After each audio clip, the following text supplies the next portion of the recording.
We do have a quorum, so I'm going to call this meeting to order. I do expect other members of our committee will be joining us shortly. My name is Linda Vacan. I'm the chair. This is the Ordinance Committee meeting tonight at 6:30 on Tuesday, August 22nd. In chambers with me, I have Counselor Givner and Counselor McGivern, who's not a member of the committee. And on Zoom, we have Counselor Jourdain, Counselor at Large and member of the committee. So what I would like to do is entertain a motion to take up item 1. Motion to take up item 1. Is there a second? Counselor Jourdain? Yes, but Madam Chair, don't we have to have that, Oh, yes.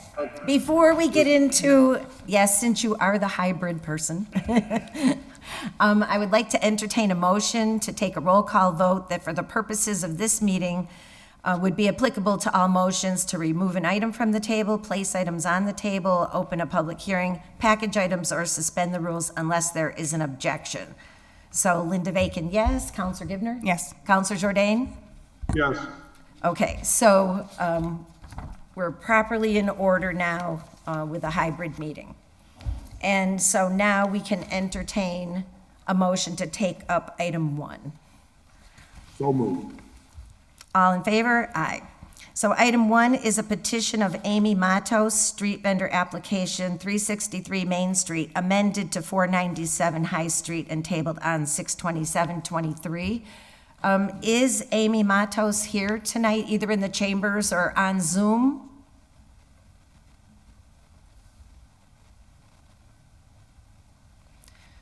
Not seeing her and not seeing her name listed.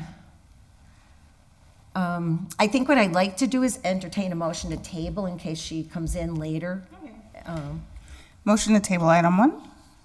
Second, All in favor? Aye. Aye. So we'll leave that table in case she comes. I see members of the planning board here. Chair Panich, is your body complete for our joint hearing? I believe it is. Okay, great. And we have a number of folks here in chambers for item number 2. So I would like to, Motion to take up item 2. and open the public, Oh, and open the public the hearing. joint public hearing with planning. Motion to take up Second. item 2 and All open the in planning. Favor? Aye. Aye. So item 2 is a public hearing for a zone change application from DR to BC for Jose Almonte at 549 to 551 South Bridge Street to rebuild a convenience store following a recent fire. Madam Chair, if I may, at this point, I would like to call for a motion to open the planning board public hearing for the same item. That would be, yes, zoning map change, DR to BC for Jose Almonte at 549, 551 South Bridge Street, and to waive the reading of the public hearing notice. So moved. Is there a second? Second. All in favor? By roll call vote, Rosanna? Yes, ma'am. Nathan? Yes. Kate? Yes. Mimi? Yes. Okay, so we're all set, and I'd like to invite the applicant to come up, and whoever would like to make the presentation, we look forward to hearing you. And if you could give your names and address as you're speaking to us, just for the record. I'm attorney Andrea Bruno-McGinnis of the law firm of Bruno-McGinnis, 472. microphone. Oh, can you make sure the button is pulled forward, I believe?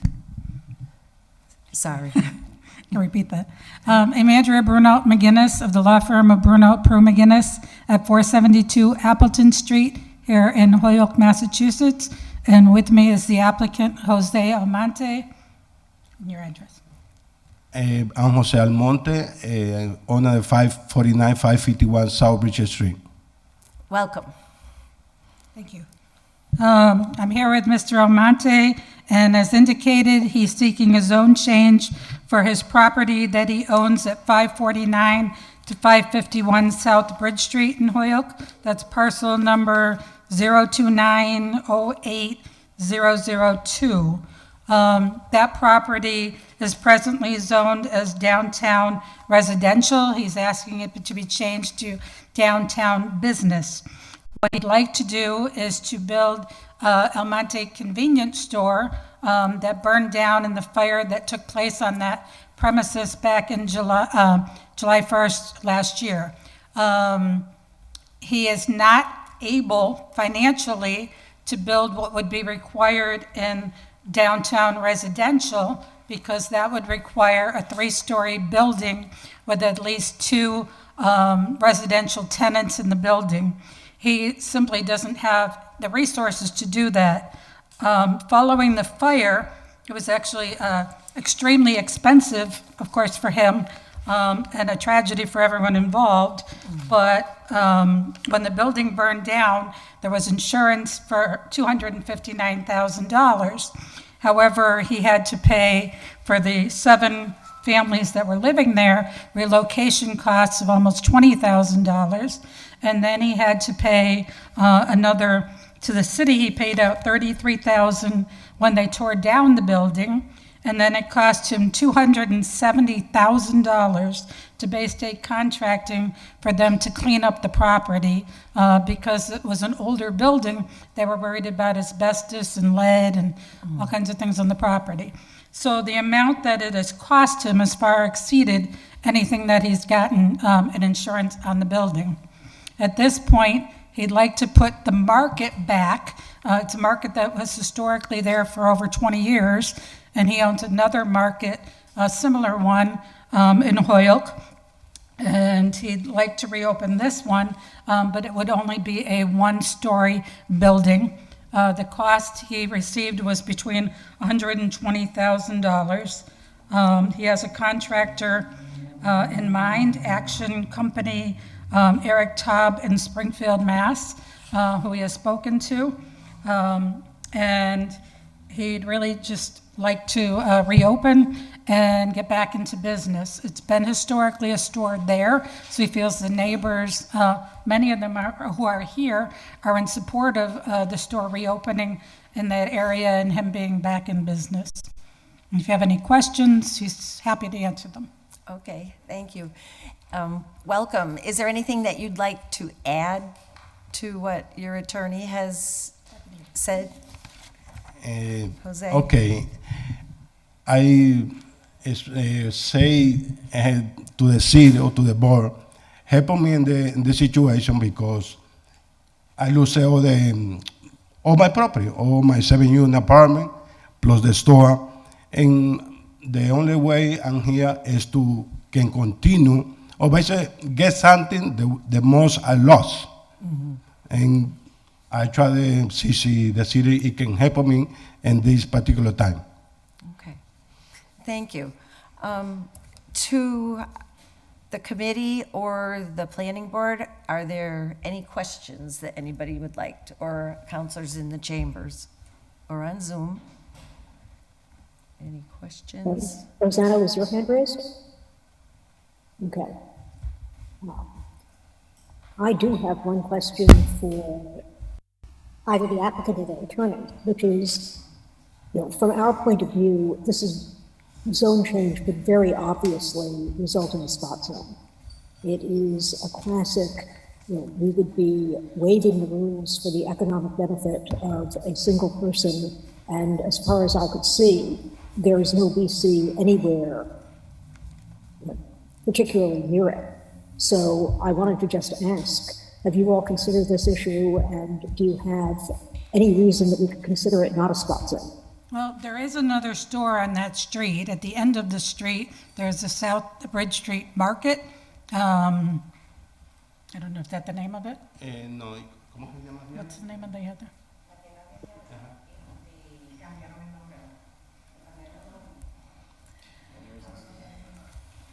Basically,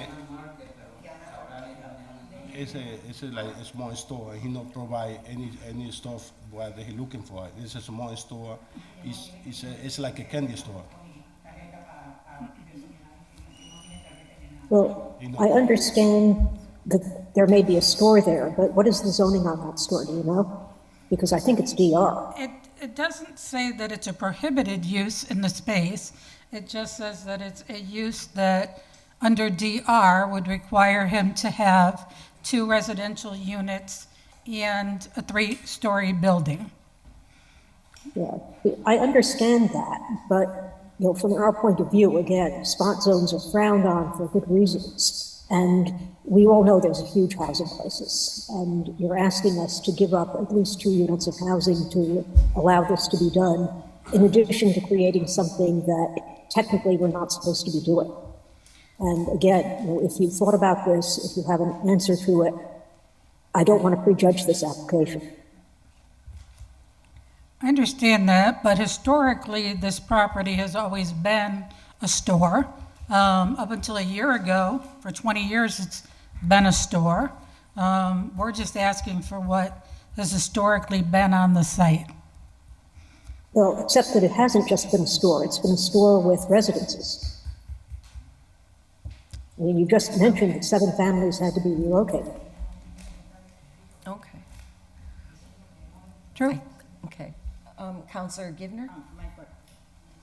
My question was just answered. Oh, okay. Counselor Rivera, did you wish to be recognized? Yes. So for me, I saw this application come in, and I was wondering to hear from the planning board. I just got here. I apologize that I'm late. I was actually at Nick's Nest with my daughters getting ice cream. But at the end of the day, I guess what I would say, I might be in favor of voting for it, even though I'm against spot zoning, mostly because of the historical nature of the bodega in that community, that particular bodega. I remember visiting it since before they owned it, right? And it's kind of needed within that particular community. If I'm sure it's a bunch of residents that are probably here, right? So it's the only reason why I would speak in favor of it against spot zoning, because I myself am against spot zoning. I don't really believe in that. I would like to still see some, a 2 or 3 bedroom building go up, but apartment whatever you want to call it, 2-story, 3-story apartment go up. But if he can't, or the business technically can't afford to put the same thing back up, I totally understand that at the same time. But I really kind of wanted to hear from the planning board, aside from the spot zoning, because I wholeheartedly agree on all the spot zoning topics, right? But for me, it's kind of like the culture of the community, and this was part of that, right? There's another bodega in the flats that's similar to what this one was. There's one on Sargent and Maple, I believe, and I think they own most of them. So at the end of the day, like, these kind of bodegas have brought some culture to these communities. But again, I'm willing to hear what you guys are having to say, aside from the spot zoning, because I agree with that too as well.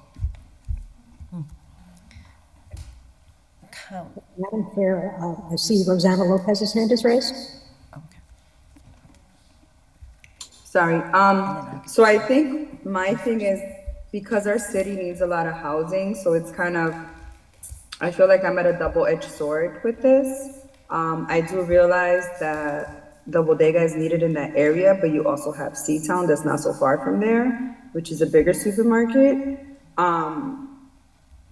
I know financially it's been a burden for him, but like, even if he could implement some type of housing instead of 1-story, like, does it have to be changed in order for him to put the bodega, I guess is my question. Even if he has like 1 residential, like, can it still be BC? Because we all know what happened with zoning, and you guys know how I feel about zoning, which is the whole church thing, but we don't want to rip that wound open again. So that's my only concern with the spot change. But does it necessarily have to be changed just because he's putting a bodega there? Because one already existed there. That's like where I'm a little confused. I'm ambiguous on that point. Like, does he have to have the spot zone change in order for him to build that bodega there? So we do have Attorney Degnan here, and she could weigh in on that in terms of any consideration of a variance or something of that sort. And I just want to officially note that Counselor Rivera is here, member of the committee, and Counselor Jose Maldonado Velez, also member of the committee, has joined us in the chambers. So Attorney Degnan, do you have any thoughts around the continuation of a use that had been there prior to the fire? I think you might, there are some concerns, but I think you also might wish to ask Attorney Mantaleski or Attorney Bissonette. I'm not sure if this is ever non-conforming. If it was and you stop operating for, I think, 2 years, you lose that protection, but I don't know enough about the history to make that, to indicate that way, to make that Okay, opinion. so I'll rephrase my question. Any attorney who's on the Zoom for the city that feels that they could enlighten us relative to this matter would be helpful. And when they have spoken, I see that both Nathan Chung and Kate Crookemeyer would like to comment on this. And I think that the fast answer is that there is no problem with the bodega going back there. The problem comes from building a structure that does not contain the residences or the height that the GR zoning requires. But I will happily yield to the actual city lawyers.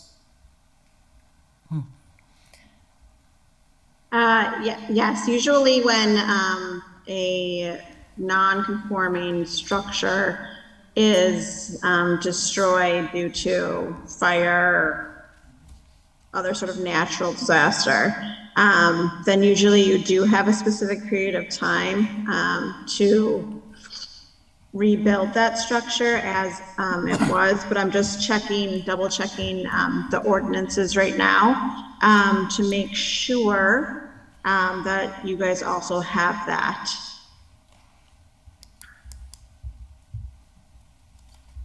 When was the fire last year? July 1st of 2022. 2022.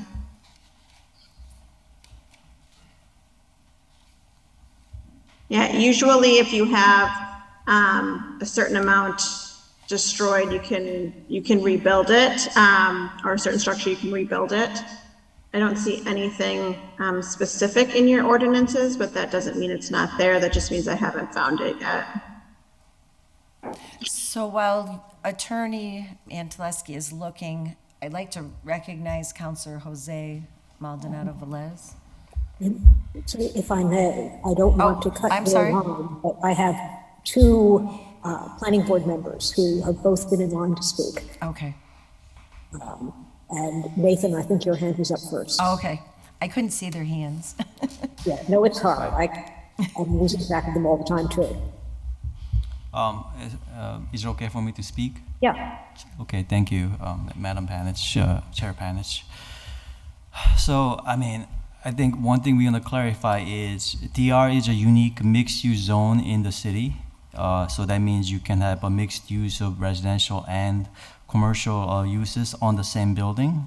What makes it both interesting, and beneficial, and also challenging financially is that it needs to be a 3-story building. At least the 2 residences in the building, two units in the building needs to be residences. Can be more, of course. And the first floor then can be allowed a resident commercial use. And bodegas are one of the allowed uses. So I think one thing I want to argue, and I think this is the case, your bodega before the unfortunate fire, it was a legally conforming building, from my understanding. It's not a non-conforming building. It had a legal right to be there properly with the DR zoning. So there is no historical non-conforming law you can turn to. Zoning can be strict in that sense unless you do a spot zone. But you have the option of, right now as the zoning stands, you have the option of building a 3-story building with at least two residents in it. And the first floor can be one of the many different types of commercial uses, including bodega. So from my understanding, there was nothing like non-conforming about the past property. And second thing, I just want to reiterate, I know you don't maybe hear about spot zoning, but although maybe it's not really followed, spot zoning restrictions are in the state law. This is MGL Chapter 40A, Section 4. Any zoning ordinance or bylaw which divides cities and towns into districts shall be uniform within the district for each class or kind of structures or uses permitted.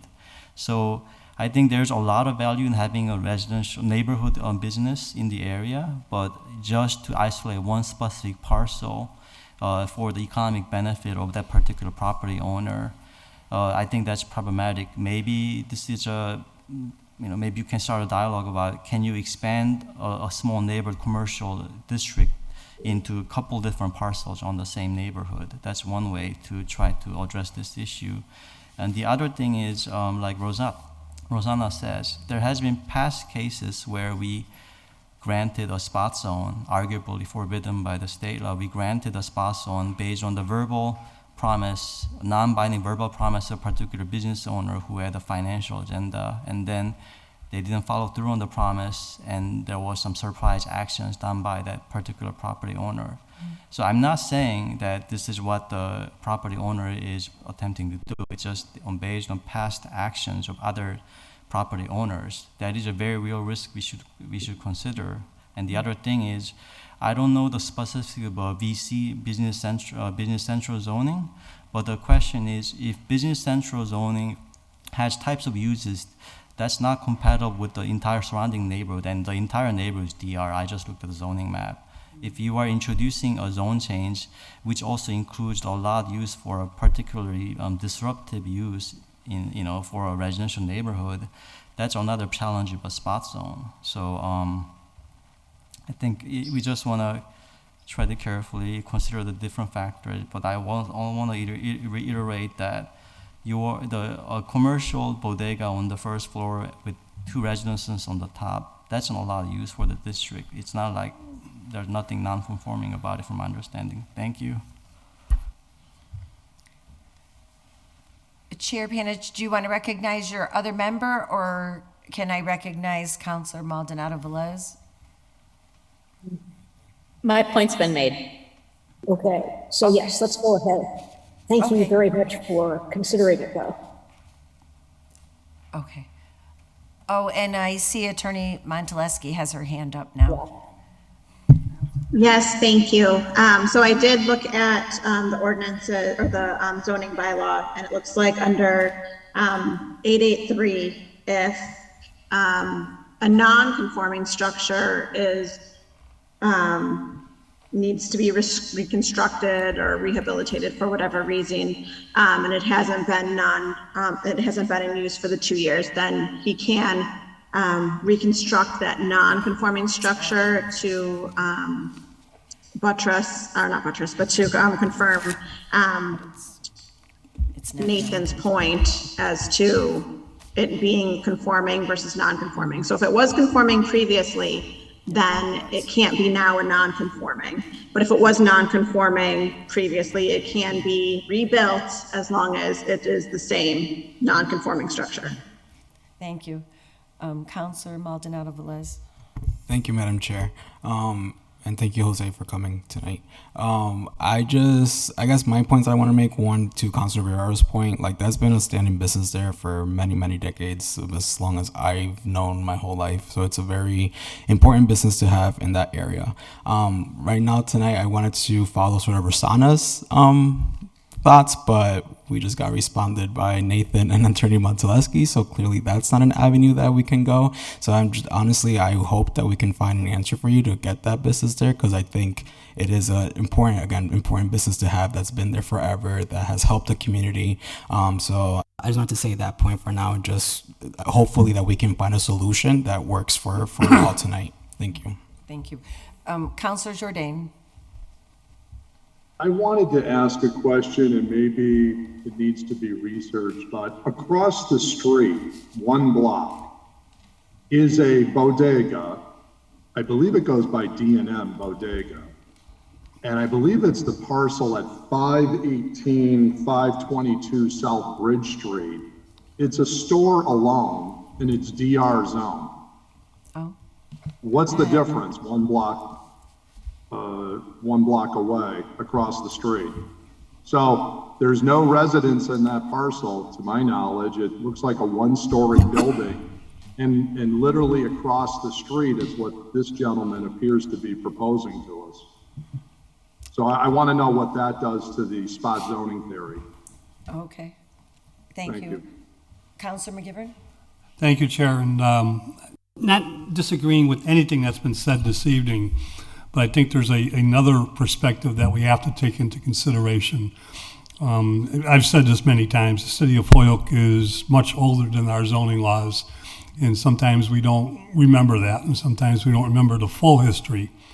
I don't know, Mr. Amante, how long have you owned this parcel? And I owned the park in 2004. Okay. When they became zoned DR, were you made aware of that? Yeah, but the point, the zone you got right now is this, I don't know, because I know I got the situation to today, to when I submitted the permit to build it on one store, one unit, to change it, because I meet the zoning board, and he say, to do only one commercial location, it had to be changed the zone, the DR to BC. That's only to able to, I can. Understood. Sorry. No, you're fine. I understand all that. It's just, I don't believe, and the building itself pre-exists DR. Right, I wonder what it was. Pre-exists zoning, I believe, you know. So each time that the city has passed a zoning ordinance for this particular parcel, there was more history to it than just what we're trying to do. I agree with a lot of what was said by the planning board in terms of housing, in terms of what we're doing, but the perspective is, this is a business owner, a property owner, who's paid his dues since 2004. This is a piece of property that's been used commercially and residentially, and a DR zone was placed on that as it was across the board in many of our downtown residential neighborhoods. It makes sense. But we have to protect business owners. We cannot interfere with free enterprise and say there's a bodega somewhere else. That is against the law. We have to allow business to compete at the level that is allowed for any business within the city itself. And free enterprises, they compete against each other to get the neighborhood. To me, it's not a spot zone, because Councilor Jordan pointed out there are other businesses in the neighborhood. Two, and I believe we should have the public hearing so we can hear from the neighborhood, because once we hear from the neighborhood, I think we're going to hear there is a benefit to the neighborhood to have this building rebuilt. If there's a benefit and it's not the only commercial property within the neighborhood, it's allowed by vote of the city council. And to me, I'm not arguing anything that's been said, I get it, but we got to protect business owners, we got to protect whether it's residential property or commercial, and we got to protect neighborhoods in an old city that has a lot of pre-existing needs and services that are there for not only the people that live here, but for the betterment of the entire neighborhood itself. It's as simple as that, but I think we have to get through the public hearing first. Right. Thank you. And I would just like to comment that this is a property owner. He's paid for the property. He's current on his taxes. He's done everything to remediate the property, but there were just limited funds available to accomplish what he's trying to do. I think at this point, I do see, Counselor Givner, and then I also see Chair Panichek. And, Nathan has his hand up too. So, Counselor Givner. Thank you, Madam Chair.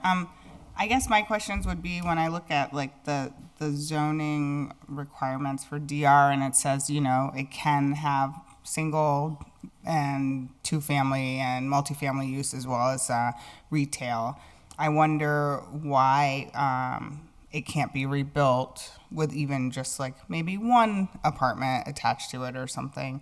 I don't really understand why it can't be built as either just the bodega like the one a block away, or, I'm looking at the city map, and 2 blocks away there's Dunkin' Donuts and a gas station. So I'm always a little confused about the spot zoning, because if something's within a block, I don't fully comprehend why that makes it a spot zone.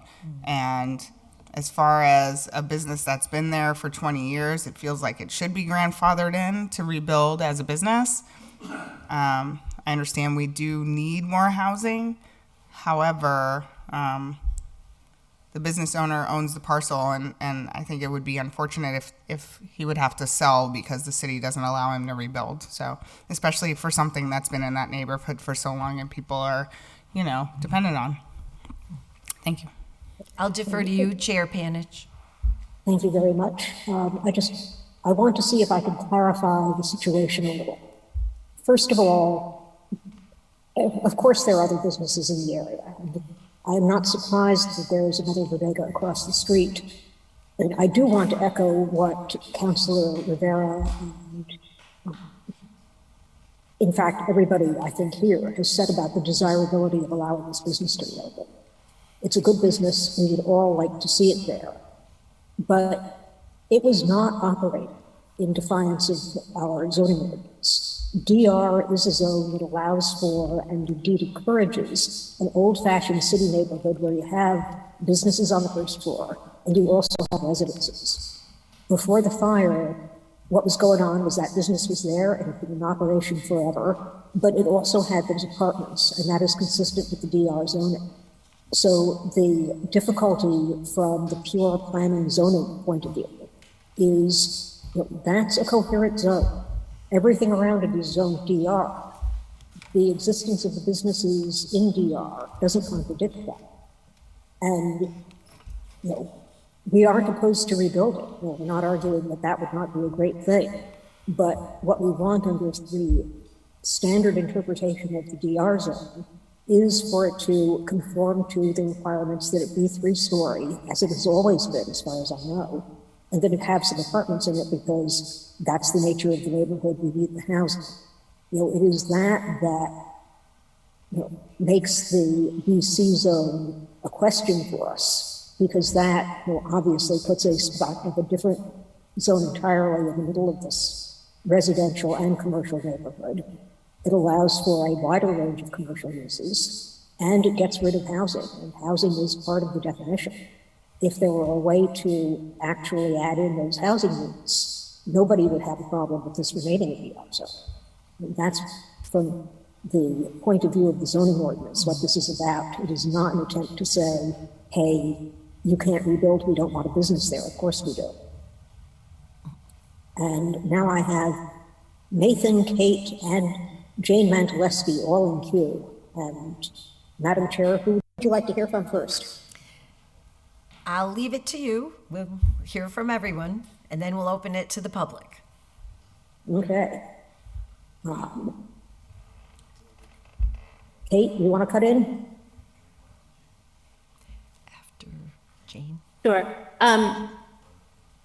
I don't have the exact history in front of me, but to speak to, I think, Councilor Jourdain's point about the other bodega in the neighborhood that is only a 1-story building, my assumption would be that that is something that is allowed in the DR only because it's a pre-existing non-conforming use.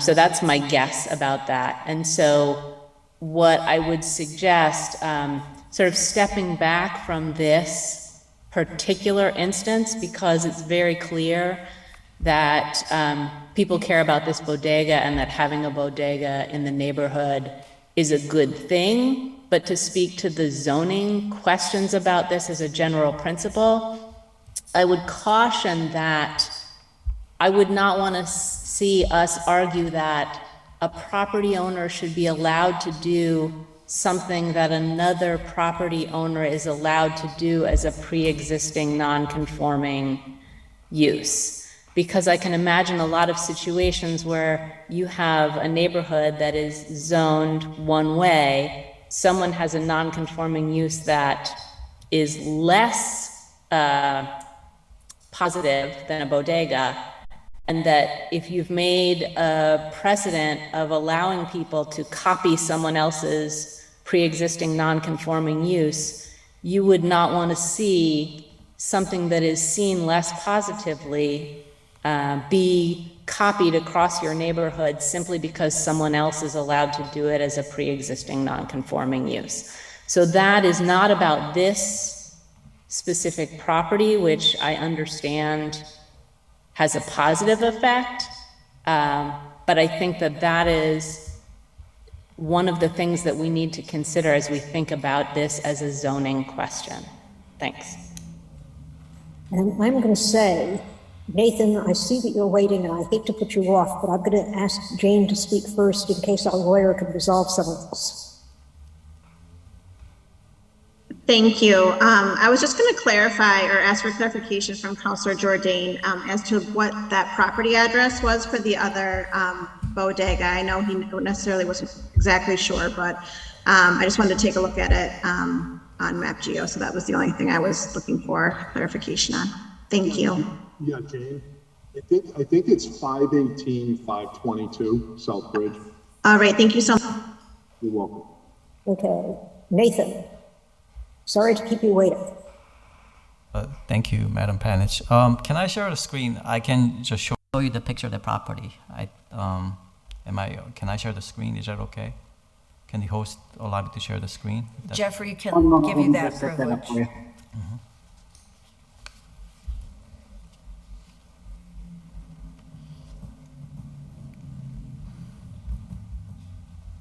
All right, you should be all set. Thank you. So, I don't know, one possibility is, and if I can show, okay. So, you see okay. Now we can. So I believe that's the property in question. I mean, I think one possibility is that maybe it's historical non-conforming, or I know it's a convoluted way of looking at it, but it's attached. It's an attached row of houses.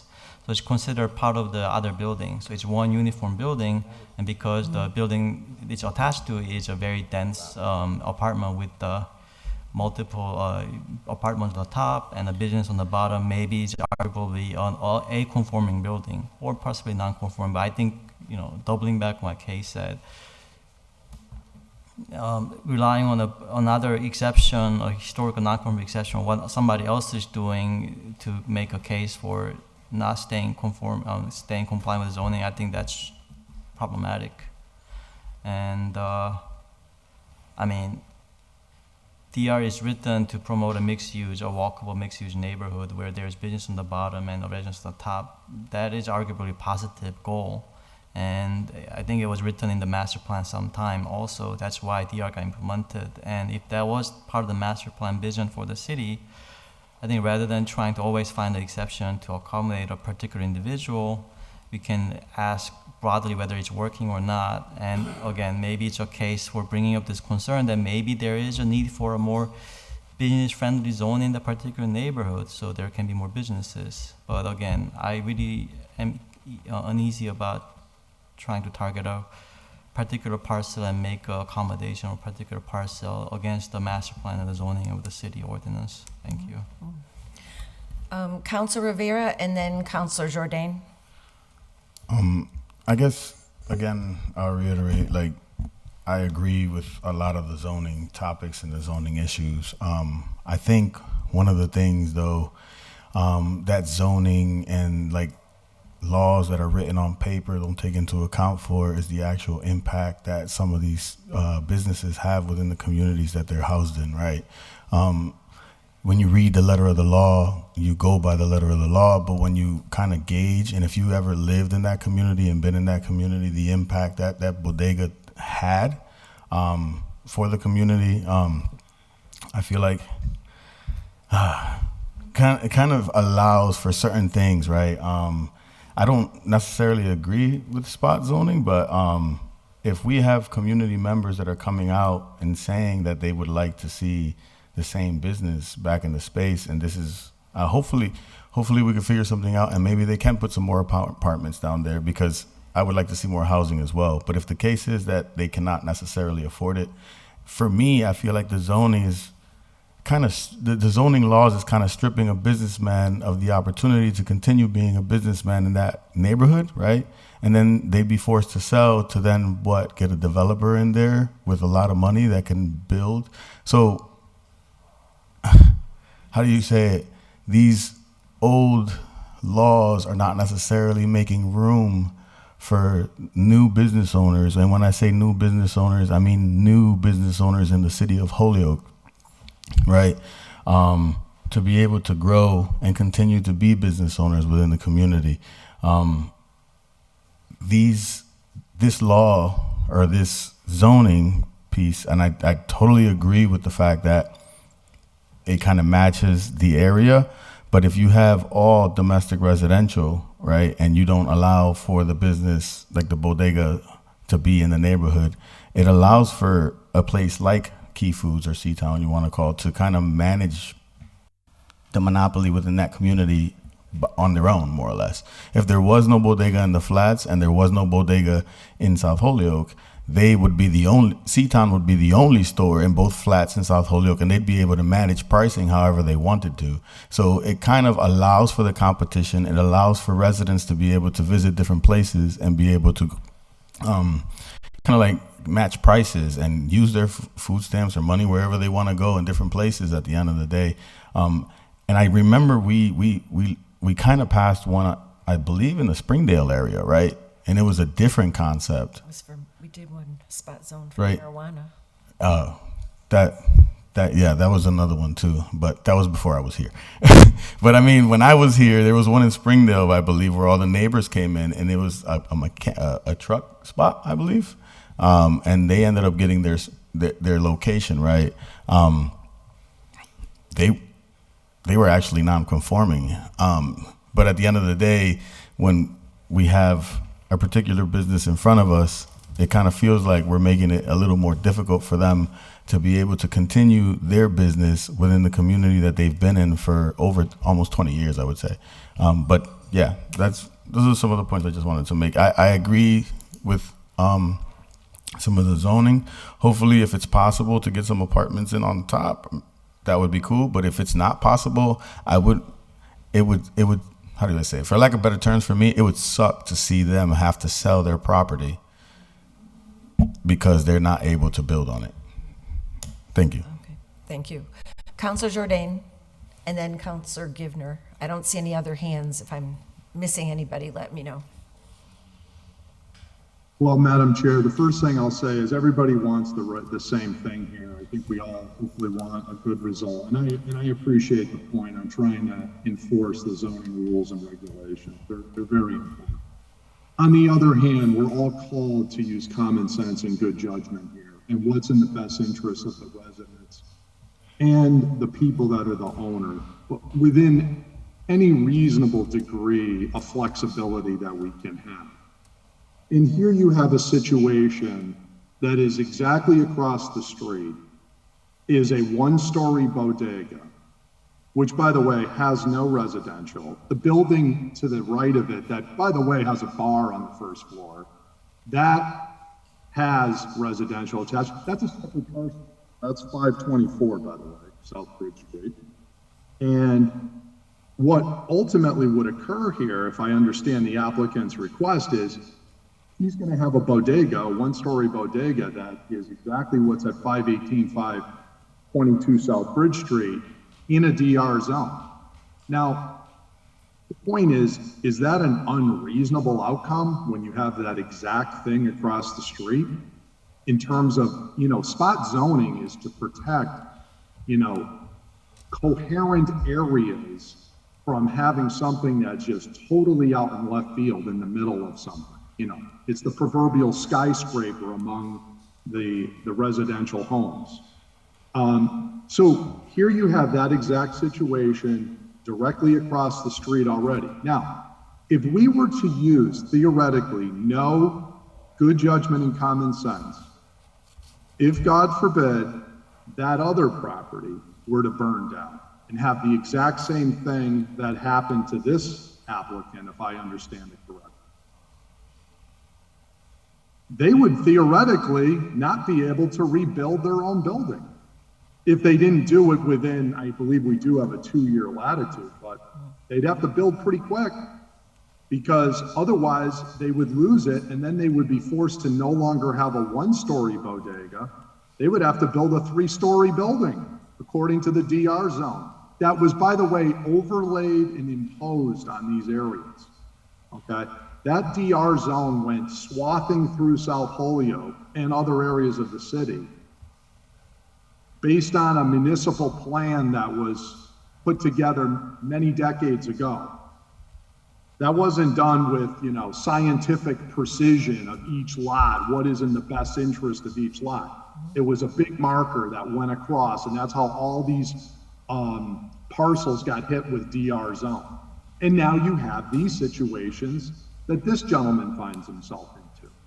And now we have to use common sense and good judgment to say, okay, what's the cost to build a 3-story building and have all these residents? That could be $500,000, $600,000, who knows how much money that could be, maybe more to build that. So it becomes totally cost prohibitive. And so essentially, if you're stricken by a fire, even though he's coming back within 1 year, that's it, you lose your property.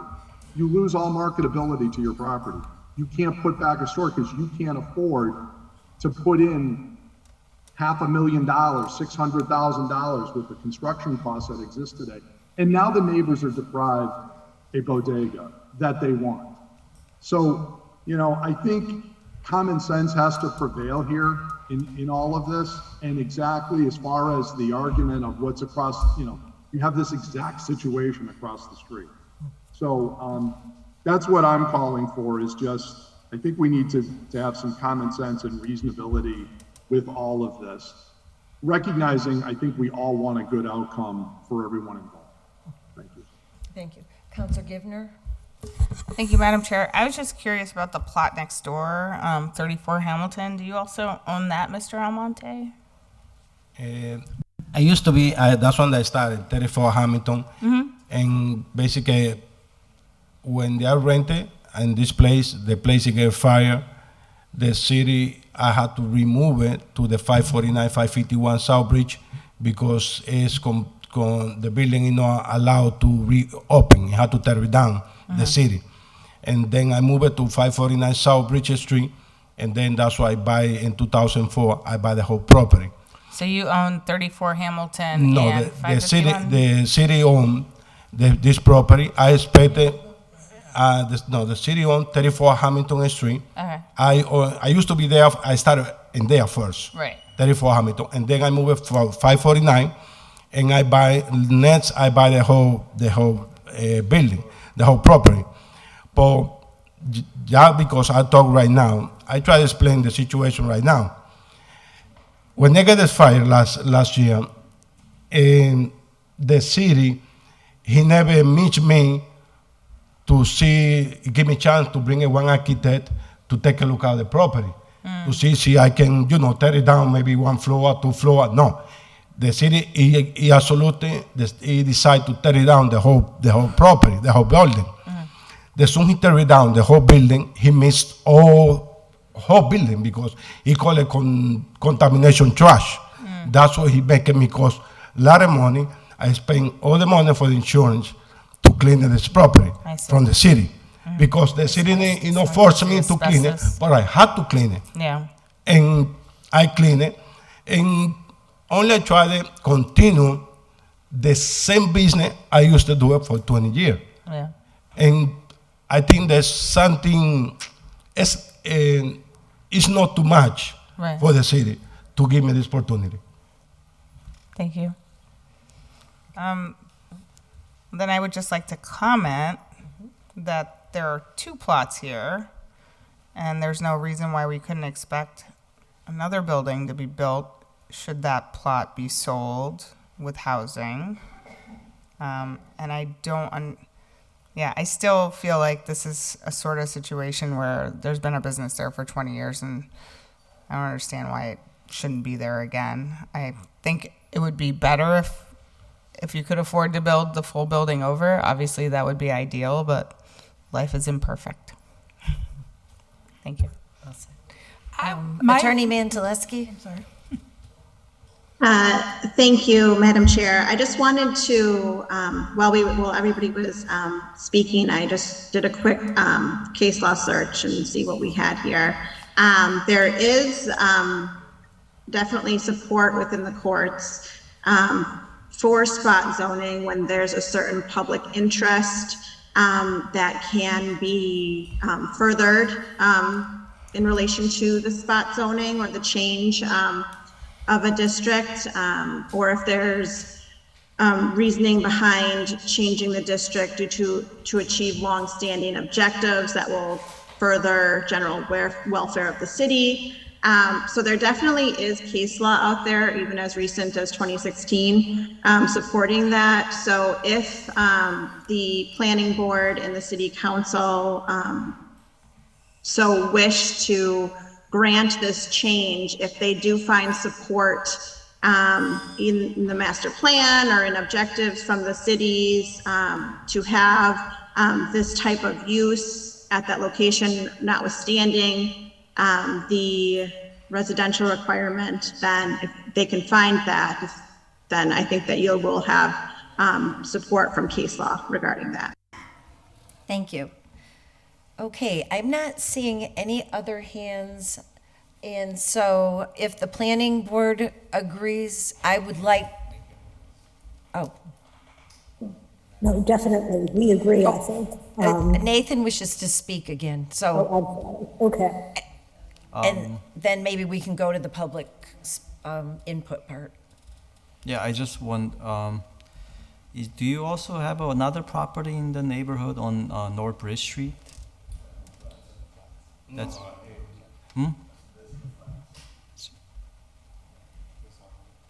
Well, I see, okay.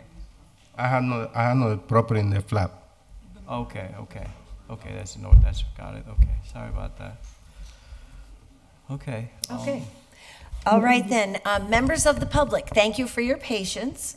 And it is your turn to come up to the microphone. And both the planning board and the city council committee and members in chambers are interested in hearing your feedback, whether you are in favor of this zone change or in opposition to it. We would like to hear from each of you that wishes to come to the microphone.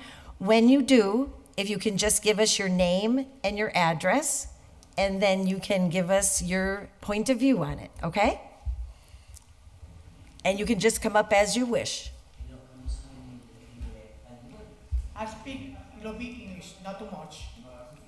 Okay. Pero yo te voy a hablar español para que tú lo hables, okay? My name is Josefina Torre. I live in 12 Hamilton Street between South Summer and South Bridge.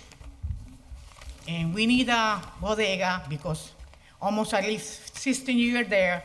That's my place to go every morning, every day, every time over there to the bodega. And that guy give me everything what I need. No money. If I don't got more money, they don't say nothing. They say, take it. You know, he's a good guy. Okay? Thank you. Thank you.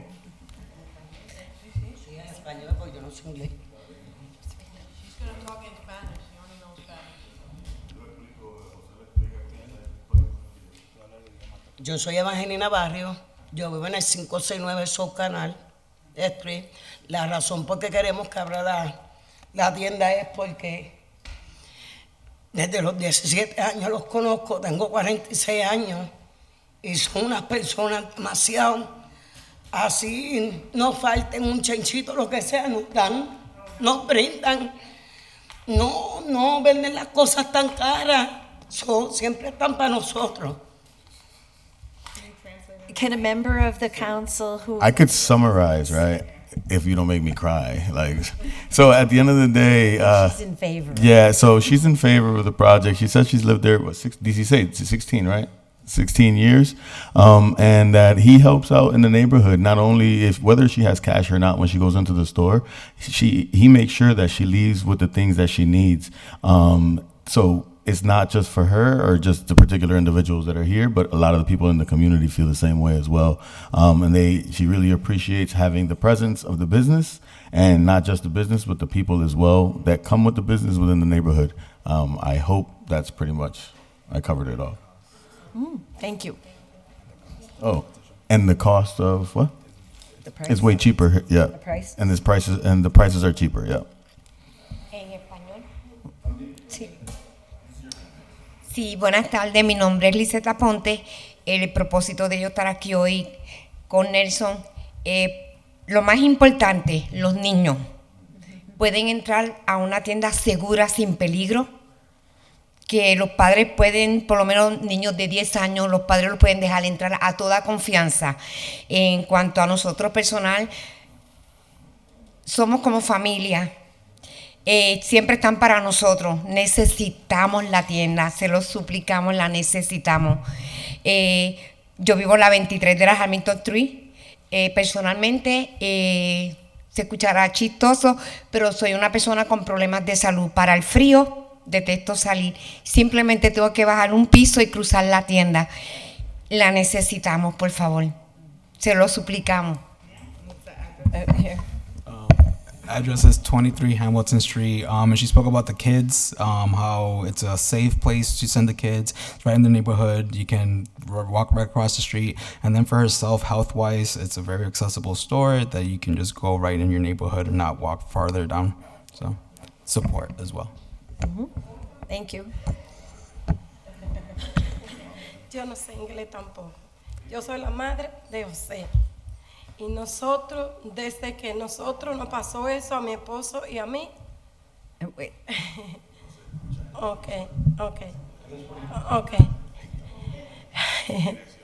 Ok. Yo vivo en la 69 de la Brown Avenida en Julio. Yo soy la madre de Nelson.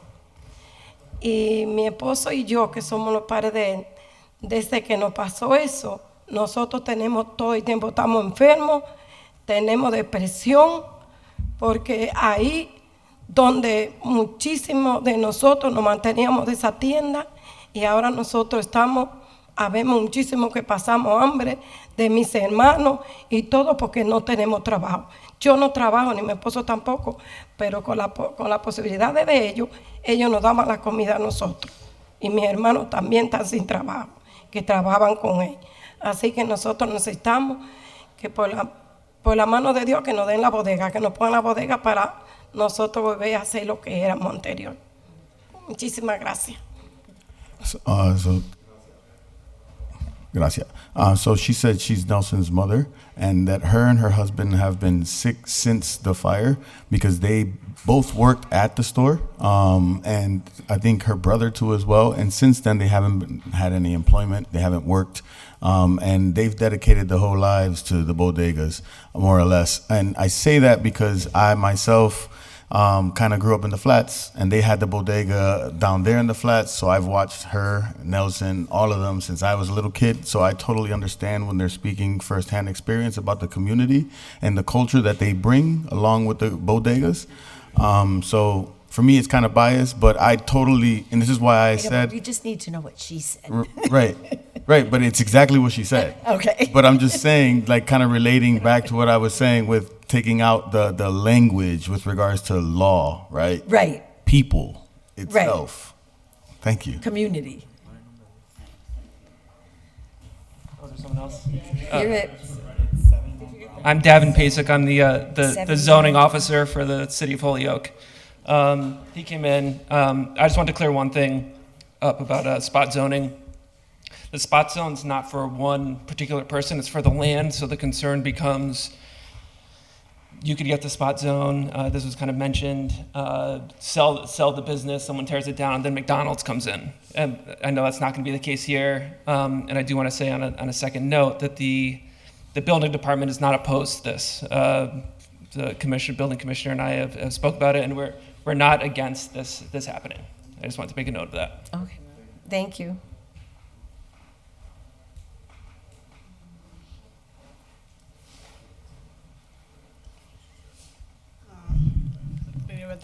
Hi, my name is Elizabeth Martinez. I'm here to support Mr. Almonte over here. I think that he needs... Excuse me, can you give us your address, please? Oh, I'm sorry. Just for the record. Yeah, I live in Smithfield. Yeah, but okay. I work over here. So every time that I have a chance, I go into the store. I was going to the store and buying stuff that I need. And I think that he needs the second chance to have his store. First, that he be there for 20 years. It's really hard for us, the Spanish people, to have a business. And then when we have a business, it's really hard to lose the business too. It's an opportunity for him and the other people that work in the store, you know, and the community too, because we could go there and we have little stuff for our country that we can find in another place, and he gave a good price too, and his family need the job. Thank you. Thank you. I'm sorry? Did we get her? She was Springfield. I don't know. Okay. I'm not seeing anyone else. Oh. I spoke too soon. Sure no did. Hi, my name Hi, is Carmen Carmen. Ocasio. I live at 588 South Summer Street. I've been in South Holyoke for 48 years. Okay, so that corner store was always there. The one that is not there no more, and then he popped up. Personally, I don't know him. I don't know Nelson. So, but I heard about him, you know, through the community. So I'm here as the resident of South Holyoke, and actually behalf of him because I know everybody in this room, you know, so, because they're the residents of South Holyoke. But that store is really needed there in that corner. The other one that the gentleman here showed, that store is not open all the time. That store is open only once in a blue moon. And then the other one on South Canal and Adams Street, they rarely got anything there. You know, in C-Town, and I call it C-Town, Key City, Key Food, their prices are sky high, you know, and everybody that I spoke to said that he gives the food at a reasonable price that they can afford. And if they don't have all the money that, you know, for all the stuff that they're getting, you know, he let them slide with whatever chunk change that, you know, he really don't really care. He's there for basically for the community. So I've been talking to all of them because they've been coming to me, telling me about the store and what he's been going through. So personally, I wasn't coming here today to speak on about the store, but I just remember when I saw them, but I'm here on something else. Okay. So, but I'll speak, I guess, after while I'm here. Okay. After that's done. Okay. So that store is really needed there.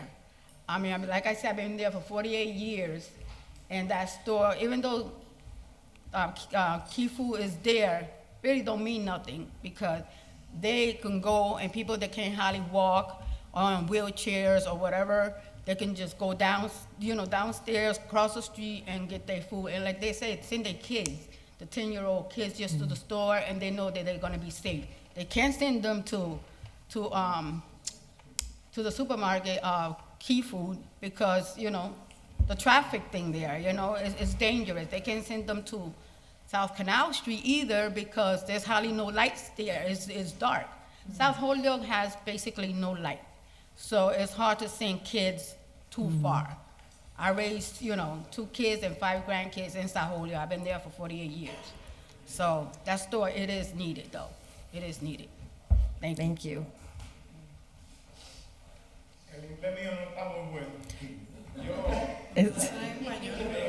Can you give us your name and address? Aquí el nombre mío es Juan y vivo en Chico Piedra, 180. Es mi sobrino y tengo para decirle que todo el tiempo, desde que llegó aquí a esta comunidad de Holyoke, ha sido trabajando fuerte, dándole un servicio a la comunidad excelente, que no tiene queja. Yo sé que es duro porque muchos no están de acuerdo, pero ustedes saben que cuando se pierde un negocio, se pierden muchas cosas. Él perdió el negocio, el dinero que tenía tuvo que invertirlo para botar toda la basura para tener el sitio limpio, con la esperanza de que a él le iban a dejar volver a poner el negocio para atrás. Tomen eso en consideración, los años que ha tenido aquí en Holyoke trabajando por su comunidad. Yo fui el primero que llegué a este país, 40 años trabajando bodega. Nosotros ninguno tenemos problemas, ni nadie nos puede tachar con un dedo. Entonces yo quiero que ustedes tomen eso en consideración, que se lo vaya a interpretar para que ustedes sepan que nosotros somos gente de trabajo y lo que queremos es una oportunidad para que tanto la mamá de él, mi hermano, salgan de la depresión y vuelvan otra vez a estar como ellos estaban felices antes de la bodega quemarse. Buenas noches. Brief summary, please. Gracias, Juan. So it's Juan from Chicopee. This is his nephew. He said how since Nelson's gotten to Holyoke, he's just been working hard. He's worked hard for the community, worked hard for the neighborhood. He did, when he lost everything and all the money that he's had in the store, he even used the money he had left to clean up the lot with the hope that he will be able to rebuild. So all that money that he's invested even after the fire seems like it'll be a loss. He's been here, his family's been here for almost 40 years. They've owned a couple of different bodegas. They've never had a problem. They've been part of the community, in the community, and he just hopes that we figure it out so that his sister, his family gets out of this depression and they go back to what they were doing before this incident. Thank you.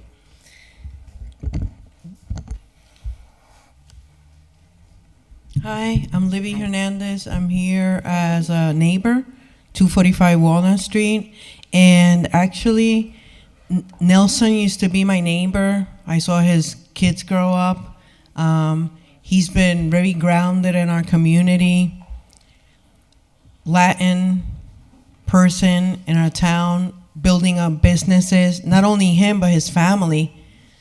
They have provided services, like they said, bringing products from the Dominican Republic for all the Dominicanos that live here in Holyoke, and all of us. And I think that we should consider in trying to work as best as possible that this body can to allow him to rebuild, because he's been here for a long time and it's hard to come from another place and do something and build something. And for him to not to be able to move forward, that would be a shame, because he is a great constituent of our community. Thank you. Thank you.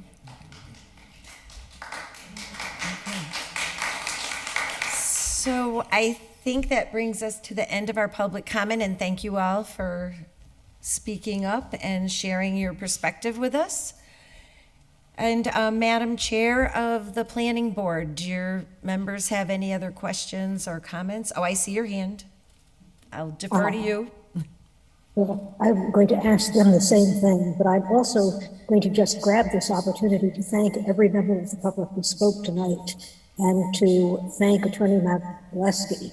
But mostly, I want to thank the residents, because this is why we have public hearings. You know, because of you all and because of the city attorney's work, we have a perfect answer to the question that I started asking the applicant's attorney, which is there a reason that this is not a spot zone that would be allowable anyway? And I think we have our answer. And the answer, which was perhaps not intuitive, has now come through because you all came out tonight. So thank you very much. And never think that you didn't make a difference. You did. And with that, I'd like to turn it over to my colleague, Kate Kookemeyer, whose hand I do see up. Yeah, I'm not sure if it's too early to make a proposal, but I guess my motion would be that that the planning board continue to our next meeting, and we ask Attorney Matuleski to come and join us so that she can give us a better sense of the case law that she's found, so that we can use that along with the residents' testimony to try to craft a recommendation that will both satisfy the needs of the community but also hold water in terms of our zoning. That would be my motion. And yeah, I would like to reaffirm thanking the residents for coming out. So I'm making that motion to ask Attorney Matuleski to come to our next meeting, which is that we would continue to the next planning board meeting, September 12th, and try to iron this out there. I do see Nathan's hand up, but we have a motion on the floor, so I think that takes precedence. Second. All in favor? By roll call vote, Nathan? Yes. Kate? Yes. Rosanna? Yes, ma'am. And Mimi? Yes. Okay, thank you all very much. We're continued, Madam Chair. And which date did you continue to, just for our purposes? September 12th. September 12th. So, City Council, Counselor McGivern? Thank you. I just thank the members of the public who spoke, and I think now we not only heard a purpose for the community, you heard a purpose for a community in need. I would suggest to the committee to close your public hearing and start the clock ticking. Okay, committee members, what is your pleasure? Planning board is continued. We can close our hearing and then wait to hear their recommendation and go from there, or we could continue to the same date. Counselor Jordan? Yeah. I also wanted to second thanking all the residents that came down this evening and thank Mr. Amante for persevering through a very, very difficult situation. Right. And I'll make a motion to close the public hearing. Okay. And I have a second. So we have to do roll call because we're hybrid. So Counselor Jordan? Yes. Counselor Rivera? Yes. Counselor Maldonado Velez? Yes. Bacon, yes. Counselor Givner? Yes. Okay, so the City Council Committee has closed our public hearing. The process works this way. The Planning Board wants to hear more information from the Legal Department. They will then make a recommendation to us, which we will consider, and then we will make a recommendation to the City Council. For those folks who need help with translation, is there a member out in the audience that can help the folks to understand the process? Okay. All right, I just wanted to be sure. So there's a couple more steps, and then we'll be taking it up again when we first have to get the recommendation from the planning board. Okay? Council Maldonado Velez. I just want to say thank you for everyone that spoke, especialmente los que hablaron español, because a lot of times no estamos asustados para hablar aquí y lo importante es hablar. No importa si la gente que no entiende, es importante tener la voz y hablar lo que sentamos. With that, I also want to say thank you. You're hearing your stories, thinking about my childhood living in the flats. I know Bolte is related to y'all, and just thinking of the times that my mom, when she was a single mom, would send me to the store that was right across the street asking fiao because she couldn't afford milk or couldn't afford certain things. And that's the kind of stories that you can't get. Yes, Key Foods is right there, but you can't go into Key Foods. And as much as Tony is, a great guy, you can't do that. You can do that at a store like this, at a bodega. So I just want to say thank you, and hopefully that store will open up again soon. Thank you. Mm-hmm. Okay, so thank you all, and with that. Nathan still has his hand up. I don't know if he still has a further question. Nathan, is your hand up to speak? I mean, Sure. I don't have a question, but I just want to make a quick comment. I want to thank everybody for showing up here and taking your time out of your busy evening to speak up. There's obviously a strong community benefit and need for this kind of business, and maybe perhaps zoning as it stands is a barrier to that. I think the one thing I want to just remind people is, sounds like the community's one of the ultimate goal is, doesn't matter what zoning you get, the community's ultimate desire and goal seems to be you want a well-functioning, proper neighborhood store.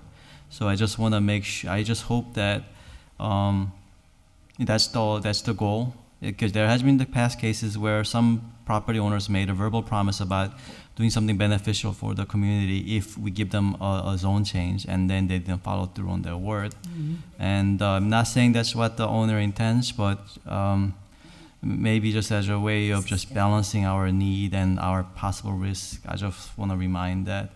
So I really see this need that the community expressed, and I hope reach a really workable and a proper solution that benefits everybody, whatever happens. Thank you very much. Okay. Again, thank you all, and have a good evening, and we'll work this through.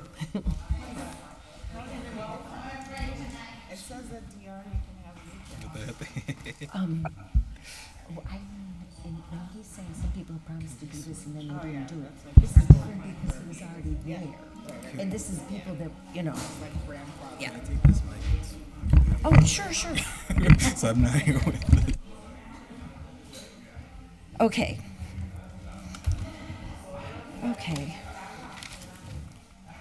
That was very good.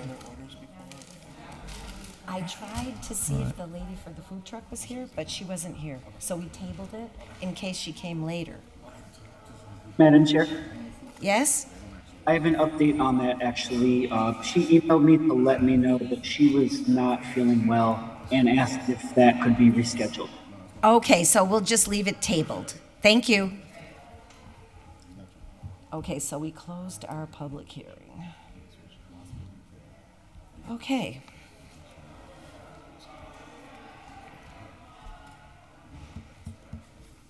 We still have a quorum here, so I'm going to entertain a motion to take up item 3 and reopen the... Motion to take up item 3 and open up the public hearing. Reopen the public hearing.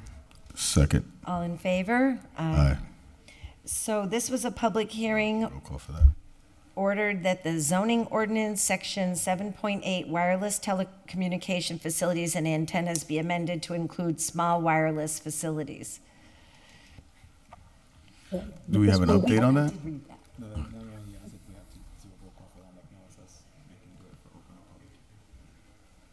We're good. Yeah, we're good until we have to make a vote. Yeah. Okay. Chair Okay, Panet? so we need to open, yes. I would entertain a motion to reopen the public hearing for zoning text change for section 7.8, wireless telecommunication facilities and antennas, be amended to include small wireless facilities. This was continued from 4/25 and 5/23 of this year. So moved. Is there a second? Second. All in favor? By roll call vote, Rosanna? Yes, ma'am. Nathan? Yes. Kate? Yes. And Mimi? Yes. So at our last hearing, we received a lot of information and we had a number of questions and we reached out to the Board of Health and we've all received a response from them. And we have a citizen who has been very involved in this matter for literally years, bringing things to the attention of the city council.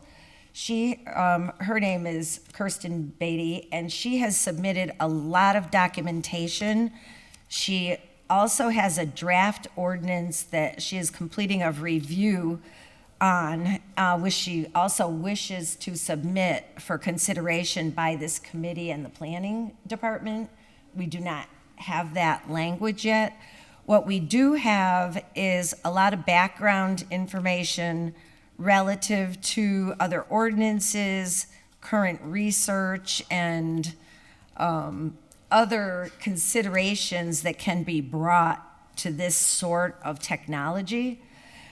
So I'm not sure if there's other information that's going to be brought to us tonight. This is a lot of information that we just received recently.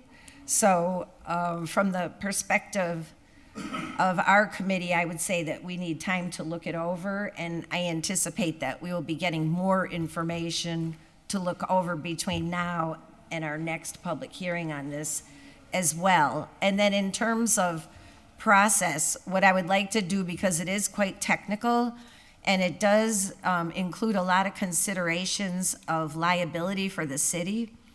So from a process point of view, once we have all the information, I would like to send what we have now over to legal. And then when we get any other proposed ordinance, actual language, to send that over so they can weigh the liability issues, the communication needs, and hopefully we can craft an ordinance that makes sense. But it is very technical and quite complex. So, Councilor Maldonado Velez? Oh, Jeffrey? Just a quick update, maybe half an hour ago or so, Ms. Beatty did send over that ordinance. I did email it to the full council, but I hadn't yet printed it. It's 117 pages, so I hadn't had a chance to print it yet. Okay. Okay, okay, thank you, Jeffrey. Also sent over a fire protocol document from the city of Malibu. And that's a large portion of it. So with the blessing of the committee, Councilor Maldonado-Velez. Thank you, Madam Chair. Jeffrey, through all this paperwork, I just want to make sure I understand where all this is coming from. I see the letter from the Board of Health, the small wireless facilities definitions, all that. Where was this form from? Was it Planning Board? Was it? I'm just interested to know like what the sources of these documents are. So if I have any questions, I can reach out. Definitions was a meeting, at least the last meeting, maybe the one before. I don't recall if that came from Kirsten or if that came from the planning board. I mean, definitions usually come from the planning board, but I'm not 100% sure.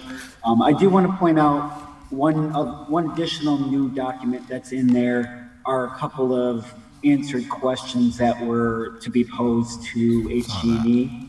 Yep. And they did answer them, right? Yeah, so there are answers here.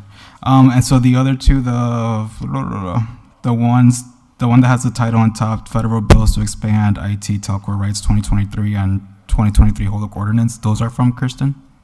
Yeah, those are from Ms. Beatty. Okay, thank you. All set? Okay. All right then, so since we do have the other ordinance language, if the committee is willing, I just think it's very difficult for us as a committee of the whole to try to look at something this technical. Are you comfortable with sending this over to legal to look at it for liability considerations and communication considerations and getting input from HG&E and legal? Absolutely. And some language going forward? Yeah. Sure. All right, and planning board, I'm not sure what you want to do. Kate?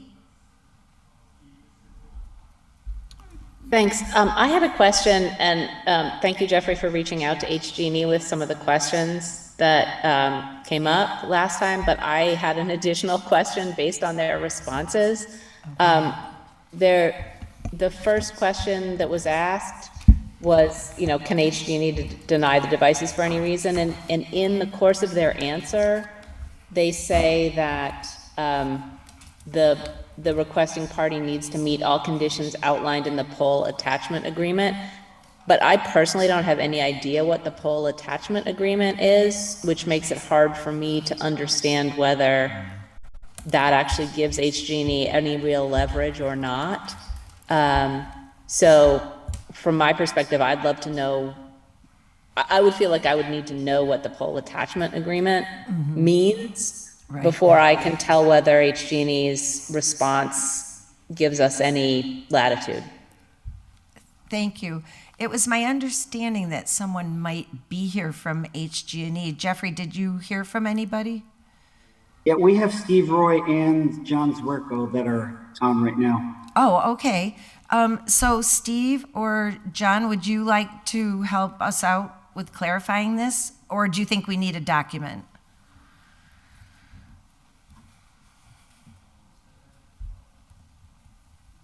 So we could provide both to you. I will send over a template to Jeff Burkott. He actually requested a copy of that right before the meeting. So I'll be happy to share a template of that poll attachment agreement. But high level of the agreement, it just, so what we require is anything in the electric space on a pole, which is above 23.5 feet on a pole, we deny any or reject any type of request to put any attachment in the electric space. But below 23.5 feet, we basically, we can't deny anything. And we work with the parties that are requesting whatever the request is. And we work with them to determine what the work that's required that will be needed to attach to a pole. And that includes detailed plans and any work required from HG&E to relocate our equipment to accommodate any pole attachment. And in addition to that, they have to work with Verizon as well, who also has a pole attachment agreement to determine if their requirements are met as well. Okay, so is there any instance in which, okay, tell us what regulation or law says you cannot deny the addition of an attachment to a pole?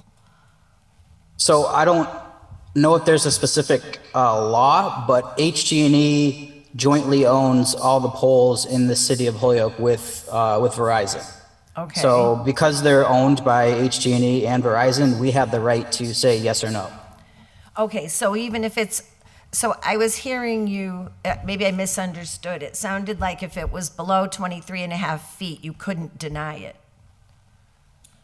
Technically, no, but we're willing to work with whatever party requests any type of application to attach on the pole. Okay, so I guess where I'm coming from here is I'm trying, as we're looking at an ordinance, because it seems like these things are just going up and we don't have an ordinance relative to them. And I'm looking to have some sort of language where people in the public, where these might be going next to their house or something, would have some ability to weigh in on this.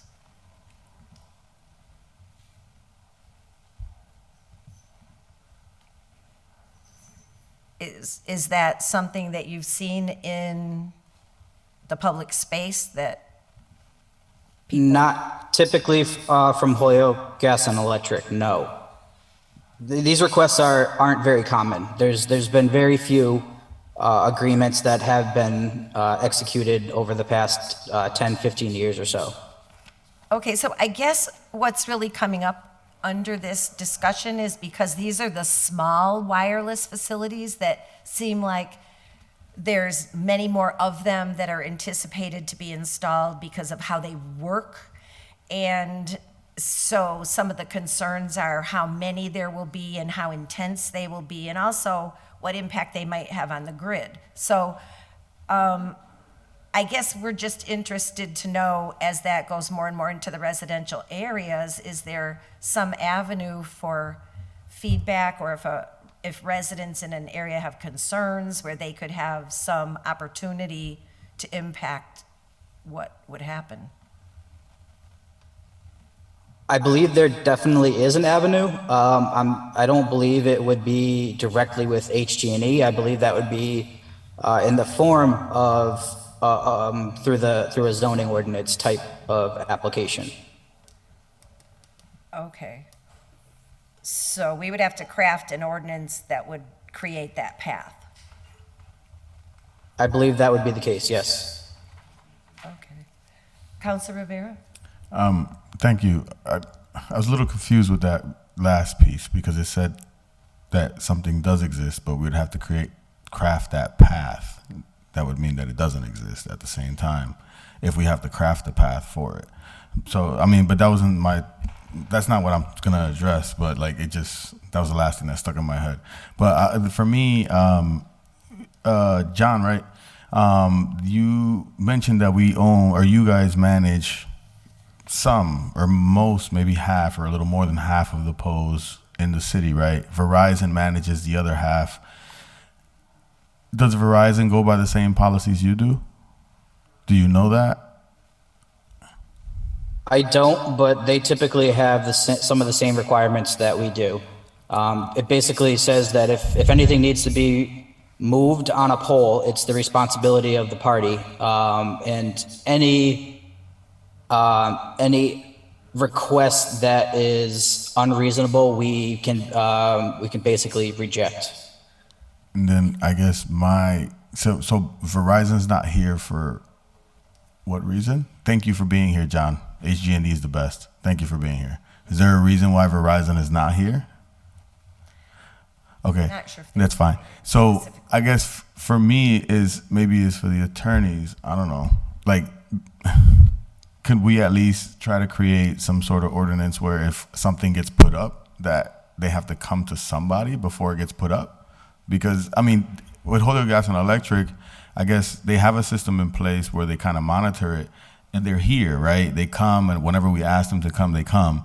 And I'm not going to say that Verizon doesn't, because we don't know if they got invited, but we don't know more or less what's happening with regards to what Verizon does with their portion of the polls.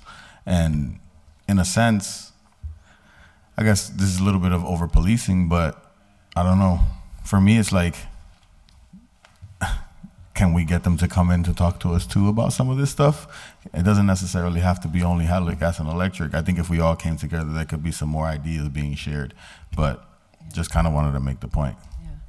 So can I ask, you say that there's very few of these additional things requested, but are you anticipating that when we add in this small wireless facilities, that there will be a lot more? Or are you seeing this just as an update to current language? I'm just not really sure what it's going to mean in terms of changes in the city. So coming from HG&E, this is all very new to us. The first time we heard about this small wireless ordinance change was when Jeffrey reached out to us asking us these questions. So we were kind of, I wouldn't say blindsided, but this was the first time we're hearing about any change that was being requested. Okay. And we're here to help and answer any questions. But actually, Steve just informed me that there is a Mass General Law that specifically states that we don't have a right to deny. And I can cite that the Mass General Law, but a utility shall provide a wireless provider with non-discriminatory access to any pole or right-of-way used or useful in whole or in part, owned or controlled by the utility for the purpose of installing wireless attachment. Okay. So that, for the record, that's Mass General Law, Chapter 166, Section 25A. Okay. Thank you. Counselor Givner. Just a question, McGivney. perhaps it can't be answered tonight, but our wireless antennas, not small ones, but the ones that we're used to doing special permits for, are subject to property tax with good reason. So are the small wireless ones on the gas and electric shared poles with Verizon's also subject to property tax? That question is beyond my knowledge. John, I didn't think we'd get an answer tonight, but that's one of the reasons I think why the assessors need to know when any of these small wireless go up. Yes. But thank you. Yes, and thank you very much for coming in tonight. And I think really what we have here is a situation where we have many, many, many questions about something that is quite new. And so I think we're really going to continue to be on an information gathering endeavor for a while on this before we end up crafting some actual language. I'm not sure what the planning board is thinking about it, but seems to me like there's a lot to it. So I'm hoping our committee and the planning board would want to send all of this information that we've gathered over to legal so they could look at liability considerations, the communication considerations against the Mass General Law requirements, because I'm thinking there might be differences between the small and the general law because it's new. So I just think we have a lot to learn. So what do the planning board members think? I will ask everybody to chime in a moment, but I think that if we just received a nearly 150-page document that has proposed a statutory language and legal analysis in it, obviously we need time to think about it. Right. From what research we've done, it is an extraordinarily complex area. There have been a lot of concerns raised by various citizens. There's a resolution to do further studies stalled in the Massachusetts legislature that apparently has been stalled since 2020. So we've got a lot to look at. Yes. And I think it makes sense to go back, take the time we need to do it, and see what questions we can get answered. Yeah. But before I do anything else, is there anyone else on the planning board who would like to comment about this? Okay, so I'm thinking if we ask legal to look at it, I think we need to continue this pretty far out because it's a lot. But I'm sorry, Madam Chair, I see Nathan's hand raised. if we can coordinate with you folks to come up with a date, we can send this information over to legal and then continue to that date if that works. I think it should, but my member Nathan Chung has his hand up, so I'd like to recognize him if Okay, there's sure. any competition. Thank you. I think, it's very complicated. I think I understand some of the draft ordinance is written by a Verizon lawyer, so there is some inherent conflict of interest. I mean, this issue in general has a lot of different conflicting views and needs and wants. Obviously, a lot of financial and convenience desires are at stake. And the other thing is the way the draft was written right now, I think there's some part about it where for small wireless facilities, I had some concerns about it allowing a lot of indefinite extension. But yeah, I'm gonna stop there, and I hope this gets some kind of resolution at some point. Thank you. Okay, so I think we're now looking, I'm sorry, from HG&E. Steve, you have the floor. Hi. I just want to note that 220 CMR 45 covers the non-discriminatory access to poles, which is what Verizon would have to follow, what Oil, Gas, and Electric has to follow when any requests come in for pole attachments. Okay, thank you for those references. All right. Okay, I think now we at least are ready to figure out dates. Okay. I think we need to go pretty far with this. It's already the end of August.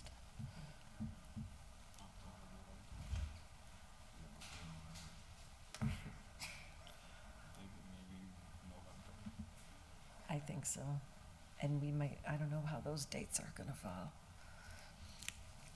What does the 4th look like? Is that Thanksgiving? The 4th of November? The 4th weekend in, sorry, the fourth week in November. The 20, we have that Tuesday, the 21st. We usually don't have a meeting that week. Right, we have 1st and 3rd of the council, and then we usually do the 4th. So that'd be the 28th. So. Madam Chair. Are you folks looking at the 28th of November as one of the dates? Yes. I just wanted to say shout out to John Oswerko and his newborn baby and being here at this time. And be happy it's not 10 after 11. No, Oh, tell me. Only kidding. But thank you for coming in and sharing your information with us. Thank you. But we know we have a ways to go, so. I don't know. Chair Panich, is November 28th looking like a date or Sharon, some other date? Keepers of the calendar, how does that look to you? Sharon is actually our boss, so we have to refer to Sharon. November 28th is wide open. Well, Okay, thanks, Jeff. And Well, we'll also have to hear from legal too, so we don't know when they'll be ready either, but we can try for November 28th and at least make some steps perhaps. Yeah. If it doesn't work, we could always continue it out again. There you go. All right. I'll entertain a motion. So motion to continue the public hearing for item 3 until November 28th at 6:30 p.m. Second. All in favor, oh wait, we have to do roll call. No. Roll call. Councilor Jordan? Councilor Rivera? Yes. Yes. Councilor Maldonado Velez? Yes. Bacon, yes. Councilor Givner? Yes. Okay, so that's 5 yeas to table this public hearing till 6:30, November 28th. Okay, and I would entertain a motion to continue this public hearing to November 28th at 6:30. So moved. Second. All in And I- favor? By roll call vote, Rosanna? Yes, ma'am. Nathan? Yes. Mimi? Yes. And Kate? Yes.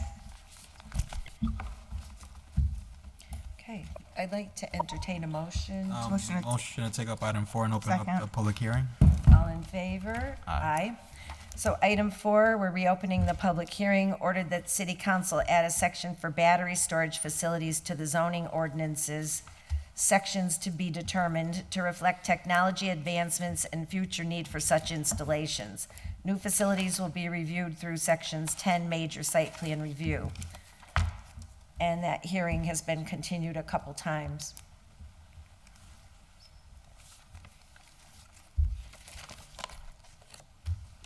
So I think we all said aye, right? So we're open. I too would entertain a motion to reopen the public hearing to add a section for battery storage facilities to the zoning ordinance, section to be determined to reflect technology advancements and future need for such installations. So moved. Thank you. Second. All in favor? By roll call vote, Rosanna? Yes, ma'am. Kate? Yes. Nathan? Yes. And Mimi? Yes. Okay, so we've had a few hearings and we have language in front of us. And the questions that we've mostly been talking about are which zones and the difference between large and small, and how the ordinance would relate to small scale battery storage. And just, this is just Linda Bacon, not speaking for the committee. My concern around the residential zone being included is that a small battery storage unit is the size of a car parking space, which I'm having trouble picturing how that would fit in any residential zone. Where would it go? Because to me, that's not small, nor is it quiet. And so what I've been reading is that the small ones aren't audible 50 feet from where they sit. So that would seem, from my perspective, to call for that amount of a buffer if one was to be in a residential zone. And I'm not sure what residential zone we would find to have a buffer that would protect the people from the noise and the hum and the other industrial aspects of it. But that's just one of my takeaways. And I'm interested in hearing certainly from everybody else.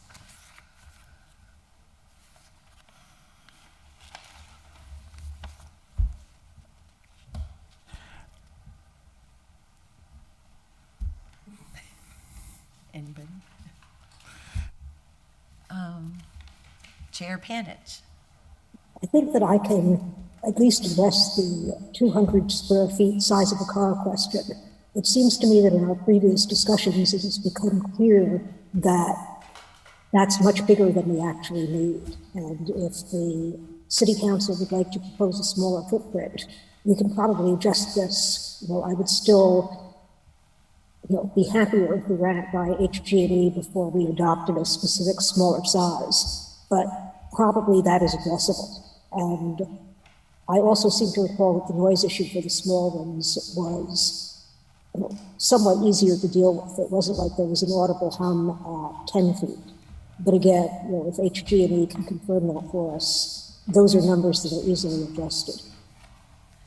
And the other thing that I just need to point out at this point, to be fair to you all, is I don't know the date of the draft that you're looking at. We did, I remember the former draft was asked to be put into legal form. Subsequently, the planning board became aware of a draft ordinance or a model ordinance from the Pioneer Valley Planning Commission. And it turned out to have a few provisions, not a lot, but a few, that we thought we should probably also recommend to you all. So there is now almost completed new draft that includes requirements like a noise study for the large-scale facilities and an explicit decommissioning plan. You know, these are mostly technical, but you know, I don't want to pretend to you that there's no new language out there that we think you should look at. So we don't have that one yet? You would have gotten it this afternoon if you had it. Oh, okay, okay, so we have it and we can review it. And I'm just wondering, I mean, do we have to even have, well, I guess there is a need for some battery storage in the residential zones, right? Well, there's going to be eventually, and I think some people, some individuals would appreciate the opportunity to have it. These work very neatly with, if you happen to have rooftop solar, and that's not a big thing in Holyoke, but there are people who have it. And it is a somewhat safer version of your ordinary generator. And if you're producing power, it helps the gas and electric to be able to call on it, even if it is small scale. And certainly it's useful if there's a power outage. So, you know, my impression is that we don't want to rule that out. We just don't want to encourage industrial scale, commercial scale battery storage systems going into residential neighborhoods where, you know, we don't want to have industry.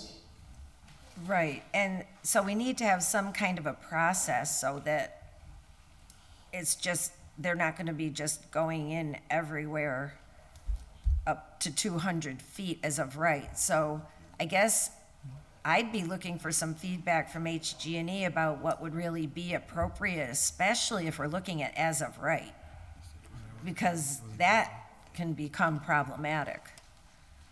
Because then people have no recourse if there's some sort of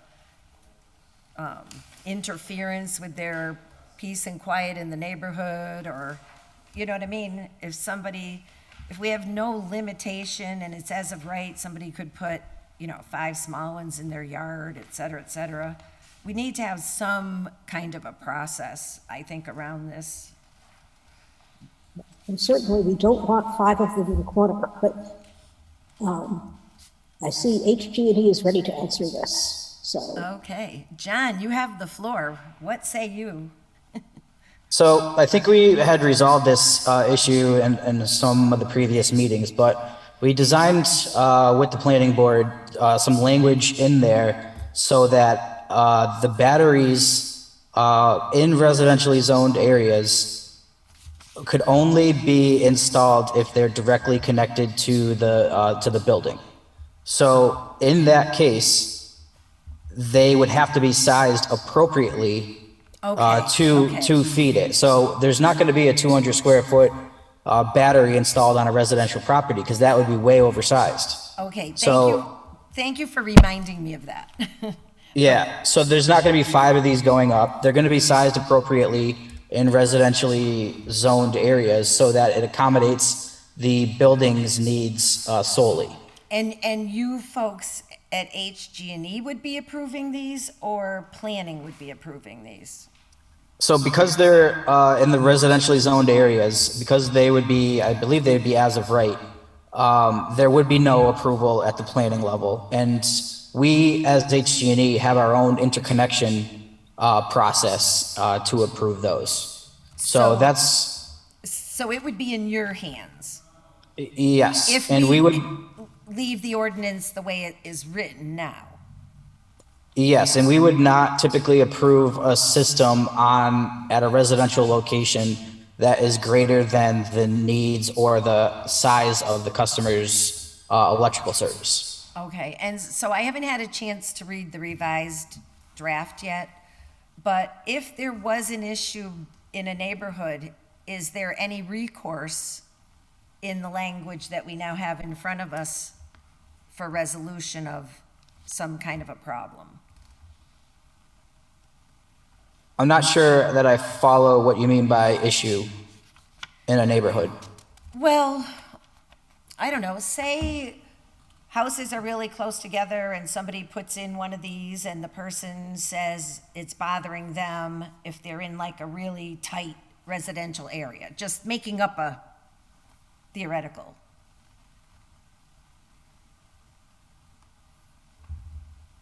Bothering them like in a noise sense or A in noise, a, how it looks, it's right next to their yard. I mean, I don't, we get any kind of concerns and calls from people, and I'm just looking to see if they come up, is there a process if we just do this as of right? so I don't see these any differently than typical backup generators that residential customers may have on their property. Okay. I don't think there's any process or ordinance that can deny them from putting them on their property. Okay. These small residential battery storage systems typically go in a basement or a garage. Okay. They're sheltered, and that I say most of them, and they're fairly quiet. They have small little fans on them, but that's about it. But like I said, I don't see any difference than a typical gas or oil-fired backup generator on a residential property. Okay, so you see it more as a help to our residents than as any sort of a hindrance or quality of life concern. You just see it more as pretty non-invasive. I would say so. Yes. Okay. Quieter. All right. It's much quieter. Okay, and I do know that you did say a lot of this in the past public hearing, and we'll have a chance to look at the revised documents after today. So thank you, and thank you for repeating yourself. Councilor Rivera. Thank you. Just for frame of reference, because since we've been going into it, so the size of it. So I'm imagining that it could be like, you know how when some people get like central air installed, and you get that little gadget that's outside your house that runs the central air, that box. I'm assuming that it might be like the same size, maybe a little bit bigger, and the sound that comes from it might be similar to that, right? Like the little fan spinning. If that's kind of what you're referring to, John, my bad. Yeah. So if they were to go outside, they'd probably be a little bit smaller actually than the outdoor condensers. That's a professional word for it. Thank you. Yeah. And they wouldn't have as big of a fan. Mm-hmm. These things they don't let off much noise at all. So they're fairly quiet. So that's. Thank you for that. Okay, thank you very much, Nathan. Thank you very much, Madam Bacon, Chair Bacon.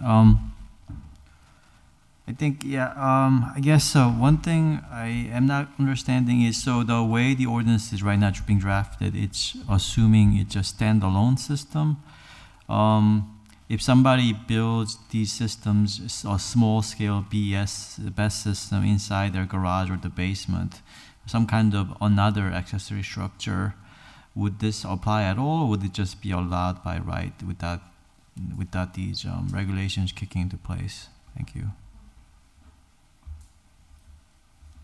The way it's written, it's allowed by right. It's like putting a generator into your house. There's certain requirements to interconnect with HGVs, so they'll be looking at anybody who brings one in and making sure that obviously it's not a safety risk, but no, we're not looking at an elaborate regulatory regime here.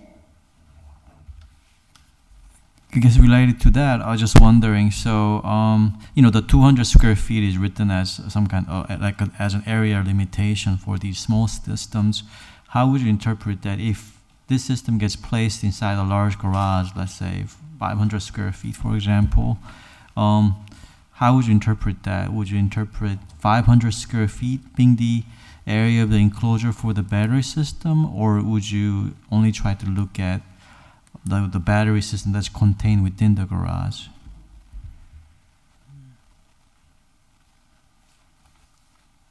I'm not sure that I'm following the question. And are you assuming that somebody's putting something in that really is 200 square feet in size? Because I think we just heard Mr. Swerko say that we're not going to be allowing them if they produce more power than the associated building reasonably requires. Plus, we're contemplating them being attached to the structure because that's how these normally go. Okay, so yeah, I'm just speculating on the edge case. Thank you very much. And I think one person has his hand up. I'm not seeing a hand. Does somebody have their hand up? I do. I saw yours. Counselor Maldonado-Velez. I think I may be following what Nathan, thank you, Madam Chair, what Nathan was saying, because the definition itself says occupy no more than 200 square feet, including its enclosure. So does that mean like it has to be enclosed within a garage as well? I think I don't know if that's the question. So that the garage itself is 500 feet, but you have the battery storage unit in the garage. What's the enclosure, piece? That I think that's where the question is, and I think it's just a minor thing within the definition, but it is there and it can be problematic. So. Okay, yes, Mr. Zorko's hand is up, so I'm going to defer to him. Okay. So just to quickly clarify, a lot of these systems don't even have enclosures. They're small little wall packs that just attach to a wall. So I know where Nathan is coming from, but typically the smaller systems don't even have enclosures. They're within a dwelling mounted on a wall somewhere. So maybe there could be some clarification language that gets put in, but a lot of these don't come in enclosures to begin with. Okay. Thank you, that's great, because I had been thinking of just the outer metal shell that you hang on the wall as constituting the enclosure. But we can clarify that language, I think, fairly easily. Yeah, and that would be great, and if we can make that upper number lower, because it sounds like we're talking about things that are basically 1/10 of the size of that upper limit of 200. But if there's a reason it needs to be in there for some other consideration, I guess it would be good for us to know what that might be. Steve? Hi, the 200 square feet, I mean, the latest draft that I remember reading, there was a provision in there that the battery storage system for these units couldn't be sized larger than the building service. So like a typical house wouldn't be able to put a 200 square foot battery storage system in because it would be much larger than what the residents' electric service could even be sized for. So can we just eliminate the square foot aspect of it and just leave that definition that you just said be the defining limit? I think the reason for the 200 square foot is I remember the planning board, when we were in discussion, they wanted to have some sort of size requirement that then put these units into larger systems, which requires the site plan review. Because you're still going to have your residential apartment type dwellings, it's not zone residential, it's still commercial. But these are sites where their service is a little bit larger. Okay. But it still gives them a regulation as to how big it can be before it goes where it needs a full site plan review process. Okay, I get it. Thank you. Any other questions? Any other concerns? Or do you think? Looks like Nathan's hand is back up. Is that new? I think that's new.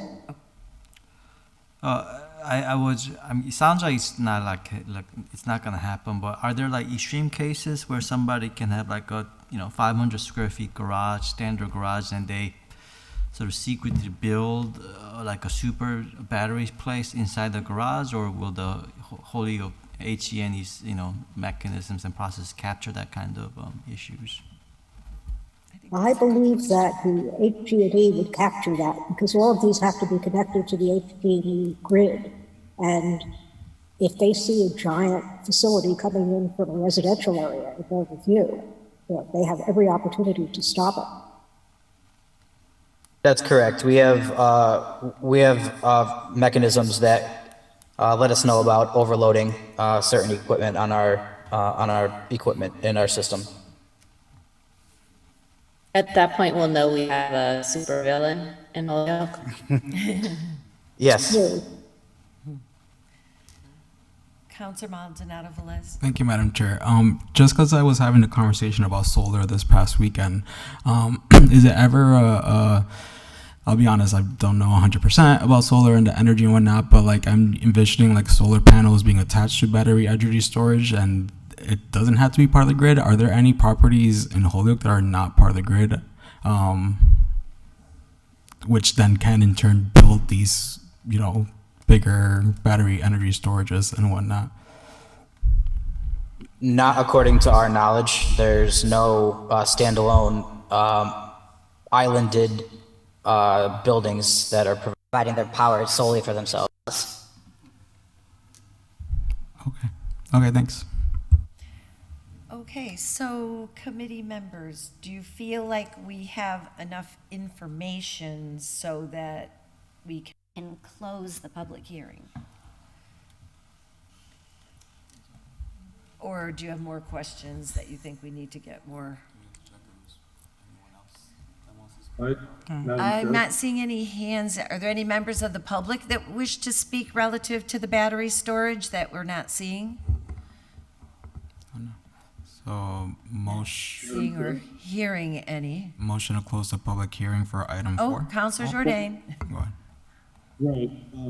Are we getting some additional guidance from the law department? If I was listening carefully, and we're going to have an opportunity to have all of that reviewed. It might be premature to close the public hearing at this time in light of we're seeking additional guidance on all of this. I think Nathan makes some good points. I think I've listened to the testimony here. I think we should get all of that before we precipitously close the public hearing, I would think.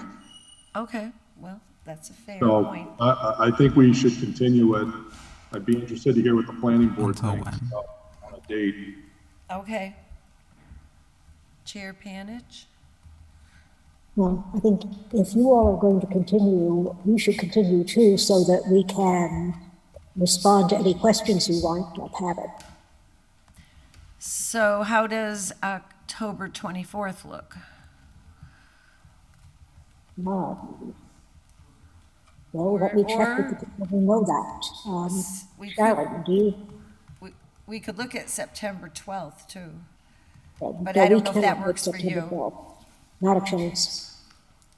Not a chance. Yeah, we've got tech school coming in on November 12th, or rather the replacement for tech school. Oh, okay.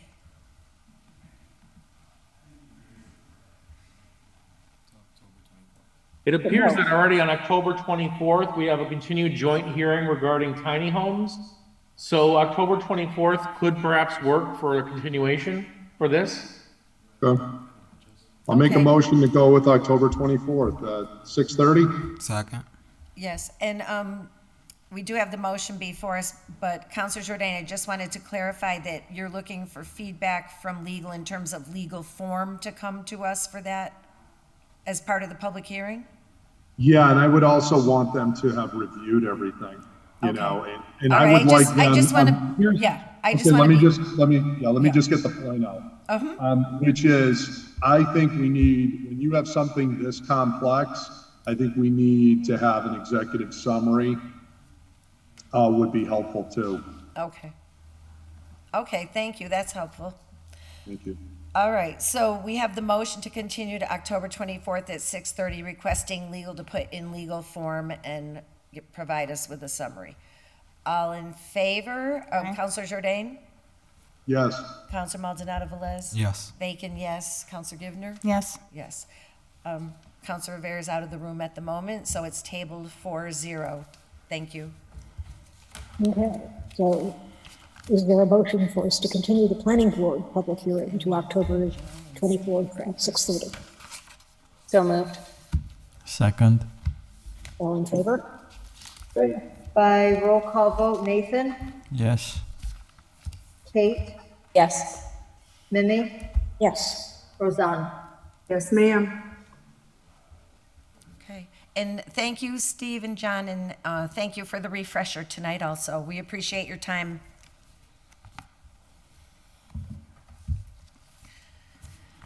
Okay. Motion to take up item 5 Second. and open the public hearing. Second. All in favor? Aye. Item 5, the public hearing.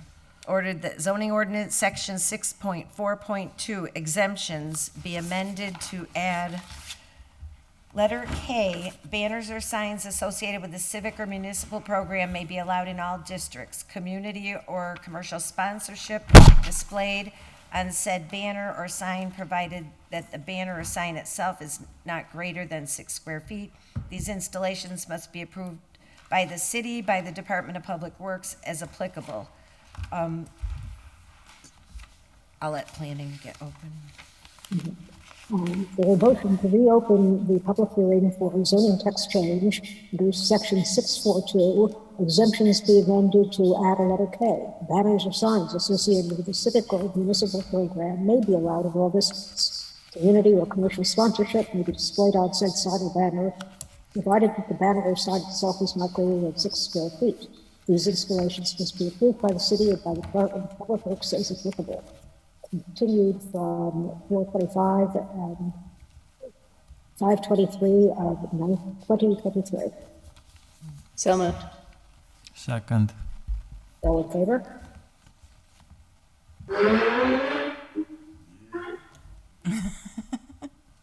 By roll call vote, Rosanna? That was my background, yes, ma'am.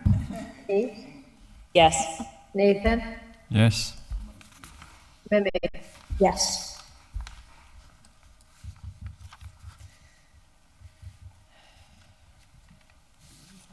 Okay, so my recollection of the discussion on this, and I'm happy to stand corrected, was that we were seeking some clarification on the location, and we were getting up to so many exemptions, we were wondering if we shouldn't be looking at a broader rewrite. So I'm not sure. This had come, believe, from planning, and so I guess we'll defer to planning to see what your thoughts are.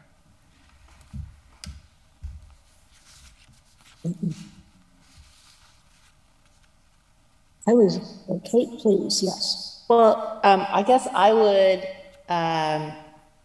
agree with the fact that it might be good to have a wholesale rewrite of the sign ordinance, but I'm cognizant of all the things that we are trying to deal with right now in terms of ordinance.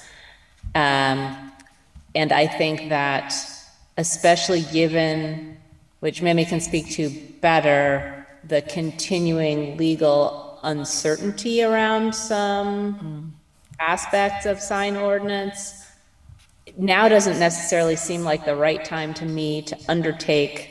I just don't feel like we have the time right now to undertake it. Maybe not our priority to undertake a wholesale revision of the sign ordinance, as much as that might make some sense to deal with in the future. It is a lot, that's for sure. My suggestion would be, as much as we don't want to make the sign ordinance any more unwieldy, to just do this right now and delay any larger reconsideration for a little bit until we have more space to deal with it.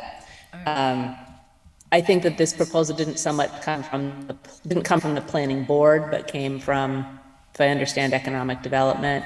And I think that they have, I felt that they had a reasonable rationale for asking for it. So I'm not opposed, but I'd put off that larger consideration for later. Yes. I would agree with that, but also add one fact, which I was unaware of. I didn't realize how quickly this was happening, but under Mayor Garcia's leadership, the city is embarking on a new comprehensive plan document. And, we've just received some proposals in response to our RFP. But that process will inherently mean that we're going to be reviewing our entire zoning ordinance. And I would think that the logical thing to do is to look at completely redrafting the sign ordinance when we know what comes out of that process. We won't have to do it twice that way. We'll be aware of any changes that the city is making. And that does mean we're pushing it out probably a year or two, but, you know, it will get done comprehensively with everything else. So basically, I agreed with Kate. We might as well get this done for the Economic Development Office and worry about the rest of it. And there's a lot of the rest of it to worry about. No, not too far down the road, but down the road.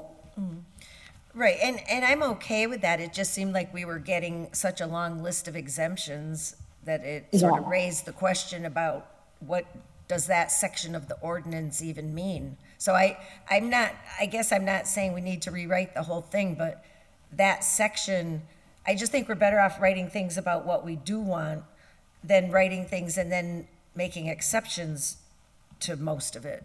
Because, anyway, Councilor Maldonado Velez. I'm trying to remember, weren't we given like a sample last meeting, like a sample new, I can't find it.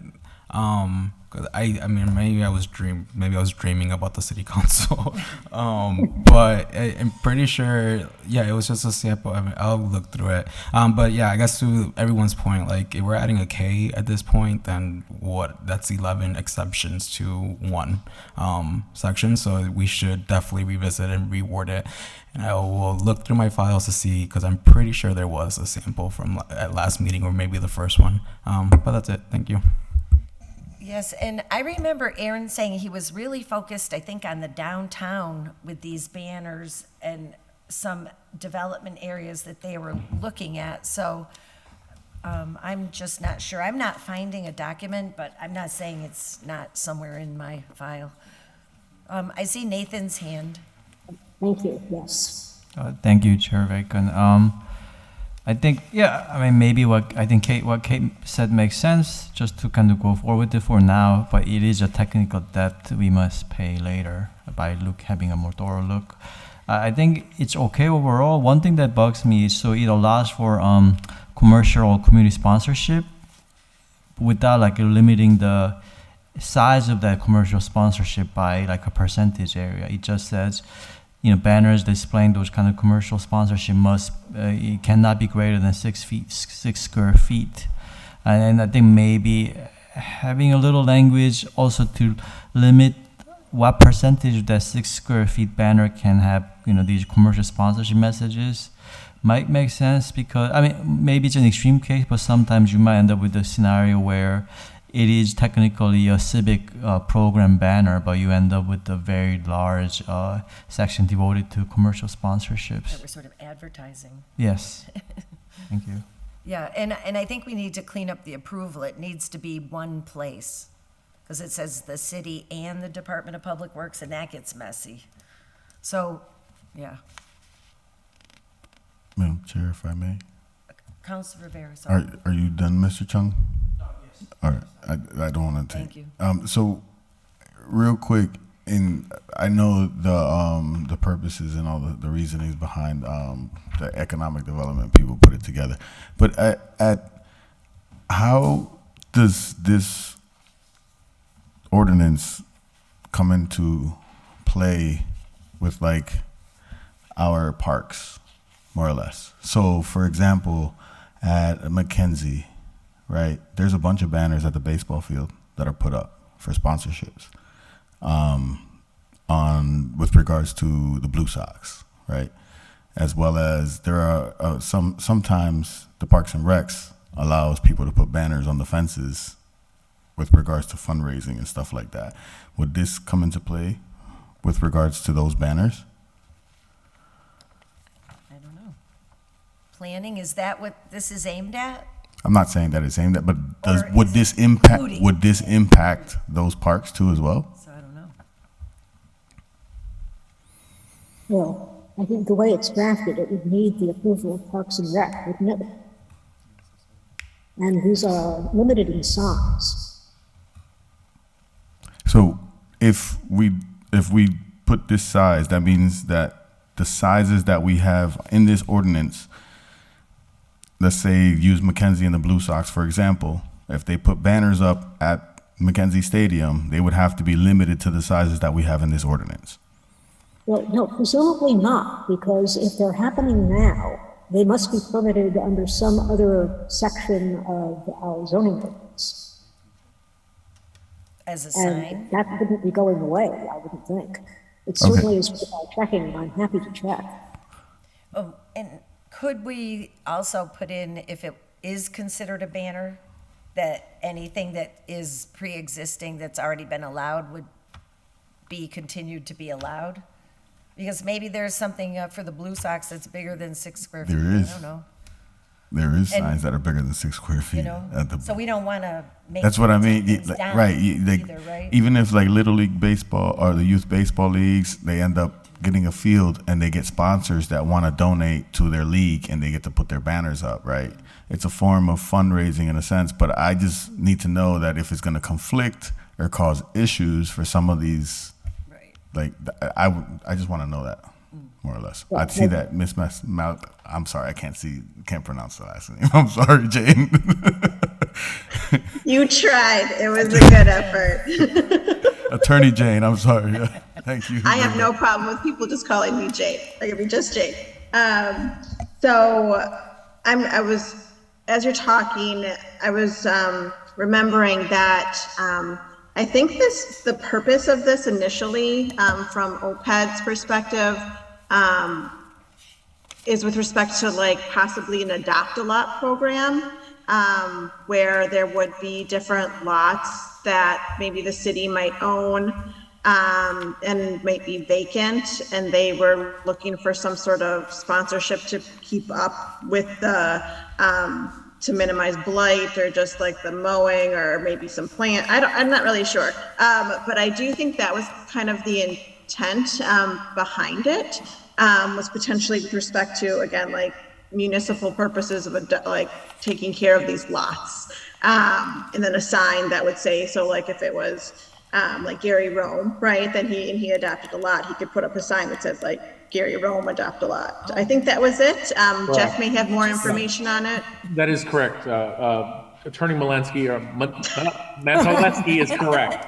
That it was primarily centered around trying to get people to adopt the vacant lots in downtown to help foster cleaning them up, maintaining them, that kind of thing. But I think also in the meantime, it was also to address banners on poles, telephone poles, in a broad stroke, to kind of pick those up also, for future civic groups, organizations, events, that kind of thing. Well, maybe it would be helpful at this point if we ask legal to put something in legal form, so then we can look at it, taking into consideration the request for having a limit on, so that we're not doing advertising for commercial entities on, what proportion of it, as a matter of, I guess, finances, I'm not sure. And maybe location, to be more specific. Are there any other things that were raised that I might not have just listed for legal to look at, to bring back?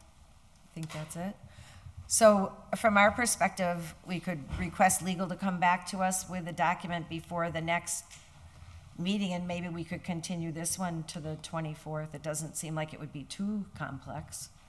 October 24th? Does that work, or for planning folks? Jeff, I think it works for us, does it? Yeah, it appears so, because all we've got now is tiny homes and the best discussion, so I don't see why this wouldn't. Okay. Okay, and then hopefully we'll have some legal and.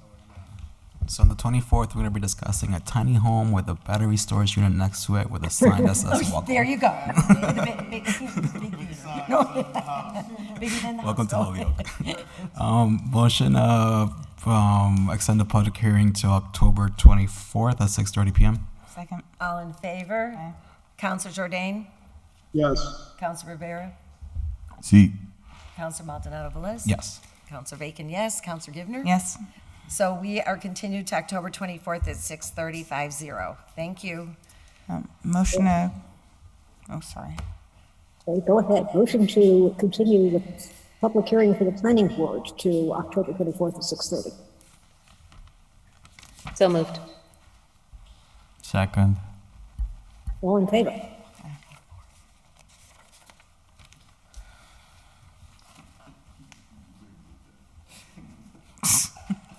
By roll call vote, Rosanna?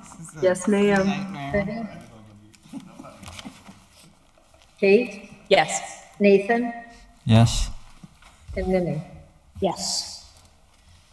And I believe this brings us to the end of our joint agenda for the evening. Except that we have That was it. short-term rentals. Is that a joint? That's zoning? Yeah. Yes. Okay, one more, then we're checked. So can I have a motion on item 6? Motion to take up item 6 and reopen the public hearing. Second. All in favor? Aye. Ordered that the zoning ordinance be amended to add a section for short-term rentals in addition to amending section 2 definitions and any other sections that may apply to this use. Mimi, that was number 2 on our agenda. Yeah, I just found it. I had to scroll up. Yes. Okay. Motion to reopen the public hearing for a zoning text change to add a section for short-term rentals, in addition to amending section 2 definitions and any other sections that may apply to this use. Continued from 425 and 523 jointly, and from just planning from 711. So moved. So we have no language Hold on. hold on, one Oh, moment. I'm sorry. It's okay. Roll call, I forgot.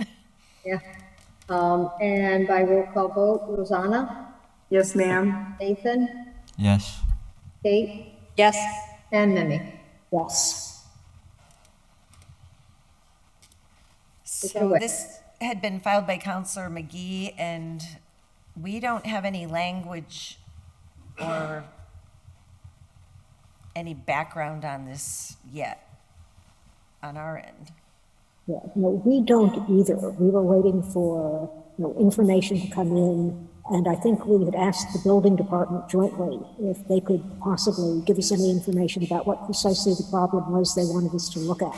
Oh, okay. Okay, great. And he's here. So you have the floor. You're it. Thank you for being patient and staying.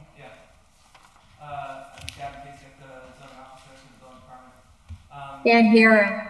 It's not Oh, is the on. mic on? Is the button pushed forward? Sorry about that. That's good. Davin Pasek, zoning officer for the building department. This was kind of just a preliminary thing. I wanted to get the discussion started about short-term rentals, like Airbnbs or VRBOs or what have you. There's many sites out there. Somewhat new to the city, but when I first started, I fielded a lot of complaints about my neighbors got a Airbnb, illegal Airbnb, all these different things, and I said there's nothing really preventing that from happening. And I know in some other cities like Northampton, there's a process that people have to go to register essentially their house to have it be a short-term rental. And I thought it might be a good idea. I don't know what it really would involve. I imagine some kind of like a home occupation. We do that for businesses at homes. Possibly some kind of home inspection. I'm not sure what it would entail, but I just wanted to get that started. So when you first came, you got a number of complaints. Would you say the complaints are consistent? Are they increasing? Actually, I would say that they've kind of decreased. Haven't received as many complaints, but it still comes up here and there. I mean, when I first started, it was, one or two a week. Really? It was And a people large may have amount. given up, right? Yeah, If and yeah. you have to wonder if, some of it's, neighbors just trying to get on each other's cases and all that kind of stuff too. But there is I think a safety concern with if people are renting out, 3 rooms in their house and, the fire department has to go there, they should probably know. Yes, and I just recently had neighbors talk to me about 8 or 9 people being in a house. So it is coming up. Councilor Rivera, sorry. So, just because I wanted to stay on the same topic, so is it different people complaining about different locations, or is it different people complaining about the same? Different people about different locations. Okay, that's different then. Yeah. Yeah. Okay. And yeah, like I said, there's nothing in our ordinance about it, so there's nothing really illegal. I mean, if you want to rent out a room or have someone stay over, nothing. How different? So, how different is it than if, let's say, for example, I moved out of my house and I rented out the 3 rooms to 3 different college students that are probably going to Mount Holyoke College or something like that. That would consider to be under the same concept. Yeah, I would say so. Yeah. But I think my house is R2, right? Or probably R2, more than likely. Well, so you'd still be able to do that. Right. Yeah, you should be able to do that. Except, one way I've been kind of interpreting it when people have asked about doing it for themselves is if you're in an R2, then you have the ability to fill those spaces, but to 2 different parties. You can't fill every single room in your house with, 8 different people. But I mean, this is, I get what you're saying. semantics, language. Yep. Thank you. So do you think you could share the ordinance that you've seen and send it over to Jeffrey so he could inform the committee and the planning board? Absolutely. And just give us a little something to look at? Sure. And you think it would be good for the city if we had a little more structure? I think so, or at least have the discussion. Yeah. I think it's a good idea. But yes, I do think it's a good idea. All right, so we are in a public hearing. Yes, I did see that, but I wanted to recognize Councilor. Just a quick question for a future meeting. I understand in a single family zone, one can rent property they own, but you rent it as a single family. Right. So when you do an Airbnb in a single family zone, I think we have to be careful about saying what's legal and what's illegal. Exactly. Because one of the complaints I've heard is graduation day for colleges in June, where a lot of homes are being rented, and it's a week of partying, not by one family, but by several families in an Airbnb. Yeah. To me, that's against our ordinance. I would say that, yeah, I would agree. I'd agree with that. Thank you. Yeah. Okay, so we're in a public hearing. I see Kate from planning has her hand up too. I just wanted to point out 2 things that I think in terms of the general topic, in many localities, I think most people know this, in many places, part of the problem with the housing shortage is that so many houses and apartments have been turned into temporary short-term rentals. So it's really making it hard for long-term residents to find housing. I don't know that we have that problem here, but I think we would want to make it so that we don't have that problem in the future. Some places have put on limits about what percentage of housing or a gross number of housing units in a city can be made into short-term rentals. Is just one thing to think about. And another thing to think about, as I understand it, if people have a short-term rental that they have properly registered, there's tax implications in that, and that if we have short-term rentals happening in the city that are not properly registered, that's a tax loss to the city from business. So just 2 things that I think we would need to learn more about. Mm-hmm. Thank you. So we are in a public hearing. I don't see hands from either committee. So Mary, you have the floor. Thank you. Mary Monahan, 20 Coit Street. And I've actually been operating a short-term rental for almost 4 years. So I can give you a little bit of background on what I consider the wild, wild west out there. So when folks refer to Airbnb, that's a platform that finds guests. VRBO is another platform. And then there's also the direct relationship with making a short-term contract with a guest. So I'll give you my experience. I started just before COVID hit. My long-term tenant left. I enjoyed going to Airbnbs, and I thought, hey, I'm gonna give it a try from a business perspective. I'm right off of 91, so from a travel perspective, you can market location, and I was thinking, this is the 5 college area, it's Holyoke, there are things happening. And then COVID hit, but what I ended up getting then for guests were students from Smith and Mount Holyoke. When the campuses were closed, the students wanted to still be together. I have 3 bedrooms, and I live there. It's owner occupied, so that's another critical component. Oh, is okay, it's right. owner occupied. That's a good point. So it's a duplex. I've got my apartment, they've got theirs next to me.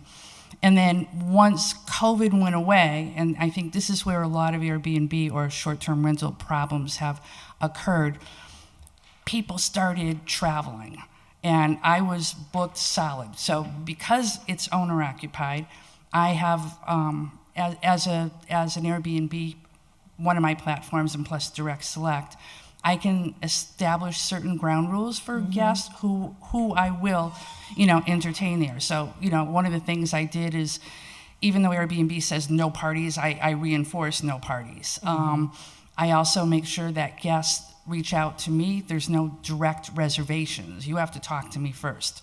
If I have some 20-year-olds coming, no, you're not coming.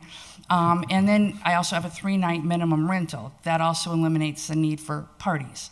But the other thing I found, which is so interesting for Holyoke, and I've been sharing this story, is the folks that started coming to visit were all the folks coming to visit family, and that still continues.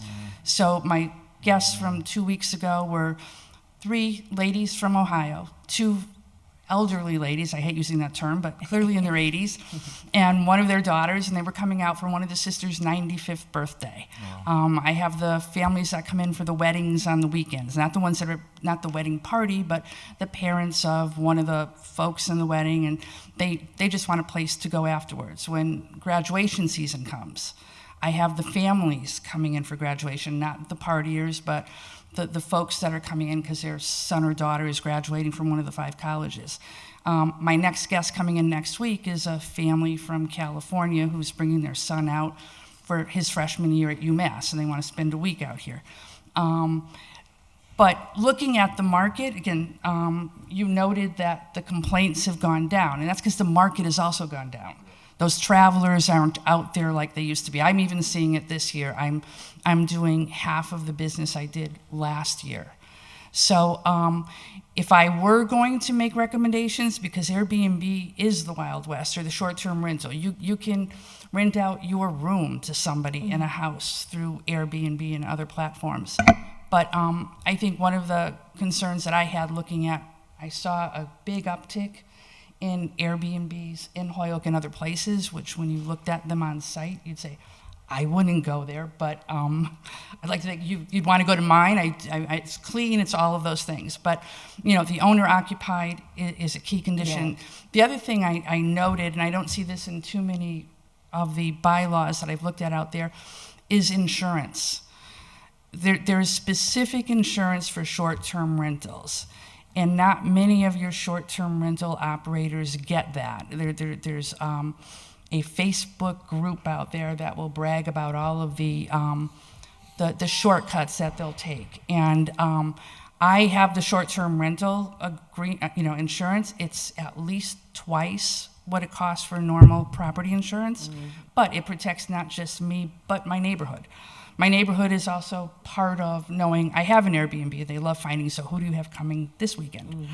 So again, I think it's a matter of the city finding a way to find those that work, because actually one of my guests during COVID, they were 2 NYU professors. They ended up buying a condo downtown.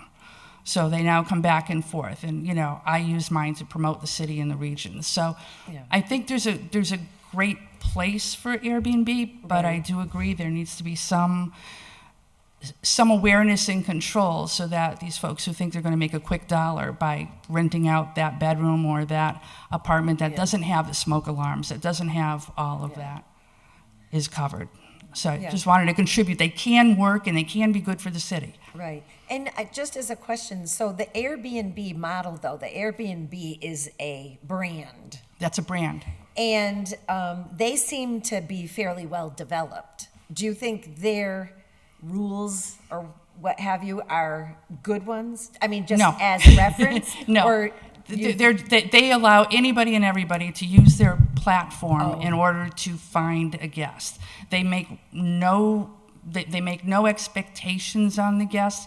or on the host rather, unless a guest complains for some safety issues. But before that, there is no inspection, there is But you none had of said that. something about rules. So they do say you can't have a party at them, but how many Airbnbs do we know of that are party places intentional? Okay, but I was just wondering, okay. And, all right, and you no, can no, have that's- as a host, you can come up with rules. Yeah. I have rules as a host. There's no smoking. There's Right. no parties. And we know that can be a wide spectrum of Exactly. expectations. If you don't live there and you can make big money off of having Yeah. 10 guys, don't want to pick on guys, but 10 guys coming in to have a party for the weekend and it's not bothering you, that's where the problem comes. And that's where we is- get called. And then the other problem comes, and I don't see it so much as being in the Holyoke area, but if you're in a larger, touristy destination point, and you can see this in the Boston market. Boston has a 30-day minimum rental, or because It gets people too people will rent out an apartment and then they'll now turn it into an Airbnb. And you've got corporations doing that. Sometimes through Airbnb and Vrbo, you'll find that that's Marriott behind the name. Oh. So it is kind of the Wild West. There are ways of doing it right, but it takes we can talk. Because again, I think it's been great. It's been great for me personally, but I also think it's been great for the city. Yeah. I think a lot of people have that, I'm getting folks flying in from Europe, from the West Coast, and they get a great impression of the area, and many of them come back. Yeah. All right, well, Okay? thank you. No, Yes. thank you. I stood in Airbnbs and I would second some of what Mary's saying with regards to like bringing people into Holyoke, and then some of the tourism that we're doing out here in Holyoke. We're trying to promote tourism in Holyoke. It will add value, but there's also the like paying attention to where it's going to be placed, where they're going to be at, because they will take away from, it'll take away from the communities too as well.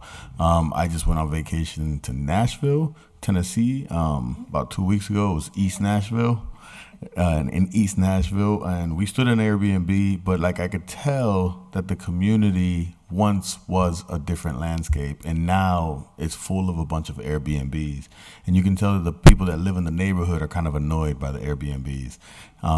When I noticed that, I said that, I was like, wow, this could happen in Holyoke. Not now, but in like 15 to 20 years, it's possible that it could happen in certain neighborhoods in the city.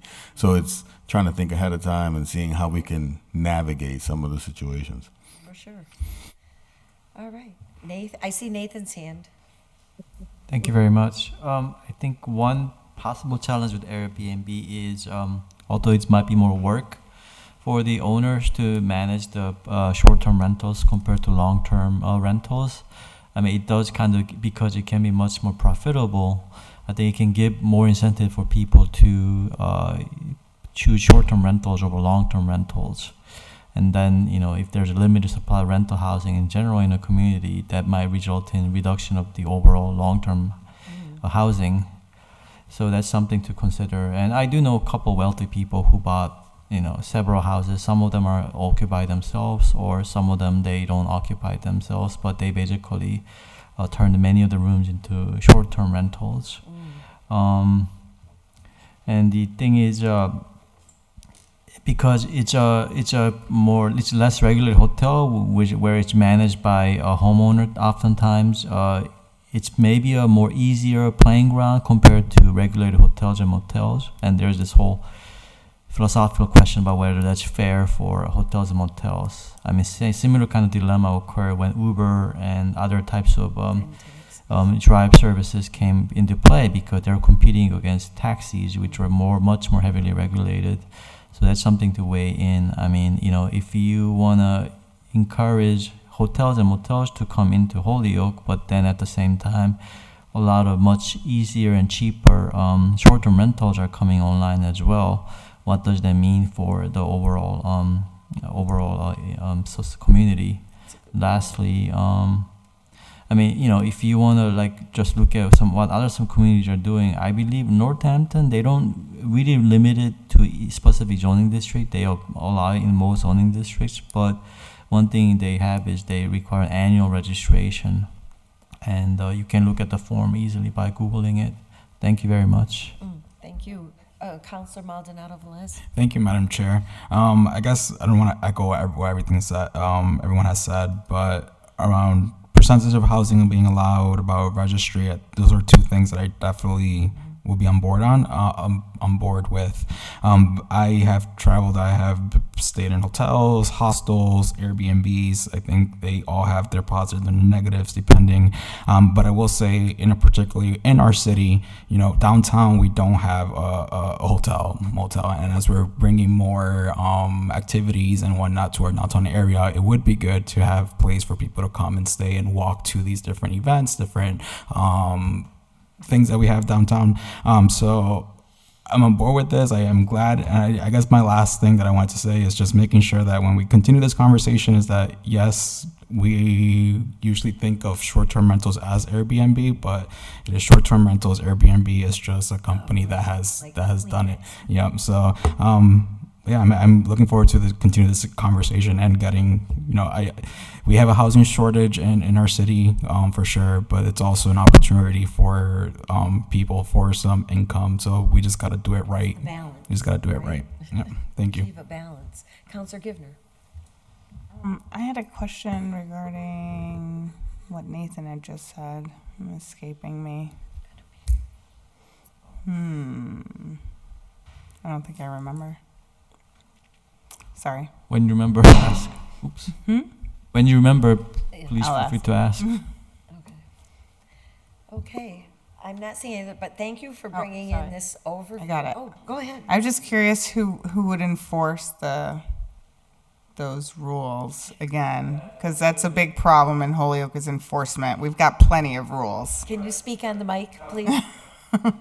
Yeah, I believe that I would be one of the people enforcing at least part of the ordinance. Mhm. I don't know if the health department would be involved at all, but as code Just you? enforcement, well, there'd probably be multiple people. Building official would have to do something for the actual building and safety. I don't know if the fire department would be involved, but I would be involved in at least a part of it, probably in the initial stages. Okay, so the complaints are coming into you initially, or Right. generally? Yes, generally. And so you would be the follow-up person. Right. Okay. And I'd probably help them along, trying to determine what zone they're in, whatever we come up with, try and help them navigate it. Thank you. And then get the building department, health department, fire department involved as needed. Thanks. Great. Thank you. I don't see any other hands. So, do we want to ask our legal folks to take a look at the Northampton ordinance, or do we want to look at it and then come up with things that we would ask legal to put into legal form at our next, and continue the public hearing? I think to take a look at a couple different, not just right, one right. thing. That's just one example. Yeah. Yeah, for sure. I've done some preliminary research. I don't mind forwarding over. Oh, what Yeah, I have great. as working with you on That's it too. exactly Yeah. what we need. Okay, thank you. So we'll receive that for our next public hearing. All right.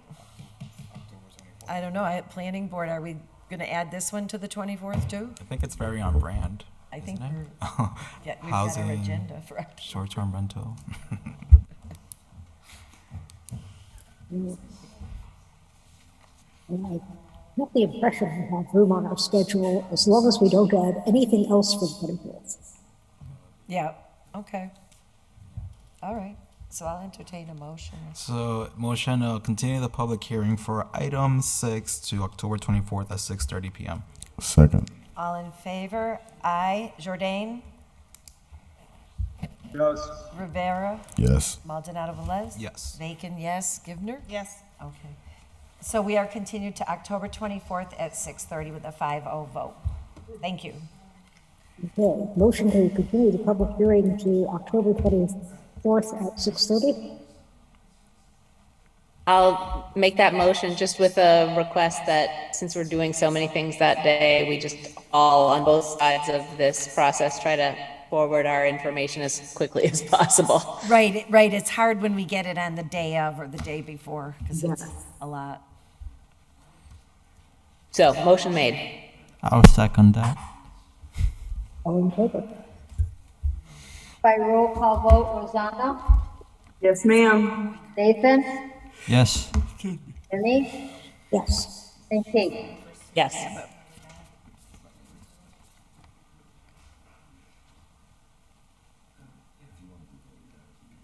Okay. So are we now through our joint agenda? Yes, and thank you, planning board members. We had a busy evening, but I think a productive one. Well, thank you for your hospitality. I agree. And we'll see you in more weeks than I like to think about. Okay. Have to be ready at that point. Okay, planning board members, we still have our meeting to get through, so I will see everybody back in our Zoom in, what, 5 minutes? I'll have to walk back to the fourth floor of the annex building. Thank you. We will wait for you. Nathan, if you see Papa over there, have him come open the door. What was that? If you see the custodian, have him open the door for you. Oh, okay. Oh, okay. Actually, I'll use the side room of the city council chambers then. Okay. Wait, I'm so confused. Devin, will you just let me in the annex then? Yeah. Okay. Thank you very much. Yeah, I'll just go to the annex. Thank you. Okay. Thank you. Thank you, everyone. I just want to check in to see if somebody's here from Red Barn Growers. That's right. They're withdrawing, so we don't have to worry. But if Red Barn is here, I don't want to skip over them. Red Barn. Is anyone for Red Barn here? Is anybody from Red Barn on Zoom? Barn, Colorado. Thank you.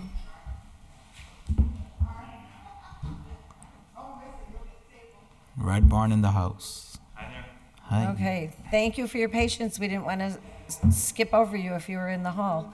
Thank you for this epic meeting. Oh, yes, yes.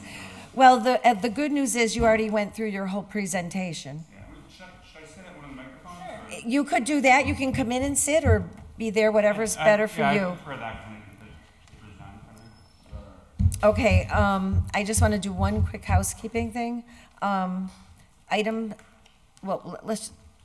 Let's go out of order and take up item So 8. motion to take up item 8 and open up the public hearing. Second. All in favor? Aye. Aye. Item 8, public hearing, special permit application of Red Barn Growers LLC to operate a marijuana manufacturing establishment at 1 Cabot Street, Units 5 and 6. Continued from 6/27. Now, my recollection was we continued it because you were still working on your host agreement and you pretty much had submitted everything else. We just recently got a communication from the city solicitor that you're still not there. She suggested that is awaiting some finalization of amendments with the commission itself in the communication to us. So is that your current understanding? Yes. So yeah, I have a copy of that communication as well. Okay. And she sent it at my request, actually.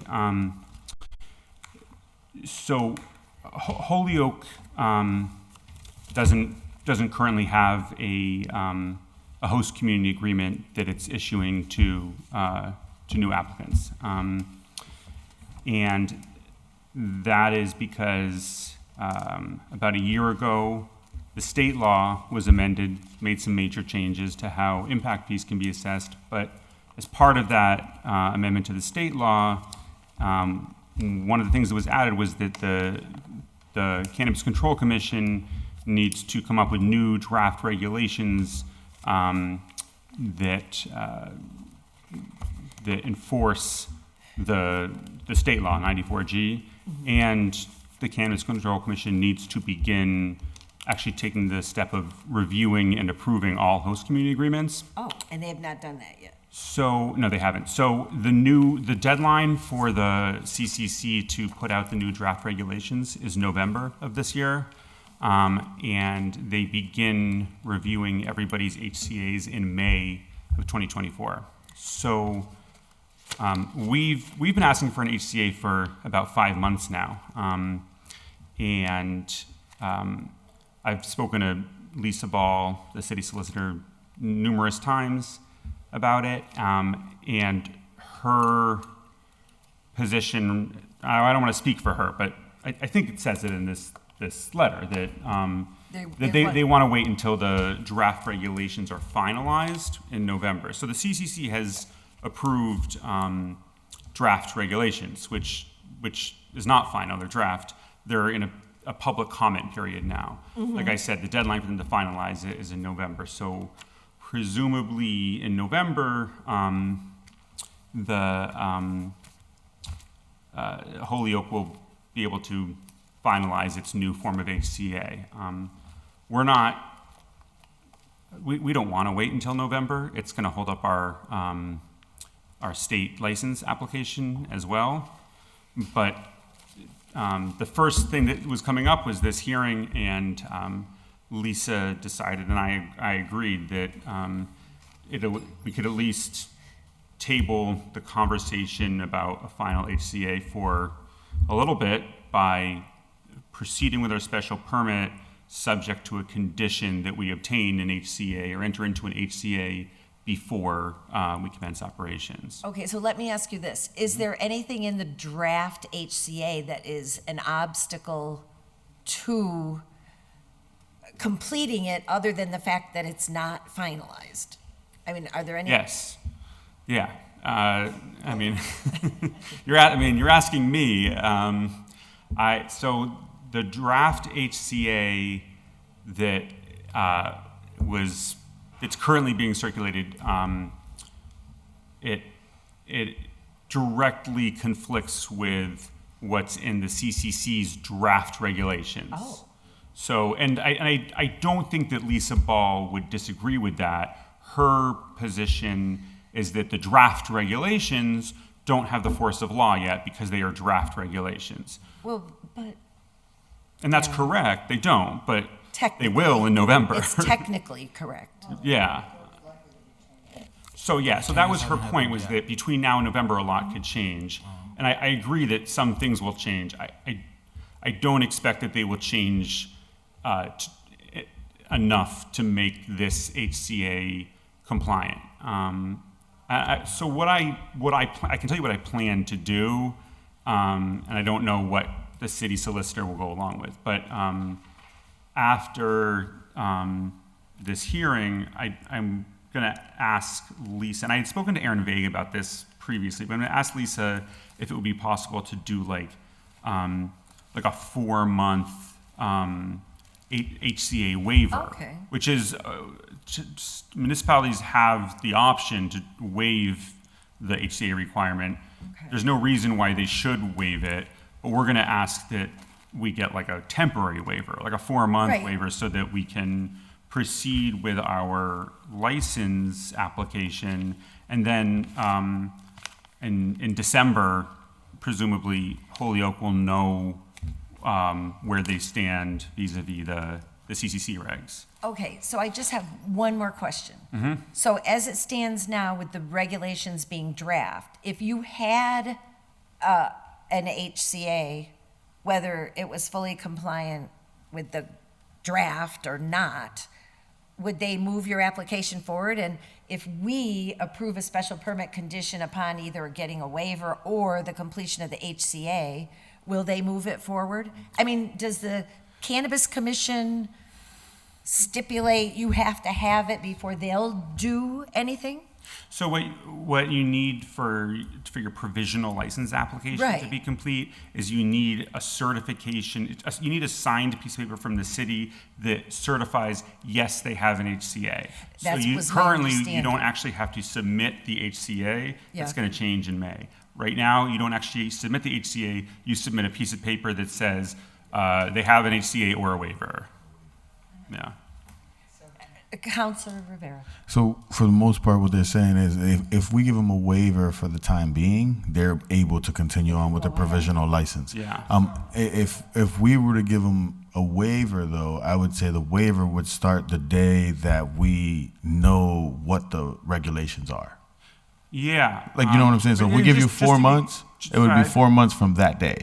Yeah. Or would it? But that's, I want to kind of make sure I'm being clear that what we're asking this committee for is we're not asking for a waiver right now. I'm going to speak to Lisa Ball about that tomorrow. Okay. I'm just sort of letting you know what I plan on doing. Okay. What we're asking this committee for is a special permit with an additional condition that says that Red Barn will obtain will obtain an HCA or a waiver of an HCA prior to.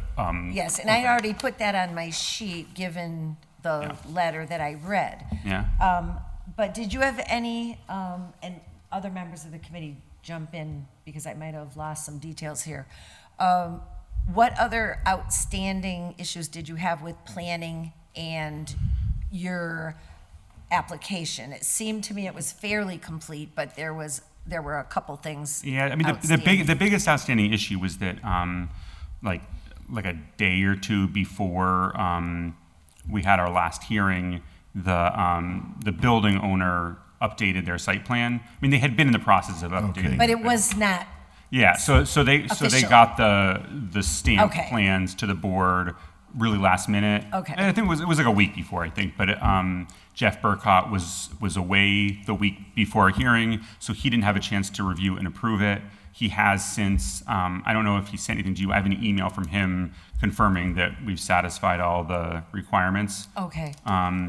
And yeah, there were a few things that Jeff Burkott had asked for that arrived, I think, just too late for him to review and approve. It was he wanted updated plans. He wanted to see exterior views that identified the location of our of our leased premises. I provided those to him. I have copies of them here. And you know, there were no surprises. He approved everything without comment, but And so- it got in too last minute at our last hearing. Okay, so you're all good now with them? Yeah. All right. Committee members, Councilor McGivern, any other questions for this applicant? Is the committee warm to granting the, Councilor McGivern? I don't want to hold it up because I'm agreeing with what is being proposed, but who could grant the waiver?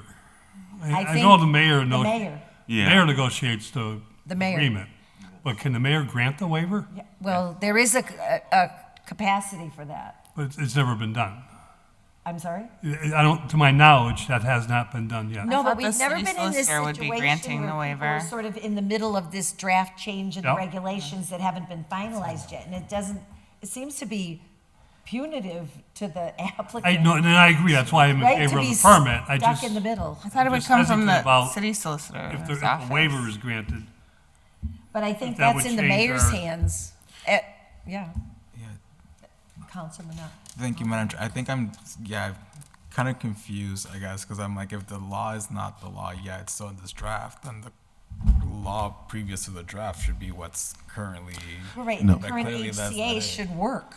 No. Because it still is the law. No, so the new laws that came out last year, which was on November 2 as well, they literally void our HCA because our HCA allows for community impact and the cannabis industries to identify nonprofits who they want to give money to. Right. And the new law says you can't necessarily do that anymore. So you can't have it in So the HCA. right, Except so- that it's not final. So it's not the new law yet. It is final. The draft. So the draft is a draft, right? But it's a final draft of the drafts. Right. So it's letting people. It's kind of giving us a year and some change time to fix all the other HCA's that are not up to par. Right. Come the day he says that they go through our HCA's, if we have not fixed all that stuff, we owe people some money at the end of the day. Well, It's we even better- more complicated than Yeah. that because so. Well, we have our attorneys online here, so maybe they can, They said, in the letter that I saw, it said they wanted to wait till November when it was final. Yeah, And so in the meantime, you could get a waiver theoretically. that's what I'm going to ask. So I'm inclined to say if all the other application is complete, that we can recommend approval of the special permit pending the completion of the HCA or approval of a waiver. Second. Right? So moved. He's already seconded. I'm sorry. Was that a motion? I so moved it. Okay. So you seconded it. Oh, all right, Yeah. all right. So we have the motion before us to approve the special permit. Now, we have other conditions that are the standard ones that I think you're familiar with. One, that the owner of the building always pay the commercial property tax rate to the extent allowed by federal, state, and local laws for the duration of the special permit, that the business retains a minimum of 30% Holyoke residents for non-security jobs, that the hiring preference be given to security personnel that are retired Holyoke police or a retired member of another police department that now lives in the city of Holyoke. There shall be no marijuana consumption allowed on site, that the hours of operation be set according to city ordinances, that the applicant must abide by the Massachusetts general laws and guidances from the Cannabis Control Commission, that the petitioner applicant shall conform with city and state health laws, rules, and regulations, including odor nuisance controls for the duration of the permit, that if substantial progress has not occurred within 2 years of issuance of the special permit, an extension shall be required, and that's at the request of the applicant. And the additional condition that the operations for the special permit begin after the completion of a host community agreement or approval of a waiver. Does that sound right? Yes. Okay. You agree. So we have the motion before us to include these conditions. Which was the one that I think I'm the second to last one? You said it was at the request of the applicant. Can you just reread that one? That if substantial progress has not occurred within 2 years of issuance of the special permit, an extension shall be required. Okay. And that's kind of a standard thing. Yeah, that's But fine. it had only come up, recently Yeah. as a question. So we've put it in to sort of remind people. That makes that it's sense. there. I think I just missed it when you read it. Yeah, no problem. All right, so we have the motion to recommend approval of the special permit with 9 conditions as read into the record. All in favor? Counselor Jordan? Yes. Counselor Rivera? Yes. Counselor Maldonado Velez? Yes. Counselor Bacon, yes. Counselor Gibner? Yes. So we have 5 yes, so, wait a minute. September 5th. Did I close the public hearing? Motion to close the public hearing for item 8. Second. All in favor? Aye. Aye. Aye. I think that's a roll call. Jordan? Yes. Rivera? Yes. Maldonado Velez? Yes. Bacon, yes. Gibner? Yes. And the renewal of the motion to approve with the conditions. Second. Jordan? Yes? Yes. Rivera? Yes. Maldonado Velez? Yes. Bacon, yes. Givner? Yes. I'm speaking for you now. I know it's a rerun, but I wanted to get it in the correct order because otherwise a technicality could come up later. All right, so thank you very much. This will get recommended to City Council at our next meeting, which will be September 5th. This city council meeting September 5th? Yes. Okay, great. Thank you as always for your time. Okay. Thank you. Have a good night. I know you said for item 7 they're withdrawing. Do we have to do anything with Yeah, that? let's just, we have to take it up, open the public hearing. We have to, this will take 1 minute and then we'll go to them. Motion to take up item 7, open up the public hearing. Second. All in favor? Aye. So the public hearing special permit application for Small Wonders LLC at 109 Lyman Street for a marijuana manufacturing establishment. The applicant has withdrawn. So I would entertain a motion to close the public hearing. Motion to close the public hearing for item 7. And note that the application has been withdrawn. Motion to close the public hearing for item 7 and that the applicant has withdrawn. Second. All in favor? Jordan? Yes. Rivera? Yes. Maldonado Velez? Yes. Bacon, yes. Givner? Yes. Okay, so closed and over. Item 9. Motion to take up item 8. 9. 9. Item 9. 9. Okay. Second. All in favor? Aye. Aye. Order that the city council adjust the sewer rate ordinance. And we have had updates provided to us. And this is a complicated process because we have two streams going on. We have the stream going on here, and then you have the meeting of finance at the end of the month, right, Joe? Where the same Sewage. item is on the agenda for updates on the sewer fund. Sorry, we have some information from the engineer that is directly related to the bond that was in question. All right, That's so, what I know so far, is just Yeah. to keep us going forward. yeah, so we have a couple parallel paths going on here, but certainly we want to hear the update because we did receive the updated information with the budgetary amendments that you're recommending, which we haven't heard officially yet at council, of course, right? So we'll give you the floor and let you run through it. How's that? Does that work for the committee? Sure. Okay.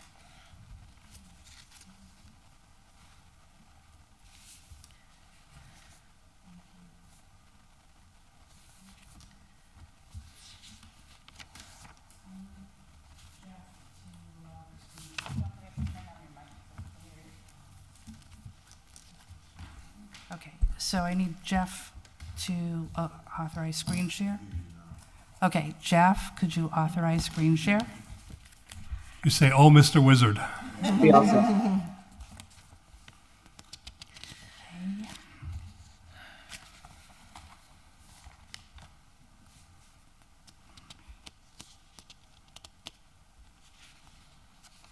And I don't know why.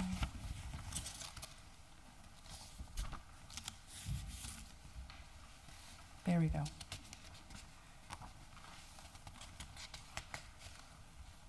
Okay. So much on here. Why can't I?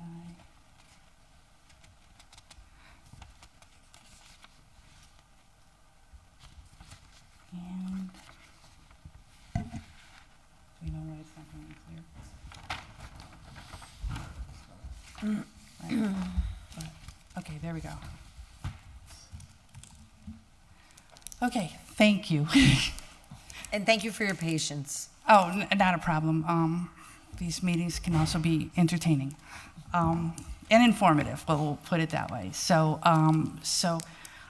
Carl and I are here to update the board on the projected or the recommended sewer rate that we're recommending for the council for approval. And I do believe we probably have Commissioner Libby Hernandez is probably on Zoom right now. She had to leave. But so this is a continuation is how we're looking at it from what we did back in June. So tonight's agenda is actually brief. I'll quickly go over the project team, the rate recommendation. You have some paperwork that supports all that, and then we'll conclude with a discussion. So the project team has stayed talking. Since June, we continue to move forward because new financial data becomes available as receipts are posted, as other information, and you'll see that that's the reason for a couple of the changes you're seeing in the budget that the council will be asked to approve. But Mark Abrahams and his team, his son Matt, working with the Board of Public Works, the director and Chris, the mayor, the city auditor, and Rory have been contributing data, financial data to this. And the Hoyok Water Department, we depend on them a lot when it comes to getting an understanding of the billing, who our bill payers are, and what they consist of. So all this information at this point sometimes just creates more questions. But we got to a point where we have been comfortable with what we've been recommending, but this is the latest because we have information we didn't have in June. So this is the budget. The budget, you'll be voting on a new one, an amended one at some point in the fall to make some adjustments for what has occurred since then. One of the adjustments is an additional $135,000 to be added to the sewer break account to bring it up to the average of $235,000. That's been the average cost of sewer breaks for the past 5 years. And then there was an adjustment made to debt service once the final schedule came through. Let's talk a bit about that additional $135,000. That's needed because the Division of Local Services has told us in the process of reviewing our budget numbers here and our recommended sewer rate that they will not approve a tax rate for the city unless the enterprise fund comes in with a balanced budget. And that balanced budget in their mind includes $235,000 for sewer breaks because that is the average, as opposed to the past year was $7,500. So, you know, it's apparent that intent or not, the budget has come in underfunded, which creates that issue of where do we find the funding for the deficit. Right, because the actual repairs were much, much higher. Correct. So if we stick with the average, you know, the Division of Local Services can't make a statement that you're intentionally underfunding. So just to show you the history, we're calling ours option 3 that we're recommending tonight, but you know, we've been here before. Option 1, which was the one that the Board of Public Works highly recommended, included using the sewer rate to pay for the deficit that came out of FY23. Almost could have happened if Division of Local Services, it was subject to their approval, but they felt that the finances in the city of Holyoke weren't recent enough for them to be comfortable to allow us to go over 2 fiscal years. So then option 2 came with finding a funding source outside of the sewer rate, the existing sewer rate. So Council, you remember at some point in June, you transferred funding from both the source stabilization and free cash in order to address that deficit. So that's been taken care of, but this particular recommended sewer rate also included, did not include the additional $135,000 for sewer breaks. It only had a budget of $100, and it also didn't have the updated numbers with respect to the debt services. So on the debt service, I don't remember it having anything for the debt service. We can send you a schedule. It did have something for debt service in the budget? Oh, yeah, yes, it did. Okay. It's just that when I'm just not remembering. Yeah, the updated debt service. But you had something, and now this is just correct. This is just the correct one. Again, Okay. you know, But it was recognized. Correct. Okay. Yes, because those are long-standing, and this was probably newer debt, so the schedule, for whatever reason, for FY24 changed.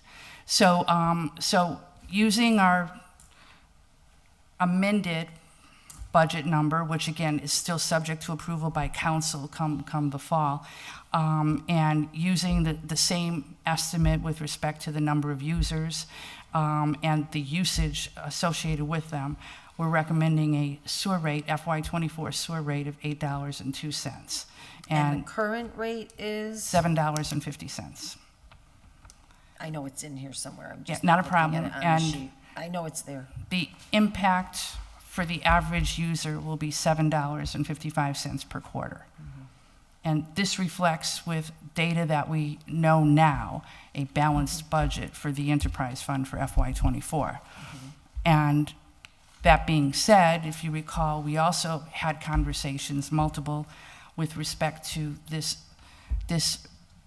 comprehensive examination of just this, establishing the sewer rate, identified a whole lot of things we should know more about moving forward. And again, back to what the ordinances say we pay for, back to what the ordinances identify as associated with the stormwater collection system, the wastewater collection and treatment, your MS4, which is connected to the stormwater, and then the flood control systems.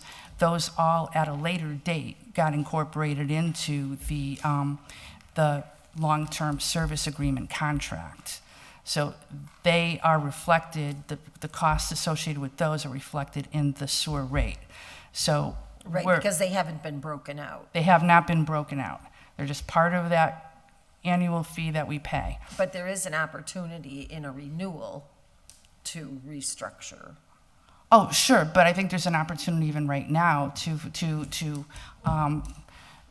the long-term service agreement, we're not wedded to the fact that the sewer user has to only pay for that agreement. If there's costs in that service agreement that have a citywide benefit. Right, like then street cleaning. Right, so those costs could be pulled out of that. Yes, to and be- there's right. been, and this council's been warm on that for years, but it's never happened.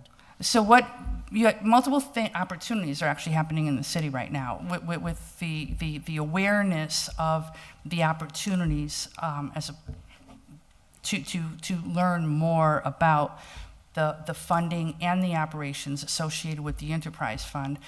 You'll know we had proposed back when you first saw this for FY24 to do a comprehensive in-depth study of the enterprise fund, looking at the operational costs associated with those bits and pieces that we're talking about. What does it really cost to maintain the MS4 system, including the stormwater? What does it really cost to maintain the flood control system? And in our initial reviews of some of that, for example, on the flood control system, this is going to overlap with the integrated management plan. Do we really need to continue to maintain that, or is this an opportunity to petition the Army Corps of Engineers if the council and the public no longer see a need for paying the amounts of money to protect something that no longer exists? Right. Well, So, there's a point. but it's not an easy process of just saying we don't want to Right. do it anymore. Right. So all of that would be part of this comprehensive study that we're proposing. Operations, finances, looking at various sewer rate scenarios. Right now, everybody pays the same except for a few separate agreements, Sonico being one of those. But are there valid reasons for having different charges for different users? Are there valid reasons for bringing back a minimum payment? That was eliminated the last time the council voted on the sewer rate. Even if you're not using a lot of water, thus not discharging a lot into a system, you're still depending on that infrastructure that still needs to be paid for.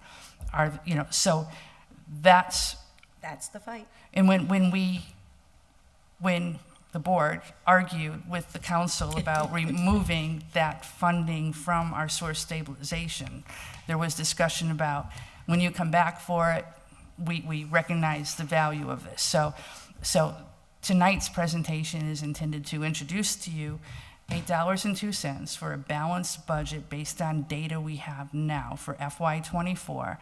And you'll be seeing an order filed through the mayor for $100,000 from available funds in order to begin this comprehensive study. That's going to give us a capital improvement plan, marries well with the integrated management planning that we're doing. That's beyond just the enterprise fund.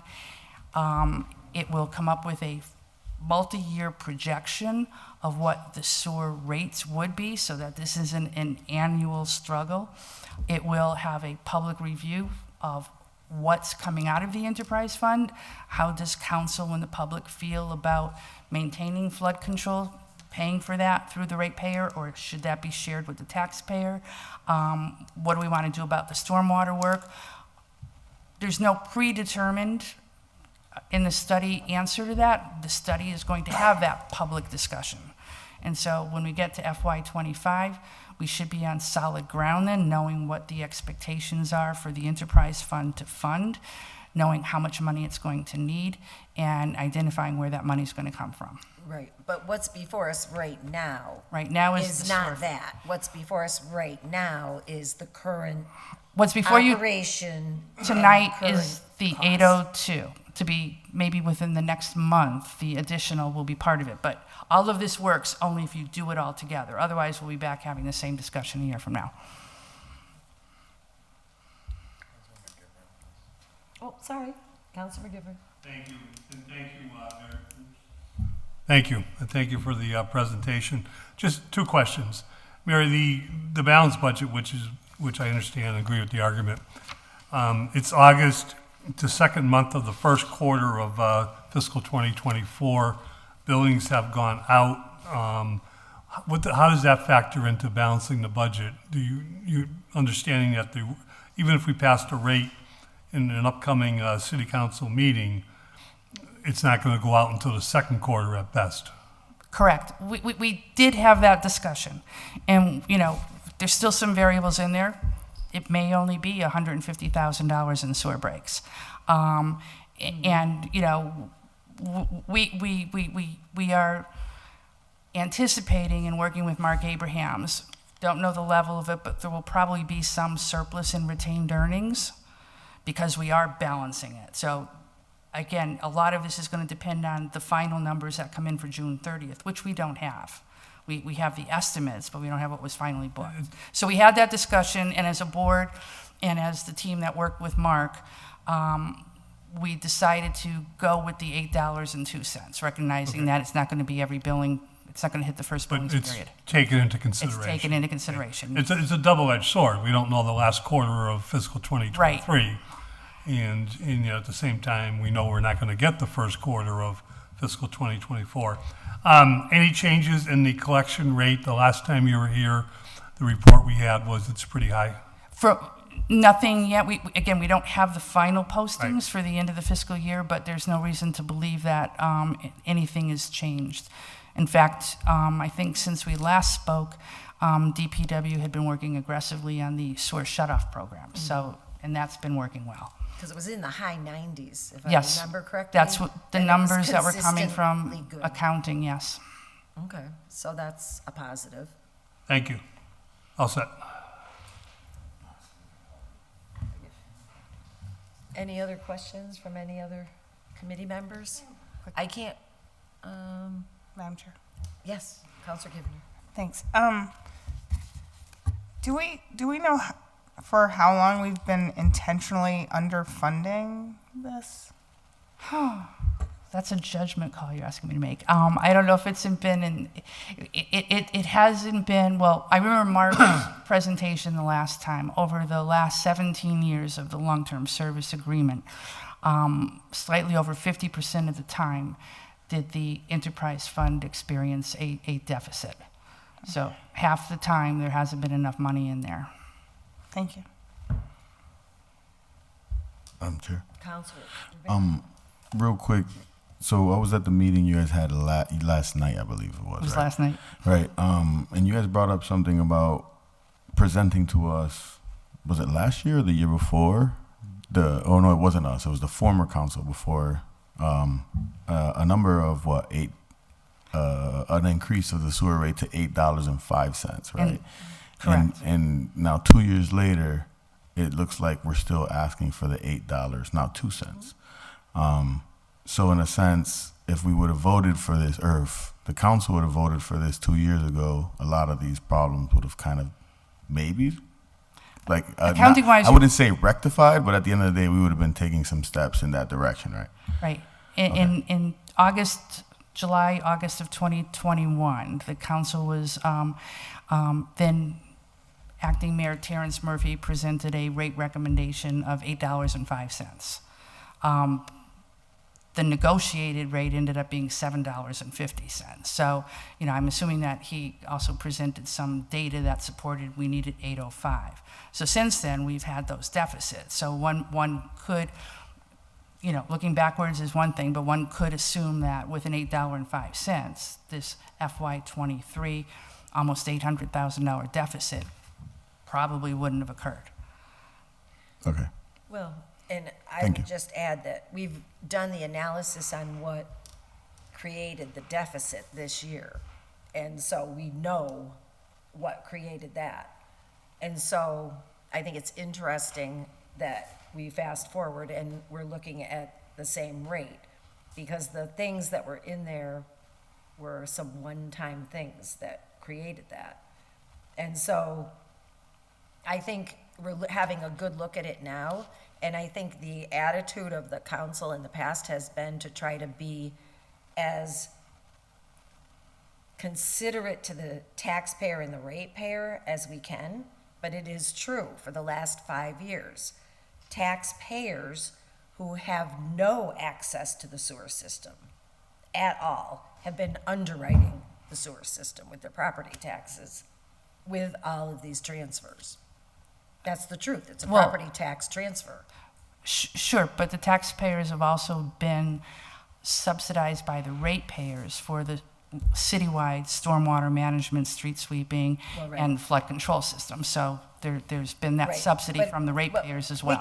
We can compare Well, the math. and that's why this study needs to occur, because we want to. can compare the math later. Yeah, so, But nonetheless, the subsidy has occurred, and also the people who've been paying the sewer rate can say they've been double paying because they're paying the sewer rate and they're paying more property taxes. So, I mean, everybody was sharing the weight of the sewer infrastructure for at least the last 5 years, citywide. I think that's a true statement. Sounds like at least 9 years. I think Councilor Jordan has his hand up. Oh, Counselor Jourdain, I was looking for you before, and then when I Nah, he's wasn't coming. looking, there Don't you worry, are. he's coming. I knew he was coming. I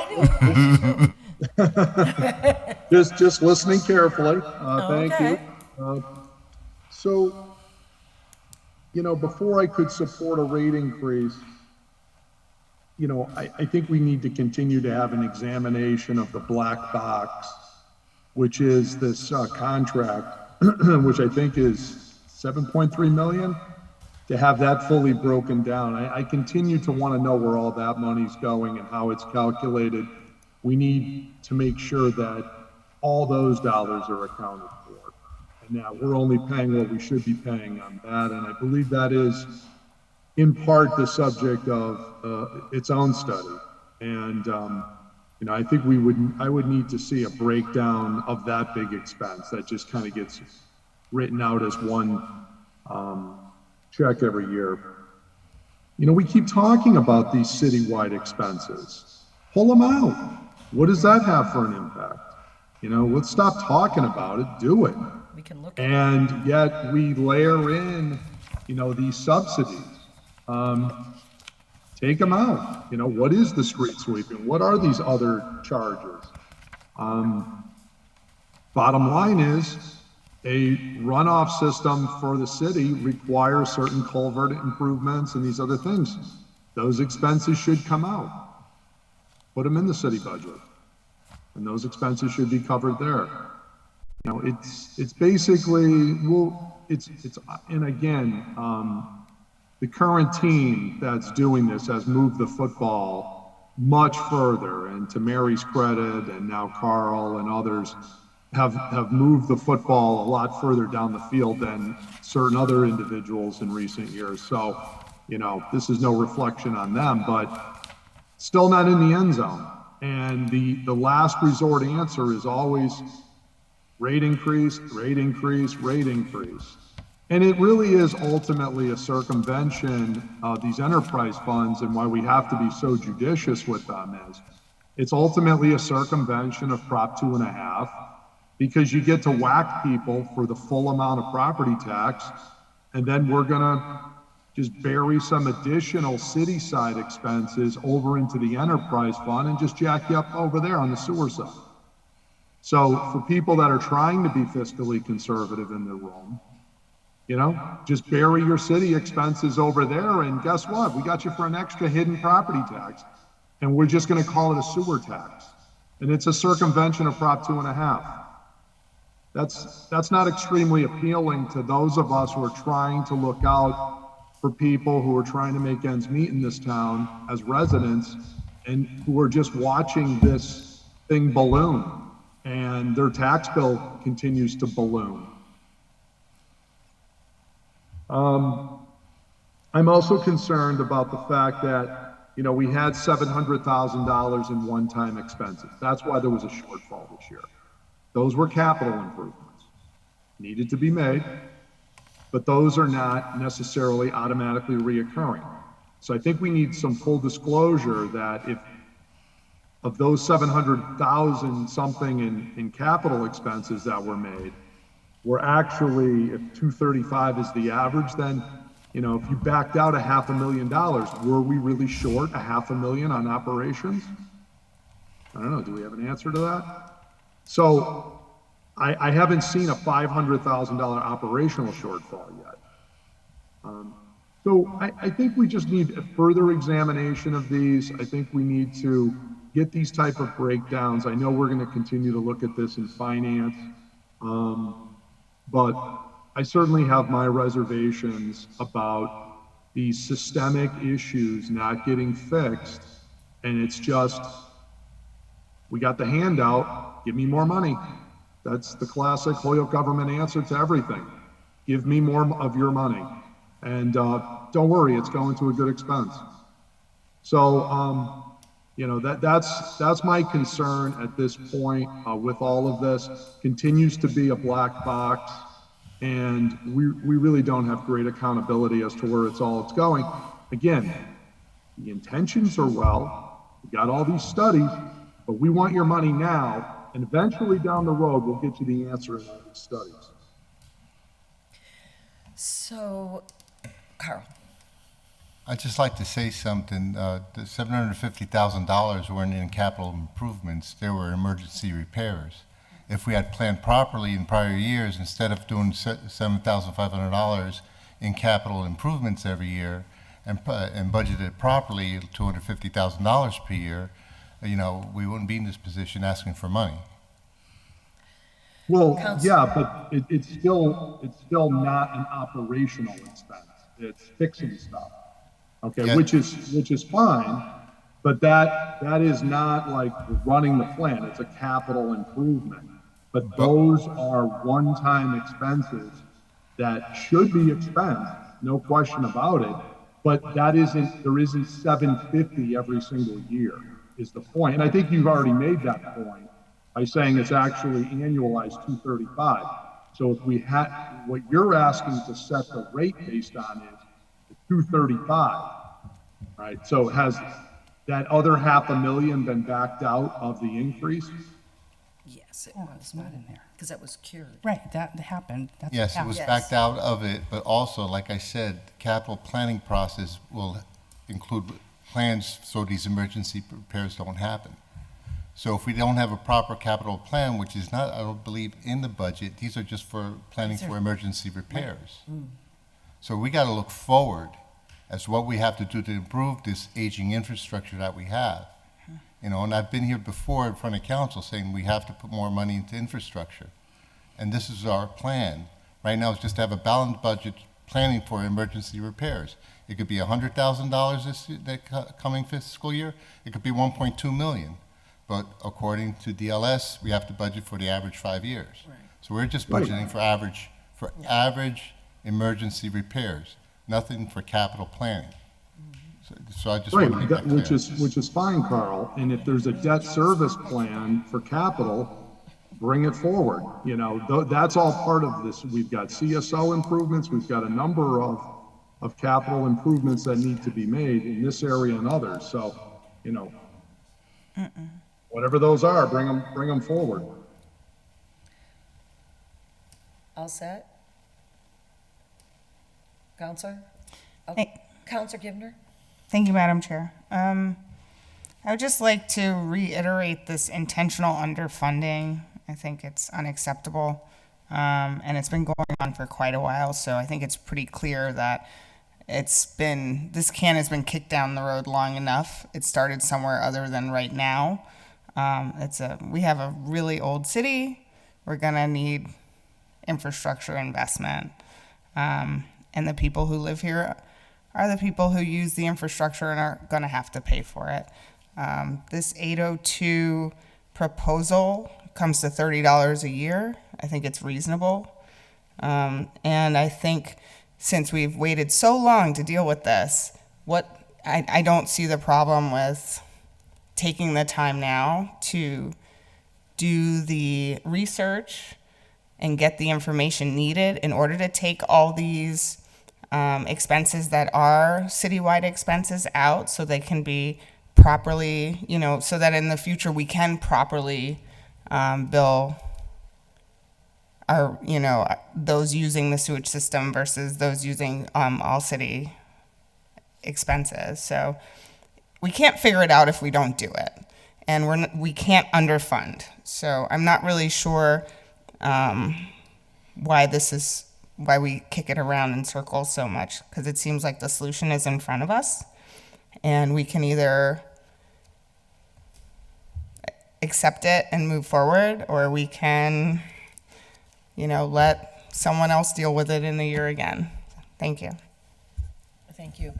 So I have a question.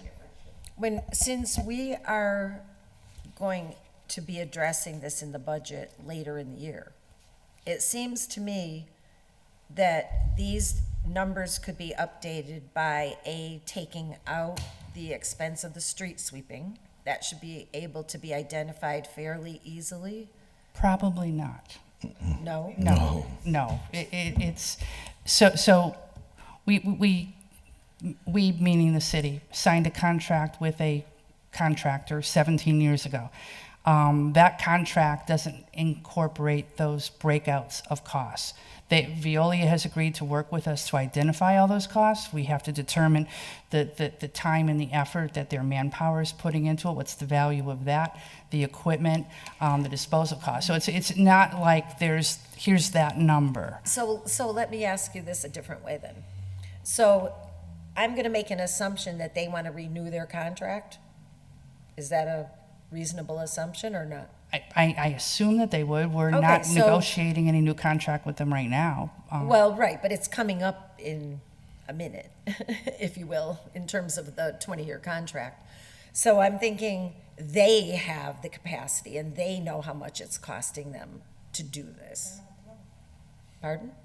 So my thing is, this is my point. I think they know how much it's costing them, and I think they could share that with us. And I think, I don't know about the flood control aspects. Are they doing that too? Or is that they manage that?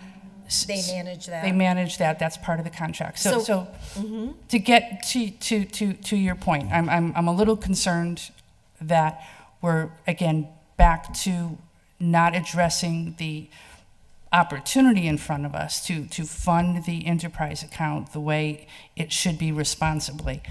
And in this fiscal year, do that study. That's the study we're proposing to do. When we short-change these levels of effort to learn more about what our system needs are, to plan for those system needs, we will end up in the same boat. We can pick a number and say, hey, this is what street sweeping costs. Let's allocate that back onto the taxpayer. So but what without would a study, how would you justify that? Well, because we know that it's a cost, we know that it is a cost that benefits the whole city, and I think we could reasonably ask the provider of the service what the cost is. Do you want to take out of the IDDE, that illicit discharge detection and elimination? That's a cost with the MS4 program along with the street sweeping. There's water quality sampling. The MS4 permit requires all that. That's a citywide service. So what are you stopping at? Again, I don't mean to be problematic here, but the direction isn't clear. It's still piecemeal again. Well, what I'm trying to do is I'm trying to lower the expense of the enterprise fund, which I agree should be self-supporting, by the amount of expense that the city is benefited citywide by, which there's been 2 or 3 pretty clear-cut, easy-to-see things that have been identified, street sweeping being one of them. I cannot believe a sophisticated company like Veolia doesn't know how much it's costing them to sweep our streets. But whether they want to share it or not, I don't know. But I mean, but we're going to spend, I don't know how much money analyzing it to figure it out, right? It's bigger than that. Well, I know analysis it's bigger than is- that. Yeah. I know it's bigger than that. But my point is, we're having a debate about trying to control rate shock to the rate payers, who are getting hit left and right, which we all know. And part of the way that we can do that is by taking the things that we've talked about for at least 3 years that are citywide and pulling them out of what we expect the sewer rate payer to pay. And I think people would even be okay with an estimate of what that is and put it into the city budget out of the enterprise budget, and then just allow for that rate increase to be less. And it seems to me we could come up with reasonable estimates of pulling those out of that budget. So in the spirit of transparency, that the proposed study that we're doing would allow for that discussion to happen in a very public forum. We can guess at numbers, and, you know, again, to go back to Veolia, so we're going to put off a rate increase that's necessary to get a tax rate certified in order to save the taxpayer or the ratepayer. I don't know what, we could probably bring it down to $7.99 versus $8.02. I don't know, because we don't know what those numbers are.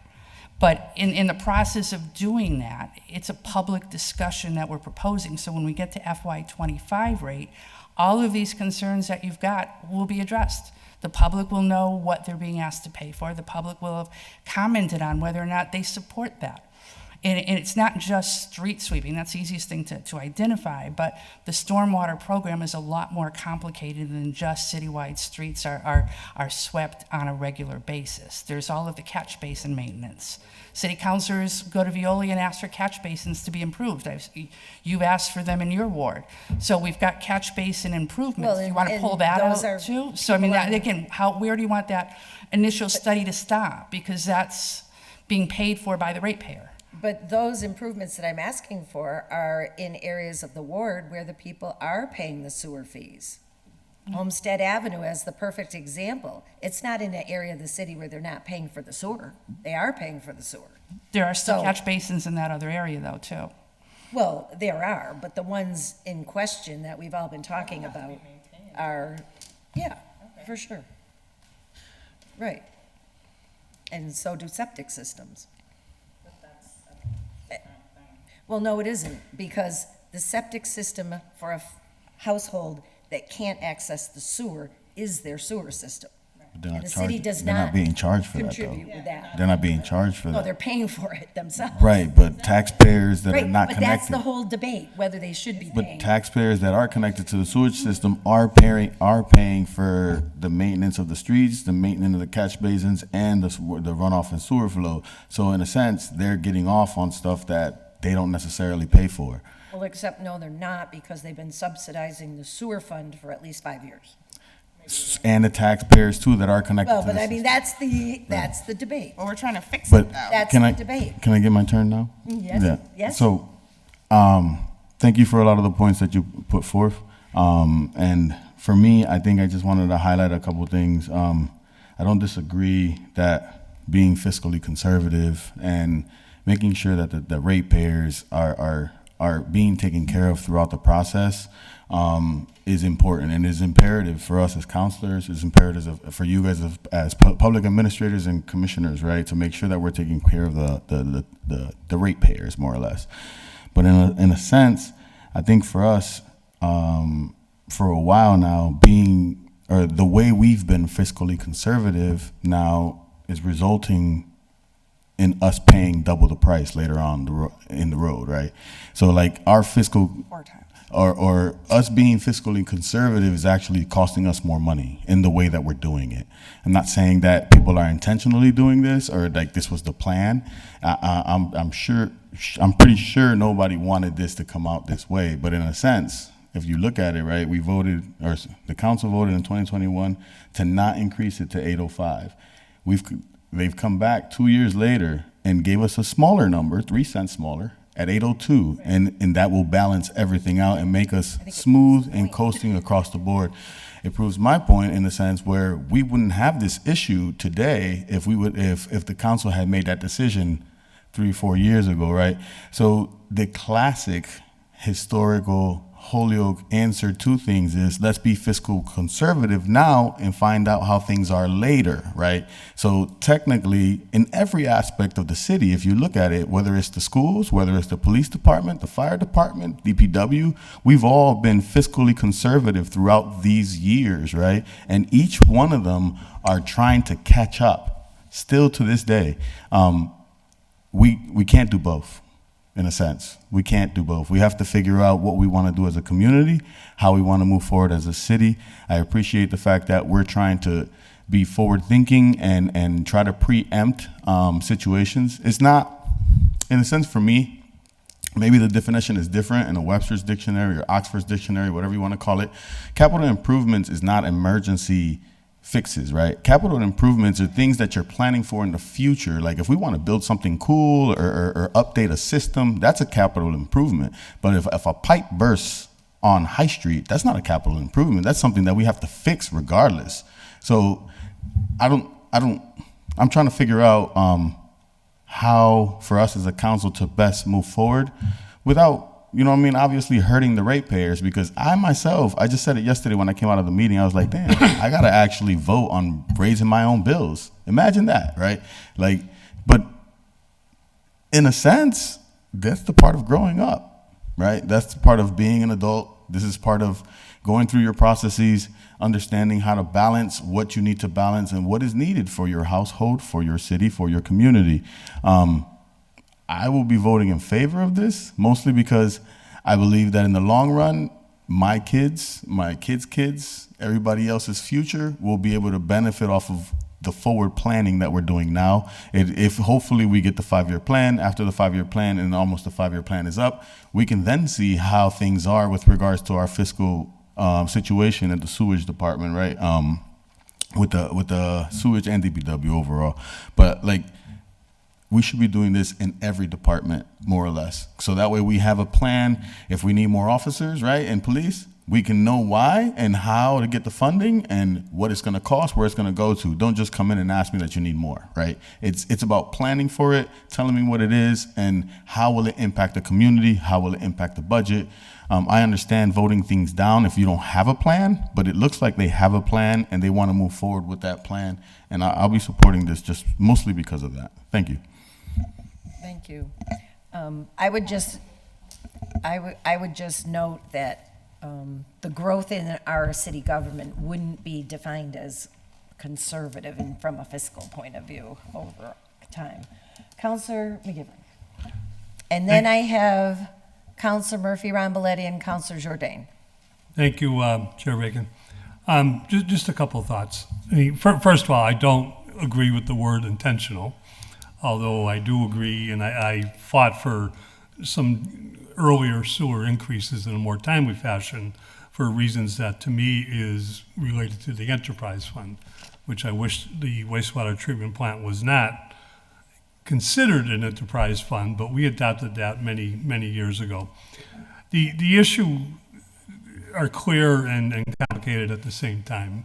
And I'm going to take a minute to get to what I have to say, but the fact that we have a combined sewer issue with stormwater is the big problem. And we're not going to separate that in a big part of the city. Berkshire is an example of that. We chose the option of increasing the ability to treat what goes into our sewers. That's why we have street cleaning as part of the wastewater treatment, part of the, well, within the contract, but part of the wastewater treatment budget, because any solid waste we can keep out of the sewer, even though it's caused by stormwater, is less stuff that has to be treated down at the wastewater treatment plant. Therefore, it's cheaper to treat in terms of chemicals and stuff. That's just a loose argument. I'm in favor of returning it to the city budget, but don't forget, if it's not done, it also could cause an increase in operational costs at the wastewater treatment plant. The stormwater problem is, because of the age of the city. In the 1960s, when we built the wastewater treatment plant, the city stopped short, and I wasn't even in high school, so don't blame me for this one. Nothing intentional. The city stopped short of the treatment plant that they built. They didn't build it big enough for the size of this city. They didn't build it big enough to handle the amount of stormwater, and that's when the stormwater was being increased, because 91, and I know Mary knows why I'm looking at her, there was an argument not to let 91 stay on the Chicopee side and go forward, and not to let it come through the middle of downtown Holyoke. It went around, goes 20 miles out of its way before it goes north again, and goes and causes an incredible stormwater runoff halfway up our mountain known as the city of Holyoke. And the federal government doesn't pay anything to help us there. They give us this unfunded mandate, but with the exception of the monies we receive through the, Carl, what is it, the Pioneer Valley, not the Pioneer Valley, the River Valley dollars that we receive, they give us very little. 1960s, the federal government paid for the entire city of Worcester to separate their combined sewer overflow issues. We'll stop there. This is an operational cost, and we have to look at it that way for fiscal year 2024. We are out of time. We are out of time to catch the second quarter billing if we don't adopt a rate increase very, very soon. And we've done this, and a lot of it has to do with the water department, but we've done this in the past, where if we don't give them time to adjust that bill, we aren't going to take advantage of this $8 or whatever increase we agree to. It's time to take a vote to get the second quarter bill out there so that we can balance this budget. If we don't balance this budget, we know what happens. The LS has already spoken. It comes out of the city side of the budget. Comes out of the city side of the budget. Now we got to start considering laying off policemen, laying off firefighters. I know, might be an exaggeration, but it's less money for the city side of the budget. Or the mayor has to look at taking full advantage of Proposition 2.5, which he isn't at the moment. He's given the taxpayers a break by not going up to the ceiling. So we can do it one way and not do it the other way, but we need to take a vote on a rate increase very soon. And it makes sense. Part of the reason I don't agree with the word intentional is because a big thing that it took us more than a few years to overcome, a big part of the deficits in the past were the collection rates were in the 70s. Absolutely. And we were not, or did not have the ability to shut off, we don't have the ability to shut off a sewer. We can shut off a water faucet, and that shuts off the sewer, and that we can do, and that's what we need, that's the tool we needed to increase the collection rates. And even today, there are sometimes big users that will run out on a bill, and we have to stay on top of that. And I think we all commend the DPW with the help of the water department tool on keeping on top of collection rates. So the average, I heard Councilor Jordan, and I agree with the 750, but if we're looking at, we've averaged out the sewer break line item, that kind of takes away from the 750 argument, and it looks at it. And I agree with Councilor Jordan, but a lot of what we're talking about when we're looking at capital outlay and looking at the future and what we do to invest into our infrastructure is going to be in the Finance Committee talk about bonding and how we want to approach that. Because the sewer rate is going to pay for the debt service eventually and should pay for the debt service, but we have to agree what that debt service is going to be, and we're not quite there yet. So this is fiscal 2024 to balance the budget, keep it off the property taxpayers' back, take care of it. Even if we took the I can't even say that quick, sweeping of the streets back, it's not going to change the contract this year. It may change it next year. It may help us negotiate a better contract down the road, but it may make some funds available to do other things, but it's not going to change it this year. It needs to be done, but right now we need to ensure we have a balanced budget when we finalize the tax rate for the city side of the budget sometime in October, November. We can't wait though with the sewer rate because the quarter bill goes out before October. All set. Councilor Murphy Ramboletti. Thank you, Madam Chair. Yeah, my hand was up for a while, so a lot of folks have said things that I was planning to comment on, so I'm not going to reiterate. Councilor McGivern just answered one of my questions that I was going to look for clarification on. So my understanding is that the state DLR is essentially telling us that balancing the budget is something we have to do, and this is pretty much our only option in order for us to be able to set the tax rate. So that's just one thing to sort of absorb, and I hope folks understand that in the public. But Councilor Givner asked the question about why this has been kind of kicked down the road a bit. And I mean, to be honest, long-term planning it's not popular. It's not what gets you votes. It's not what folks want to hear. And that's hard. But I also feel like if you're, as a council, if you're so intent on saving small amounts of money here and there, you're actually going to lose more money in the process. And I think that's what's happened here, as other councilors have recommended. And, I think that this study is something that is needed. I don't think anyone wants to say they want to raise rates, but I also, I feel like a lot of us are here because we care about what happens to the city in the long term and not just for the 2 or 4 or 6 or maybe 40 years that we're on the council.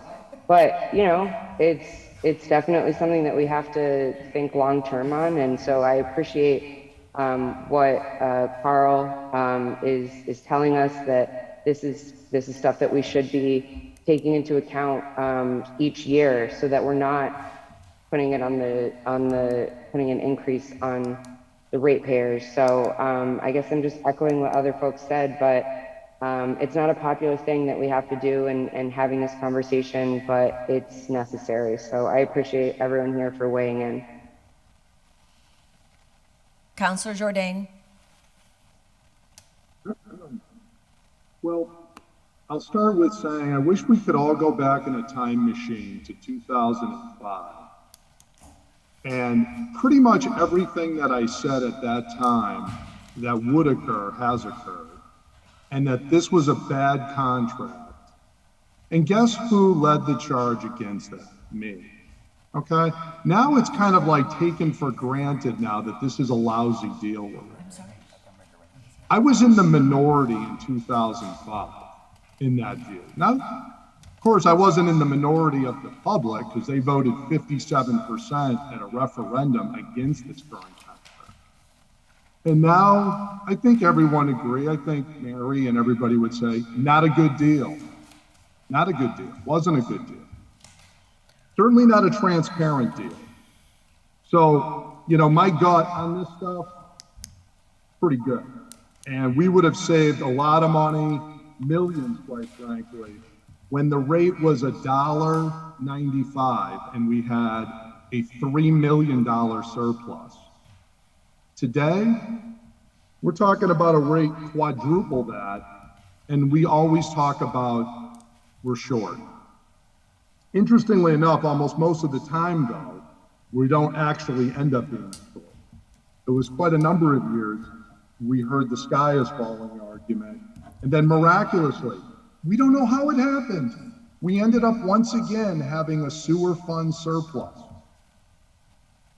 And we had some one-time expenses this year for not an operational expense called a capital improvement. It's an improvement to your physical plant, whether done on emergency or planned, it's the same thing.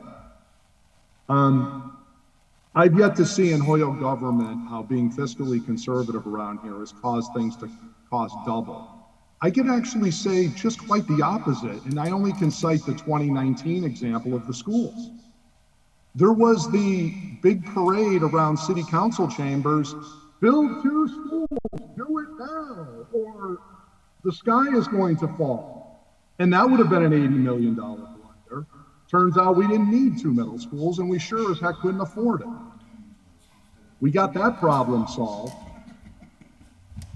So, you want to talk about things costing double. That's a classic example of, go back and listen to everybody's speeches on that one from 2019. That would have been a blunder of all blunders. Luckily, the voters got us out of that jam. What I'm suggesting to you is, and I do have one question for the DPW, is the 52-cent increase. How much in dollars does that, I just want to make sure I confirm the number. How much in terms of dollars does that equate to in the course of the year, please? I think he means in the budget. Yeah, that would be reflected in the budget number. Actually, I'll be honest, Kevin, I don't have that total dollar figure. We did all our discussions with respect to the impact on the user. So it's a difference in the budget from last year to this year. Okay, I don't have So- that. Yeah. We don't have that. Is it a half It- a it- million the dollars? changes are all, the changes that are being made and actually the budget for the enterprise fund in its totality contains zero discretion. You have the contracted fee to the contractor that has to be paid every year by contract. You have the debt service that's already been established. You have the minimum of personnel services that support the sewer operation, the billing, that's a number that's known. And so if there's a flexible number in the sewer budget, it deals with the emergency sewer breaks. There is no money in that budget for capital planning. And, just to clarify, a sewer break to repair an emergency break does cost significantly more than going in as part of a capital plan and improving that. A couple of things occur. It's a planned expense. You can mobilize forces without it being an emergency response. And when we know where we want to put our funding into improving the system, we can pursue grants for that. If we're only responding to breaks, there's no grants. You're paying contractors a higher dollar figure, and you're putting the public health at threat. So the discretionary line item is that $7,500, which was last year, versus $235,000 for this year, and the actual being last year, 700 and something thousand. Those we don't know where that next break will come from. We currently have some sewer lining work that's going on, being paid for by another funding source. So as part of that capital planning opportunity, it's getting us inside the systems. It's identifying those pipes that are problematic and likely need to be prioritized for repair before they break. But again, the enterprise fund right now contains nothing for capital improvements.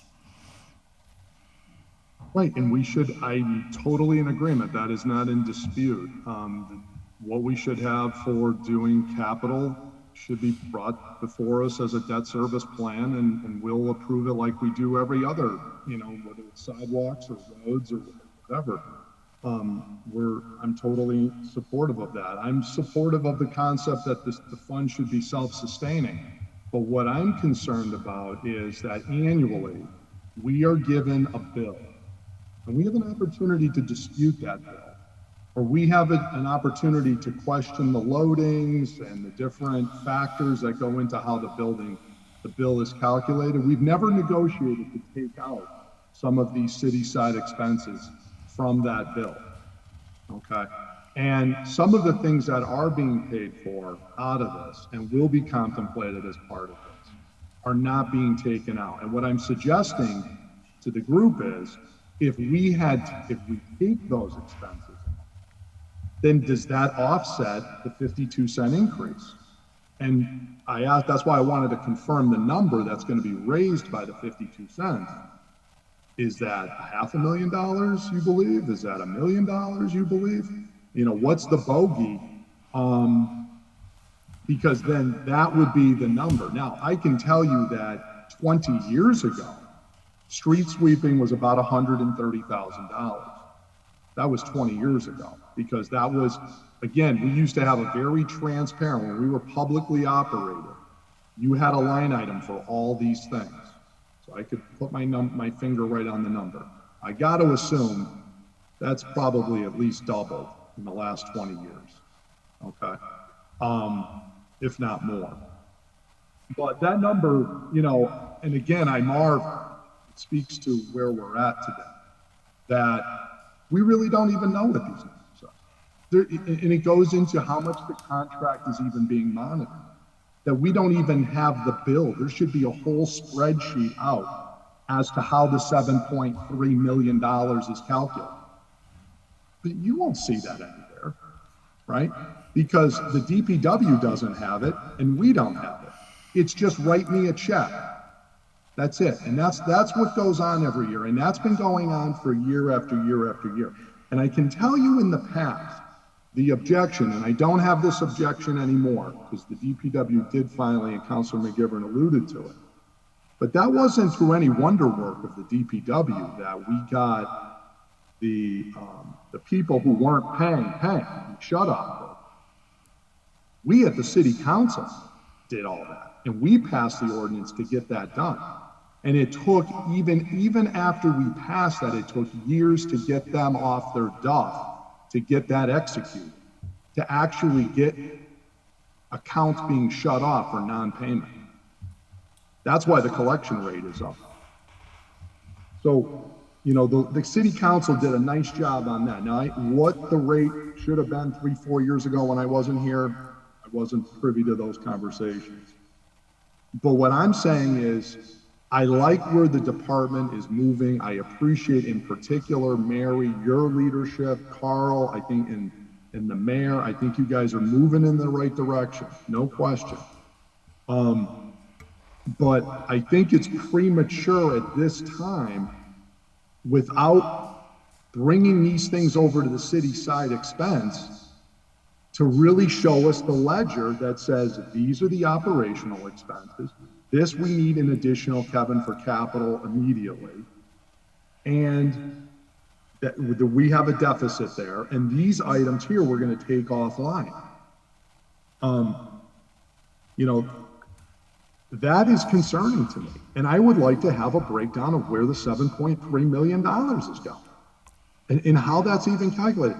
And by the way, how much of that is profit that goes in the pocket of the company? You know, the unattributed amount, that's also been a very concerning. Is that growing? I don't know. You know, are we getting less service and it's more going to their pocket? That is also very concerning to me.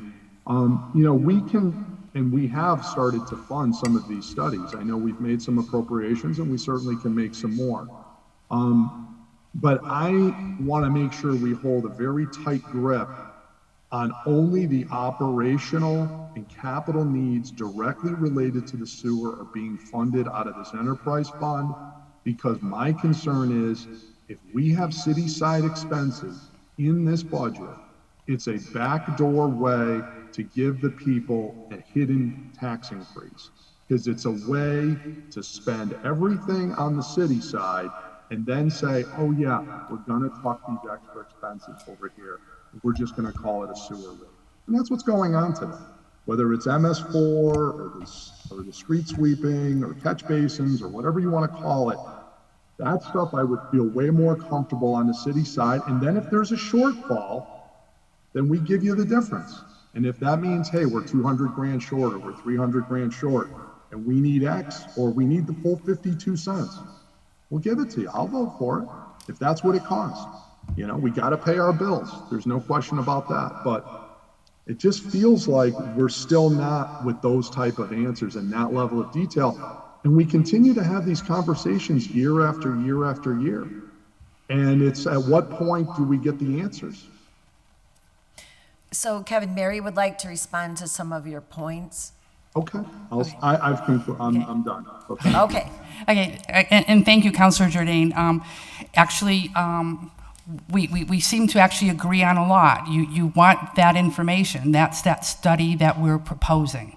So we're not going to do this next year. We're going to have that information about what is part of that contract, how much goes towards the MS4 stormwater, street sweeping, flood control system, and other elements that aren't directly related to the wastewater collection and treatment system. So what you're asking for is exactly what the DPW is proposing. When it comes to, you know, we've had conversations in the past. The DPW, led by Carl, led by Chris, with Attorney Bissonnette, with Mark Abrahams, there have been ongoing conversations with Veolia. We are digging down into that contract.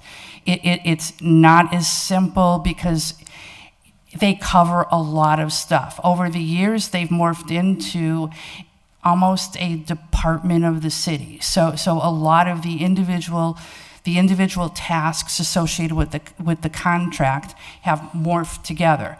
Hazen has just completed an asset assessment of the operations there, the maintenance that's going on. We have the integrated management plan, which is separate from that, but that's looking at what are we going to need over the next 5 years long term. with respect to capital improvements, asset improvements, changes in operations. So everything you're asking for is actually happening.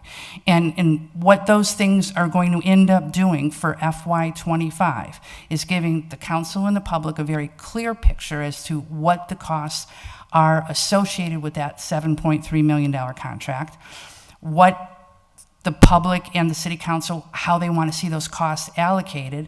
So noted FY25 moving forward, we won't be having this annual event arguing over the tax rate because it'll be clearly, or the sewer rate, it'll be clearly understood what it's paying for. So I've been pretty quiet during this whole discussion, but I do want to make a couple points. One, I just want to say that the actions of the prior council, in my opinion, have not been to kick the can down the road. They have been to have some accountability. If we had just gone along with, in the years past, whatever rate was put forth to us, and I will say they weren't as well laid out and not in the same kind of public process to the same extent as I think we've had this year.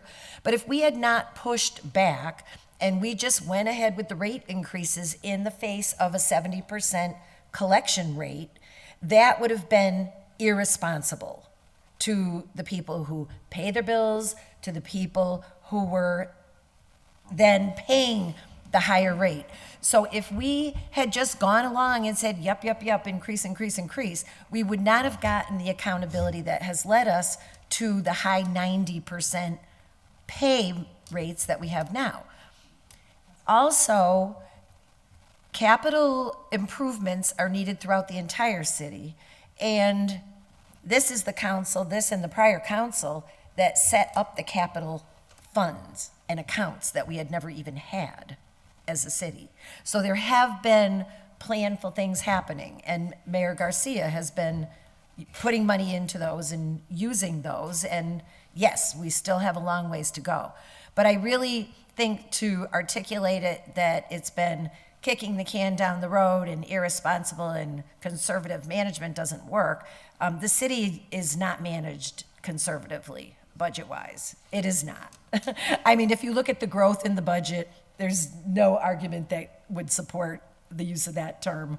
But having said all that, I do think the fact that we're looking at 802 this year as the proposed rate, where last year or the year before, when we had the debate and kept it at the 750, proves the point that you fast forward and this is the rate we need now. So it wasn't the rate we needed then. So I think the rate that you have proposed for us now with the background that you are bringing to it, I mean, I don't like how much it is, but I do think it's supported in your numbers. And I do think the collection rates being as high as they are don't point to that as a place where there's a lot more to be gained. And I think, to your point, the biggest place where there's flexibility and hope for less expense is if the 235 holds true and it doesn't become 700, and in a best case scenario, it's less than the 235. The rest, I take your point that, see, I was of the thought that if you take out the citywide things out of the contract, not that we can change the contract, that we could still fund it separately, but there may be constraints because of the enterprise fund that wouldn't allow us to do that. Do you know what I'm saying? I thought we could just like set the money over here, right? And have the other money in here.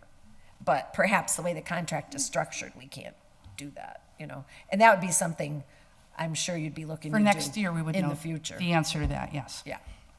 So those are just the points I wanted to make. I think in a perfect world, everything would be perfect, but I think things were done for good reason and with good intentions, and I actually think the results in terms particularly of collections have been very good. And we fought for that for 3 years it took us to get that done. And we really did. We weren't just saying no to the rates. We were saying, yes, to set up a system with controls so the people that are using the city services pay for the city services. But yes, that's done now, so check. So, but anyway, those are just the points I wanted to make. I think the overarching point I want to make is, hey, we're all in this together. We're all trying to look out for the people we represent the best that we can. And I don't think there's anybody looking to be negative in that regard. But I do totally understand the tensions of departments and running the budget and all that, all those dynamics. So, thank you. Real quick, if I could. McGivern, yes, you may. Thank you. I'm not going to revisit 2004. I made a promise that I wouldn't do that. And despite the fact that in about 4.5 months, the McGivern family is going to be on a fixed income, I think this rate is fair, and I commend the DPW Commission and our superintendent for coming forward and understanding it as operational costs, which makes sense for 2024. And I agree with everyone, Councilor Jordan, with Mary, with everybody, that we have to do a study for the future of the contract. But a big part of the rate where it got to before today is not just the contract, it's debt service. Some of us that went with contracting with a management company did it for the purpose of overseeing the Berkshire CSO plant itself. And we felt, and I think we did the right thing. You know, is it time to relook at the contract? Absolutely. But we took over 50%, and the reason we were running a surplus and the reason we were at a rate that was under $2 was we were not addressing the consent decree, we are not addressing the mandate, which can bring fines to the city, which will eat up any surplus that's generated by any rate that we have down there. And if the money isn't there, it would also, the fines would also eat up the city side of the budget because of the enterprise fund. We're at the point where we need to make a decision. If we're wrong, if this rate for some reason was way too high, there's a cap on surplus. You can only generate so much money through a user rate. And we would be forced to reduce the rate if that proved by DSL and by the state, if that proved to be true. I think we know with what's in our future that's not true, but right now, to me, it's operational, it makes sense, and I think it's time to take a vote. And as a co-maker of the order, I ask the committee to consider that. Councilor Murphy-Ramboletti, is your hand still up or is that new?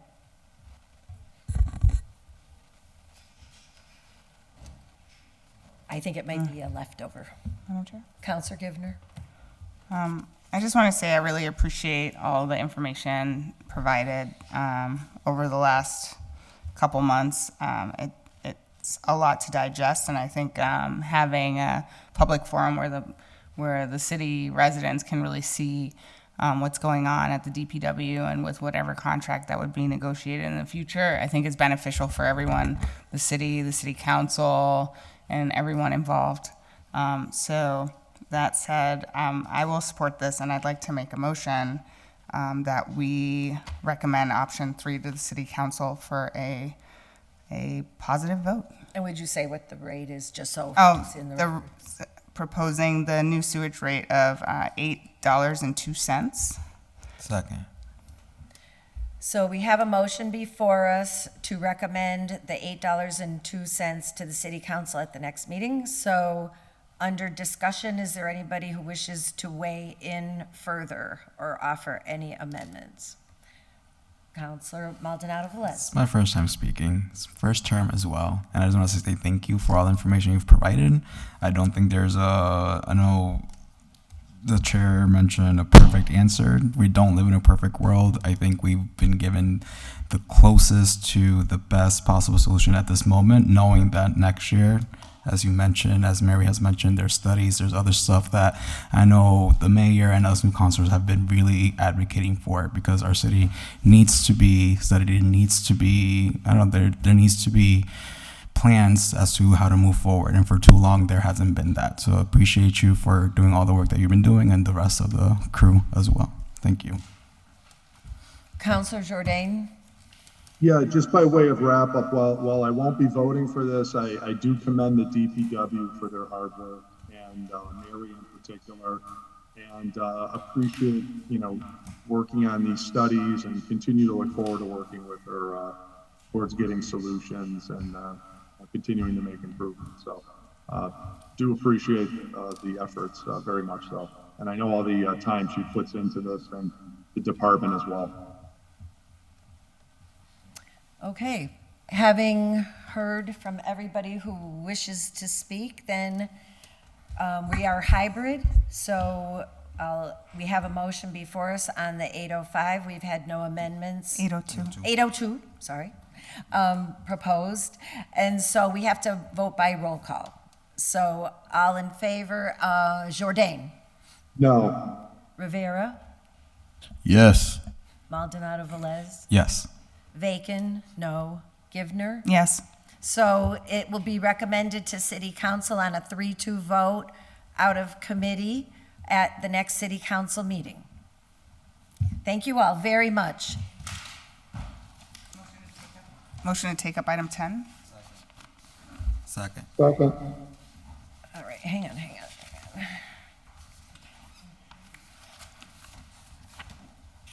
Let's see, I'm getting buried in the paper here.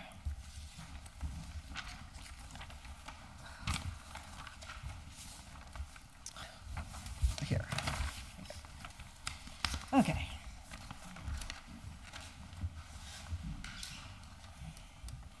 Okay, so for item 10, we were waiting for legal form. It says updated. And so a motion was made to take it up and seconded? Yes. Okay. So all in favor? Aye. Aye. Item 10, ordered that ordinance 2-421 be amended to include all public hearings so that the public has an opportunity to truly participate in their government and to advance transparency. And we were waiting for legal form, so it was tabled. Now, the retirement board has sent us a communication saying that they believe they are exempt from this requirement because they are making the point that they are not a city board per se. That's what this letter says. Well, the last I knew, the city council and the mayor appointed them, but this is the letter dated February 24th, 2016, that was an opinion of the city solicitor then. Then we have our current ordinance, and then we do... Madam Chair?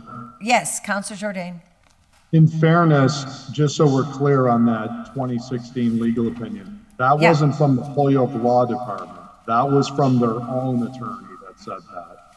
That didn't come from our law department. In fact, our law department was of a different opinion. But, it was from the attorney of the retirement board. yes, they retained their own counsel. Just note on that. And they went and got their own opinion on that, and that's what they came up with. Okay. All right. Thank you for that clarification. And so then we do have attached the replacement language. Has everybody had a chance to look at that? Can you just go through, can you read it just so I make sure I got the right version? Okay, so this is what I have section 1, section 2-421 entitled Time for Holding Meetings, Division 1 entitled Generally of Article 4 entitled Boards, Commissions, and Councils of Chapter 2 entitled Administration of the Revised Code of Ordinances of the City of Massachusetts as amended is hereby further amended. So they're striking the language in the entirety.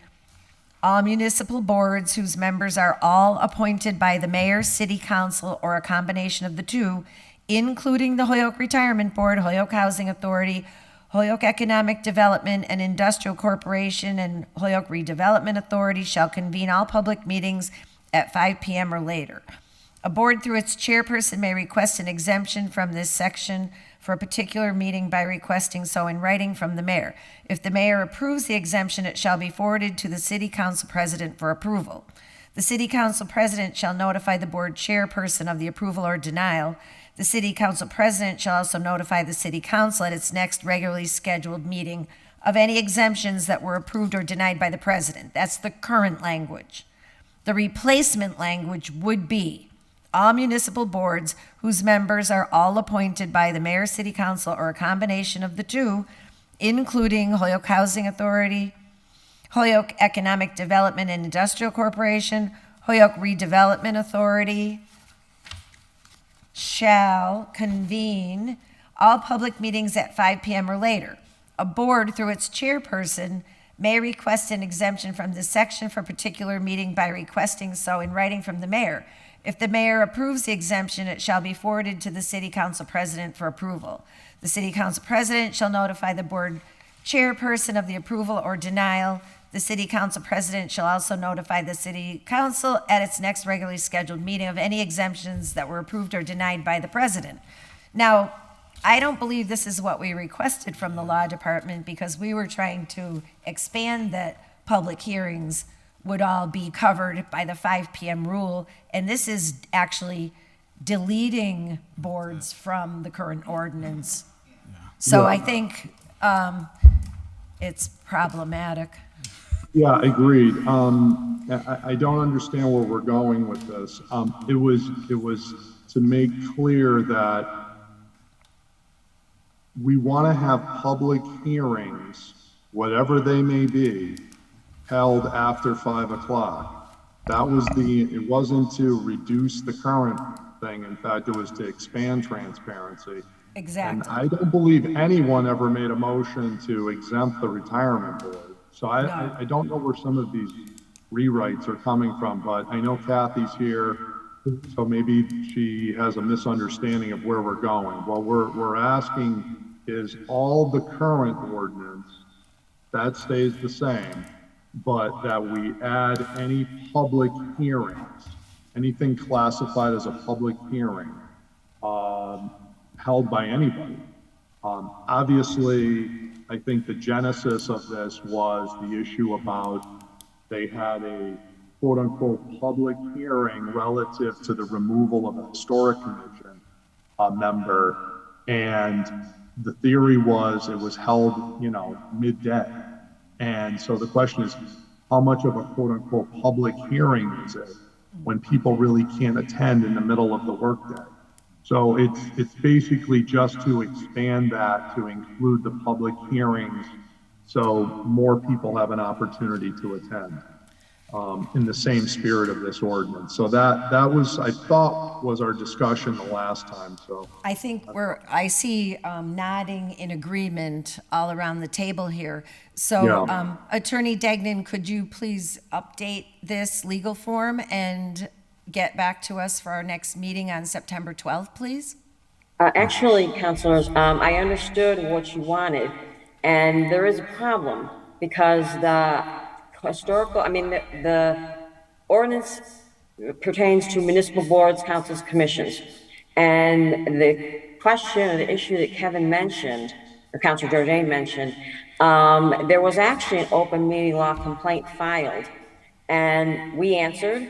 And the Attorney General's office said that there's no open meeting violation because the mayor, city solicitor, whoever it is, an officer, DPW, they're not public bodies under the open meeting law. So it's very tricky. I think it's problematic to make a change to this ordinance to expand it to include members who aren't municipal bodies. They're not commissions, they're not anything. So I think that's really a problem. I don't think that that's advisable. And secondly, just let me finish. Secondly, the only reason I took out the board, the retirement board, is because Attorney Gibson indicated that it was not legal to have it. And he said that to Attorney Cunha, because the retirement board is not a municipal body, municipal department under Chapter 32. And was the fact that the mayor doesn't appoint all those members. So it's not like, it's different than other commissions. So using Mr. Gibson, Attorney Gibson's opinion, I removed, I know we didn't discuss that, but that's what I did because that's legally required, in my opinion. So we took that out. But from what you're talking about, expanding it to include all public meetings or hearings, the problem is that it was the only, you mentioned a good thing, the only situation where you would have a public hearing that doesn't involve a board is what we saw with the Historical Commission. Because that statute, it's Chapter 40, Section 8D, says that if you're removing this person, the mayor can do it for cause. And the statute says that the mayor is the appointing authority. So the mayor is not a public body. The mayor is a municipal officer, but they're not subject to open meeting law. So this ordinance that we're talking about wouldn't be applicable to situations like that, is what I'm trying to get at. That's really the issue. Madam Chair, can I respond to that? Yes, Councilor Jordan. First of all, we're not limited to the open meeting law. That's the base rule of the state. What we're saying is that in Holyoke, we believe in government transparency here. And that's exactly why I filed this order to begin with, which is to say that we're going to have real public hearings when those situations occur. And we're holding our public officers to the highest standard. And that is that if they are, and those are extremely rare, in fact, that's the only one I could ever remember that actually happened.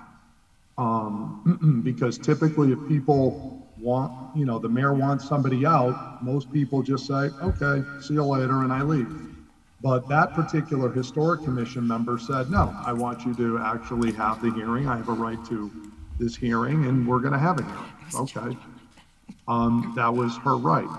Well, what we're saying, and what was the whole genesis of all of this, was that we're saying, adding it into, I fully recognize the mayor is not a public body. There's no suggestion that he is.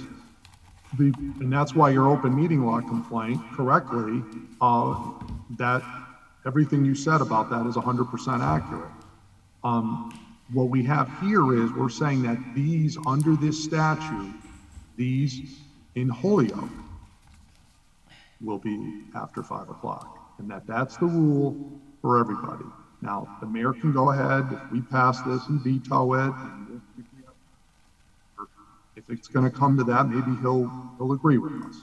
But we have a right to make that ordinance to do that. And that's a policy question. It's not a legal question. It's a policy question. You, Kathy, might feel that we shouldn't do that, but that's a policy. You can do it. It's just a question of, do we want to do it? And what we're saying is that our mayor, if he has those type of hearings, we're not going to have it at 10 o'clock in the morning or noon. We're going to have it after 5 so that the public can attend those type of public hearings if one of those should occur. Now, as far as this Attorney Gibson opinion, God bless Attorney Gibson, but who cares what Attorney Gibson thinks? Okay? He's not binding on anybody, certainly not binding on us. He has his opinion. He's the hired attorney who's paid handsomely by the retirement board, their private legal counsel. Okay? Well, what do you think he's going to say? If they wanted it, they would say one thing, and if they didn't want it, they wouldn't do the other thing. And, here again, they're having their meetings at 9 o'clock in the morning. Okay? And he came up with that opinion. Great. I disagree with it. I totally disagree with his opinion. And question, how many citizens can go to their meetings at 9 a.m.? And I'm told, well, the reason we have to have them is because we have the consultants and this and this and this, and they can't come after 5.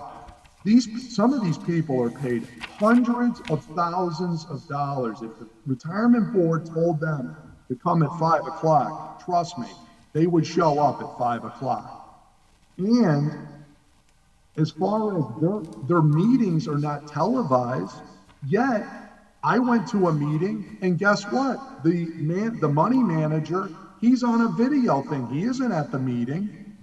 So why can't the public have access to what everybody's hearing at that meeting? Those should be recorded just like this meeting is recorded. This is what I'm trying to get at with government transparency. You know, a bright light on everything. And let the public determine if we're all full of baloney or not. But at least they have a right to know what's going on. So, you know, that's what I'm shooting for here. And by the way, I mean, I don't want to put words in the mouth of California, but she didn't agree. And she wrote the legal form that put this in there, notwithstanding Attorney Gibson. So,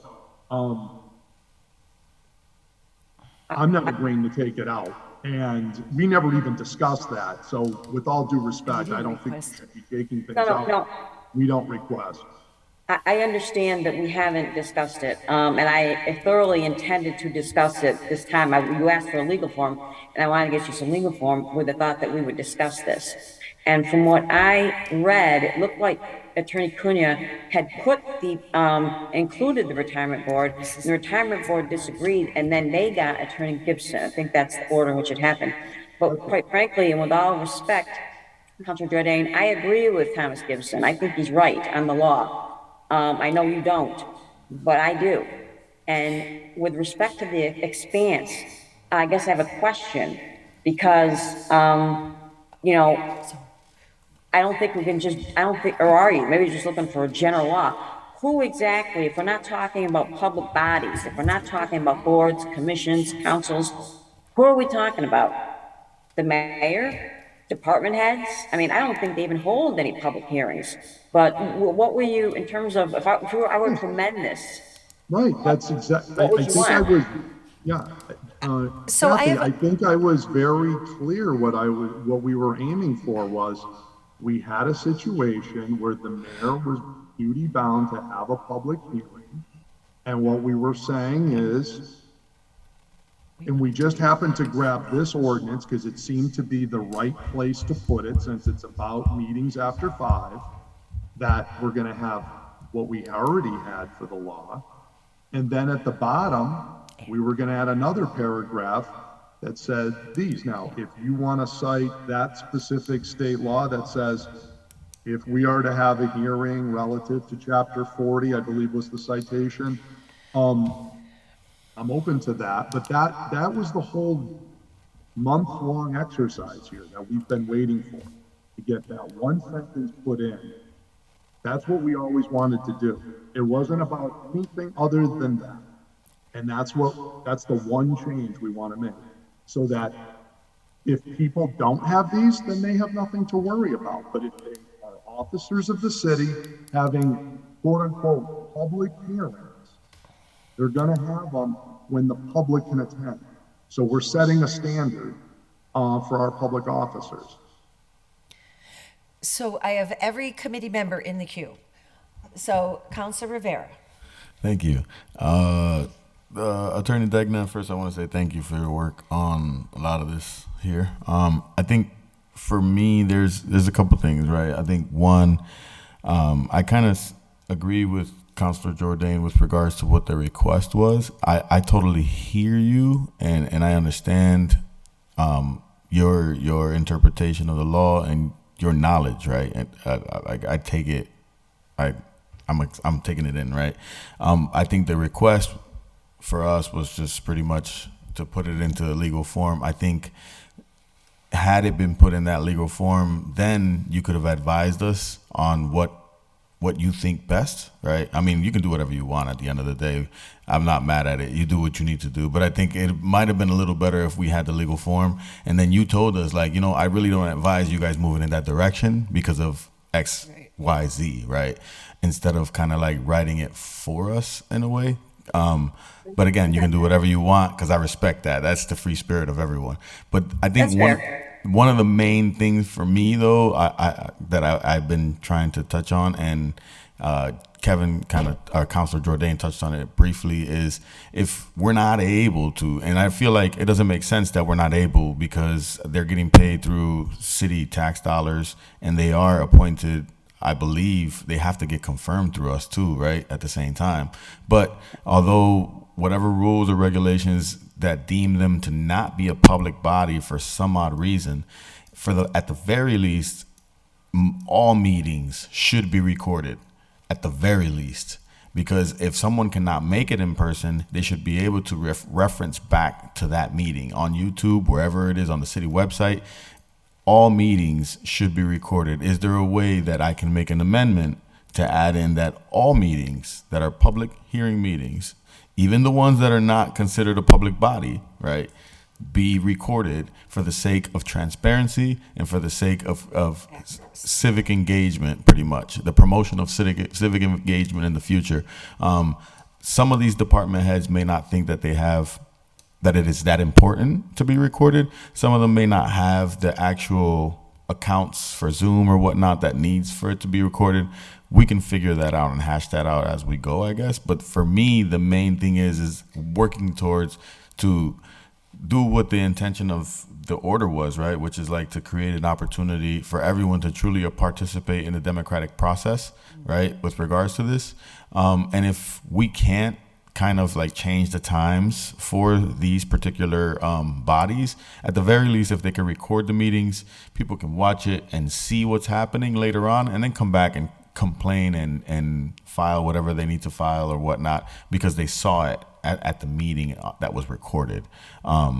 If that's possible, I would like to maybe entertain whatever. I do have a question, Go ahead. Councilor. If we were to do that, I mean, how far down the road will we go? I mean, on the open meeting law, you have to post it within 48 hours, and it's televised, and I you would keep file it the same. I would keep it whatever it is now, and then maybe make different exceptions for different situations, just like you did with asking the mayor and asking the president of the council to be able to do things in shorter time if needed, right? So that way, if something comes up, Exception. right, like the historical commission, for example, and it needs to be done in less than 48 hours, then someone has to write a letter to the mayor explaining why it needs to be done under 48 hours, and also get not an approval from the council, but at least an approval from the president of the council that they're aware, and in that same tone. If it makes sense. You're the one that does this on a regular basis, so I would defer to you for the most part, but I'm wondering if that's something that we could incorporate into it as a happy medium, more or less. But I'm still inclined to be with Councilor Jordan and Councilor Vacan with regards to having everyone do things at a certain time where people can attend. But if we can't do that, I'm with the happy medium as well. Thank you. All right, so what I'm doing here then is I'm putting back in the retirement board, and I'm putting in a sentence that says all public hearings must be recorded and held in accordance with the open meeting law. Does that make sense? It makes I just sense. want to make sure I get it right. No. Listen, like I said, it makes sense to me, but I would defer to the professionals, right? I don't claim to be a lawyer.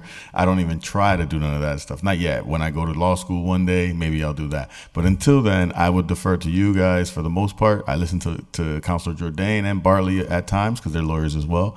But I think for me, for the sake of this situation, is seeing how we can incorporate recorded video in case we can't change times. But I see Jane, I'm not going to try to kill her last name again, raised her hand, so I'm going to stop. Yeah. Jane, I was just going to indicate that, I'm looking through Thomas Gibson's opinion, and he cites cases, and as well as the statute, that explains why the retirement board is not a municipal board. Like I said, it's something that I agree with. But if you're talking about doing something, hashing it out, and I indicate my disagreement with, and I still disagree with what we're asking for, I can do it and send it, and then you can hash it out, and it can go to the mayor, and, whatever happens at that point happens. But I see Jane has her hand up, so. Thank you again, Kathy. Thank you, Councilor Rivera. Attorney Mantaleski, are you on the point Councilor Rivera is making? Because I have other committee members in the queue. Yeah, no, I just wanted to make a general statement that I know there's been this discussion regarding what the committee had wanted in the draft legal form for ordinances. And technically, under your rules, the committee is actually supposed to draft the ordinance and we're supposed to review it for legal form in character, I think is the actual language of the rule. No, there's, So, that's so, so, when we're drafting these. We're gonna if have to change that rule. Yeah, when we're drafting these and we're seeing these, I know it's not in practice what the council committee does, but when we're drafting these, we have to take the information that you give us, and then the legal research that we do.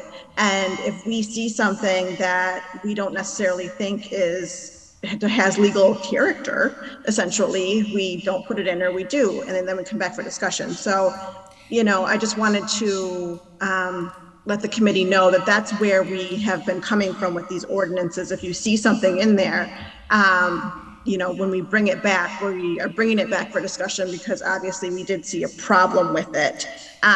So I just wanted to kind of put that out there. And yes, whatever you guys want to do with your rules, that's fine. But I just wanted to mention that note.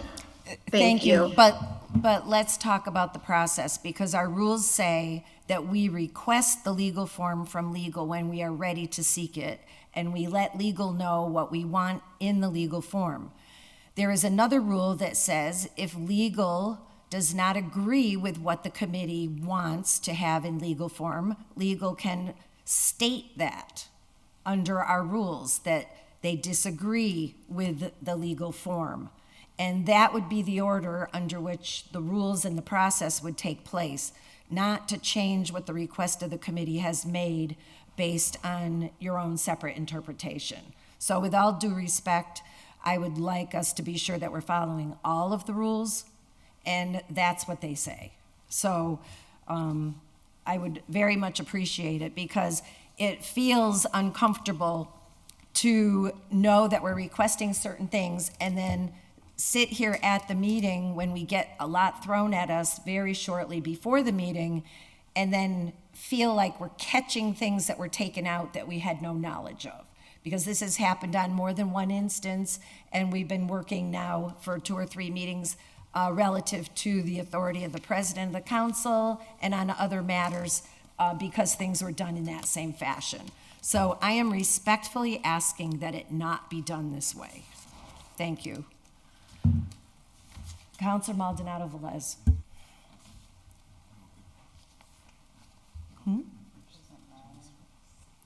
I love you, Councilor. I'm just going in the order that you guys asked. I agree with this order. The order itself talks about public hearings, and I think to Councilor Jordan, Councilor Bacon's point behind this order is if there's a meeting that's deemed called a public hearing, then the public should have access to it.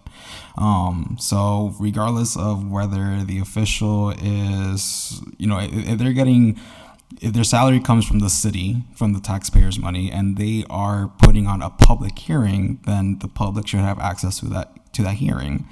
My frustration today is that was the discussion, that was the order, and the legal form that we got pretty much ignored that completely and said, well, actually, this is what the order should read.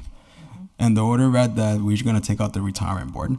I'm sort of putting this reminds me of like when you go to the car shop, you have a problem with your tire, and then the mechanic is like, oh, you also have this issue, this issue, this issue. We're not saying, and thank you for pointing out that, we may have to take out the retirement board, but that wasn't the intention of the order.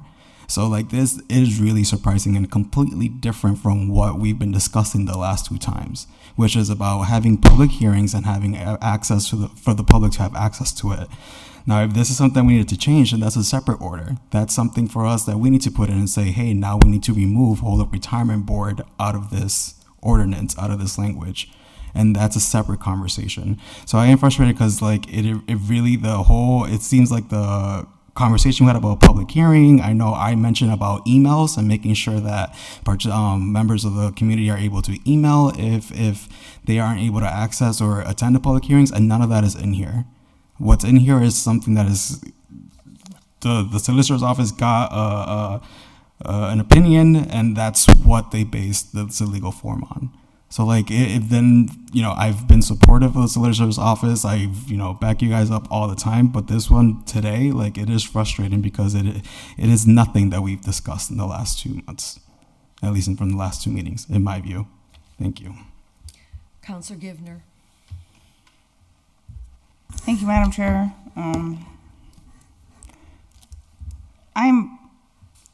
I'm just a little confused about them not, the retirement board not being a city entity. They're in the annex. I was just looking for their line item in the budget to see if they're in there. But I do understand this is pretty straightforward. All municipal boards whose members are all appointed by the mayor, city council, or a combination of the two shall convene all public meetings. So if that's not the case, then I think we're arguing a moot point about what we want them to do. If they don't have to do it because all the members aren't appointed by us or the mayor, then I think we just have to get over that. And I think we should also get them out of the annex, and I think we shouldn't pay their bills in any way. And, you know, like, so my feeling on this is either they're a part of the city or they're not. If they don't want to be a part of the city, then they should go rent an office somewhere else. I don't really understand how this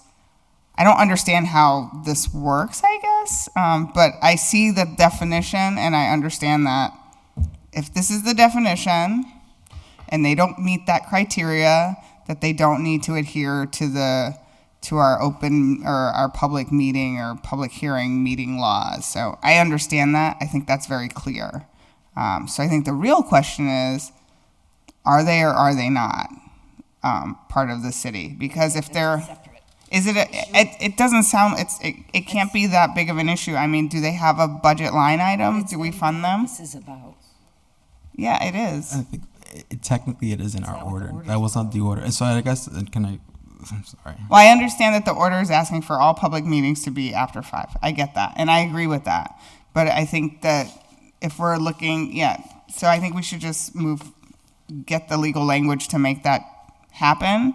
And if they don't meet these criteria, then they don't have to adhere, and we don't have to really go back and forth about it. So I have a question. So if we eliminated the word all, does it cure the problem relative to the makeup of the boards? This is to legal. Oh, okay. It's an interesting question. I think it does. I think it does something because if you say public hearings, that would make me think, okay, maybe not all. I mean, basically, it makes you think about who has public hearings, who has the authority to do that.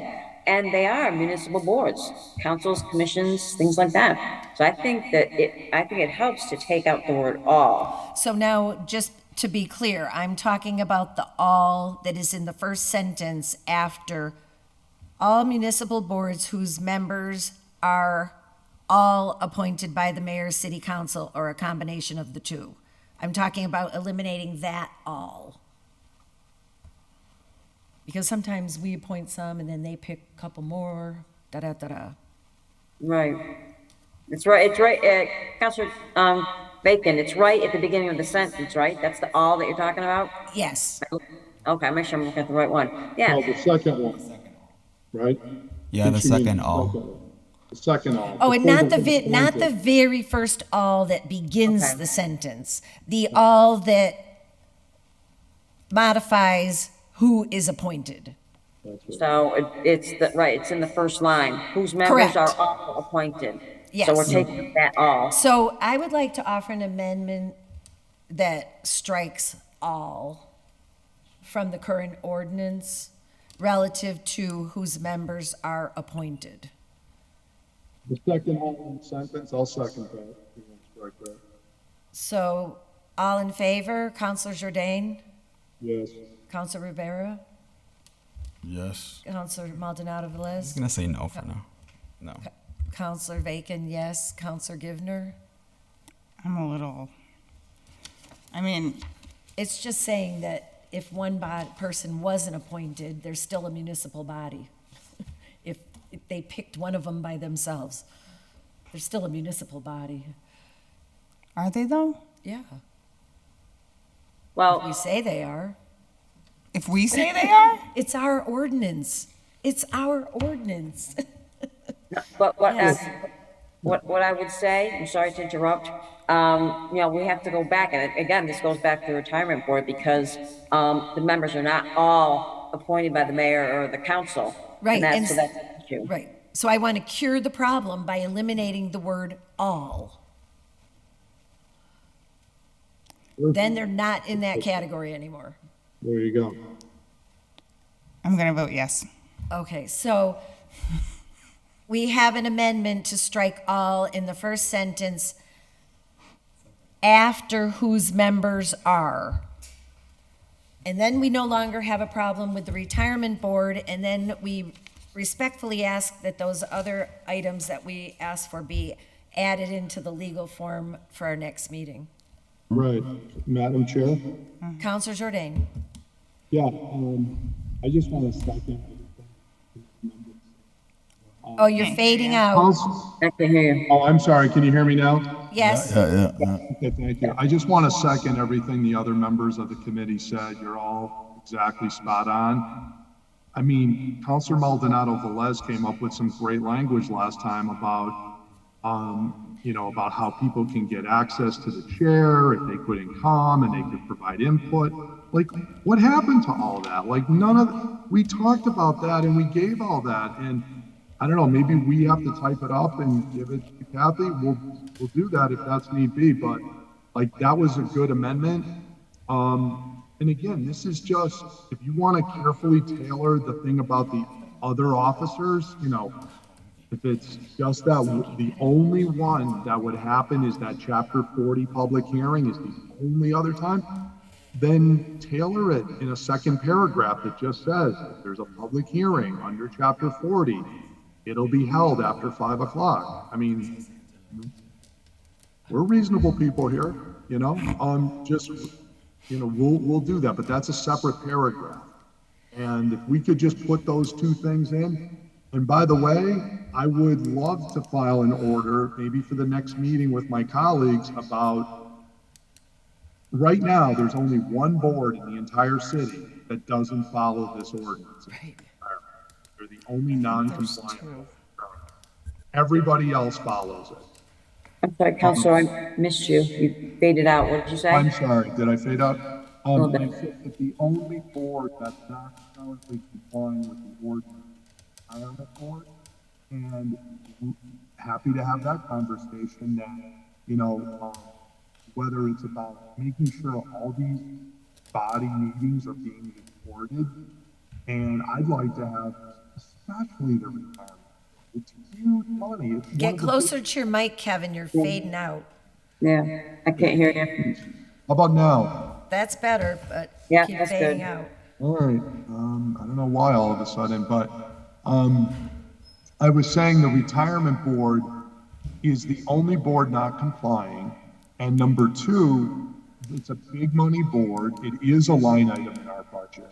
It's on, I think, page 51. It's a huge ticket item. And, those meetings should be getting recorded and put up on Hoyok Media. There's really important stuff they talk about. And we happen to have a really good retirement board. The members do a great job. They're very thorough people. But the public should have a right to know what goes on at those meetings. And when they're held on 9 o'clock in the morning on some Tuesday or whatever, it's not accessible to the public. And I think people should have a right to see what these money managers and the lawyers and the different people that are there hear what's going on. So anyways, I think we need to file that though as a separate order. We're probably not going to this order. So. Okay, thank you. So May I- Councilor Maldonado Velez had previous language relative to access for these public hearings. And so I guess he doesn't have the exact language in front of him, but it was about the people being able to access via Zoom or something. if they couldn't physically be there. But I'll defer to Counselor Maldonado Velez. Thank you, Chair Bacon. I think part of it too was about emails. Like if the individual is not able to make it to the meeting, that they're able to email the chair and that it can still be part of the record or conversation. Yeah, thank you, Councilor Jordan, for pointing that out, because it was a pretty lengthy discussion last time, and again, to that point, like none of that is in here at all. And I guess I don't need to put an ordinance around like, I mean, I guess Attorney Monteleschi did just make a point about like what the process is. I would love to see where she sees that as far as like in building ordinances. Is it how it's been that we, have the discussion, we take all the notes, and then we ask that the solicitor's office draft the legal form and that we discuss, or are we seriously in charge? Are we the ones that are supposed to be drafting the whole ordinance and then send it to y'all? Because that for me seems like a very accessibility issue, especially since we're not attorneys. But also, don't want to put an ordinance, but I guess, going forward with the solicitor's office, and I thought we've been doing that where when we're asked for legal form, there's clarity as far as what's being asked, but clearly it wasn't clear enough. So I don't know what needs to happen in order for us, because it is, again, frustrating that everything that was discussed, it was thrown out the window, and we're having a whole new conversation today on this particular ordinance. Thank you.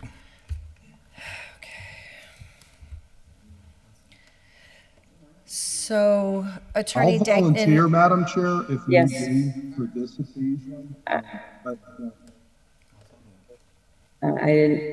sorry, I didn't hear that. Hear me now? Yes, but you keep fading out. I don't know why. We couldn't hear what you said. Okay, I will probably end up logging out and coming back.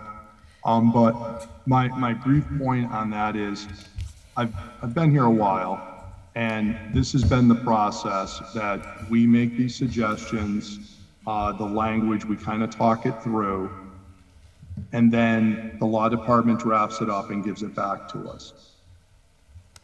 I will, in this case, I'm happy to write it up, type it up. I'll consult with my other colleagues on the board to make sure it captures it, and we'll send it to Kathy to make sure we get it on the rewrite.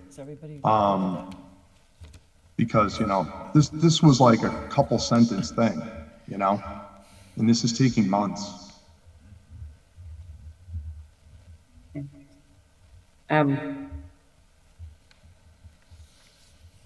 So, committee, what say you?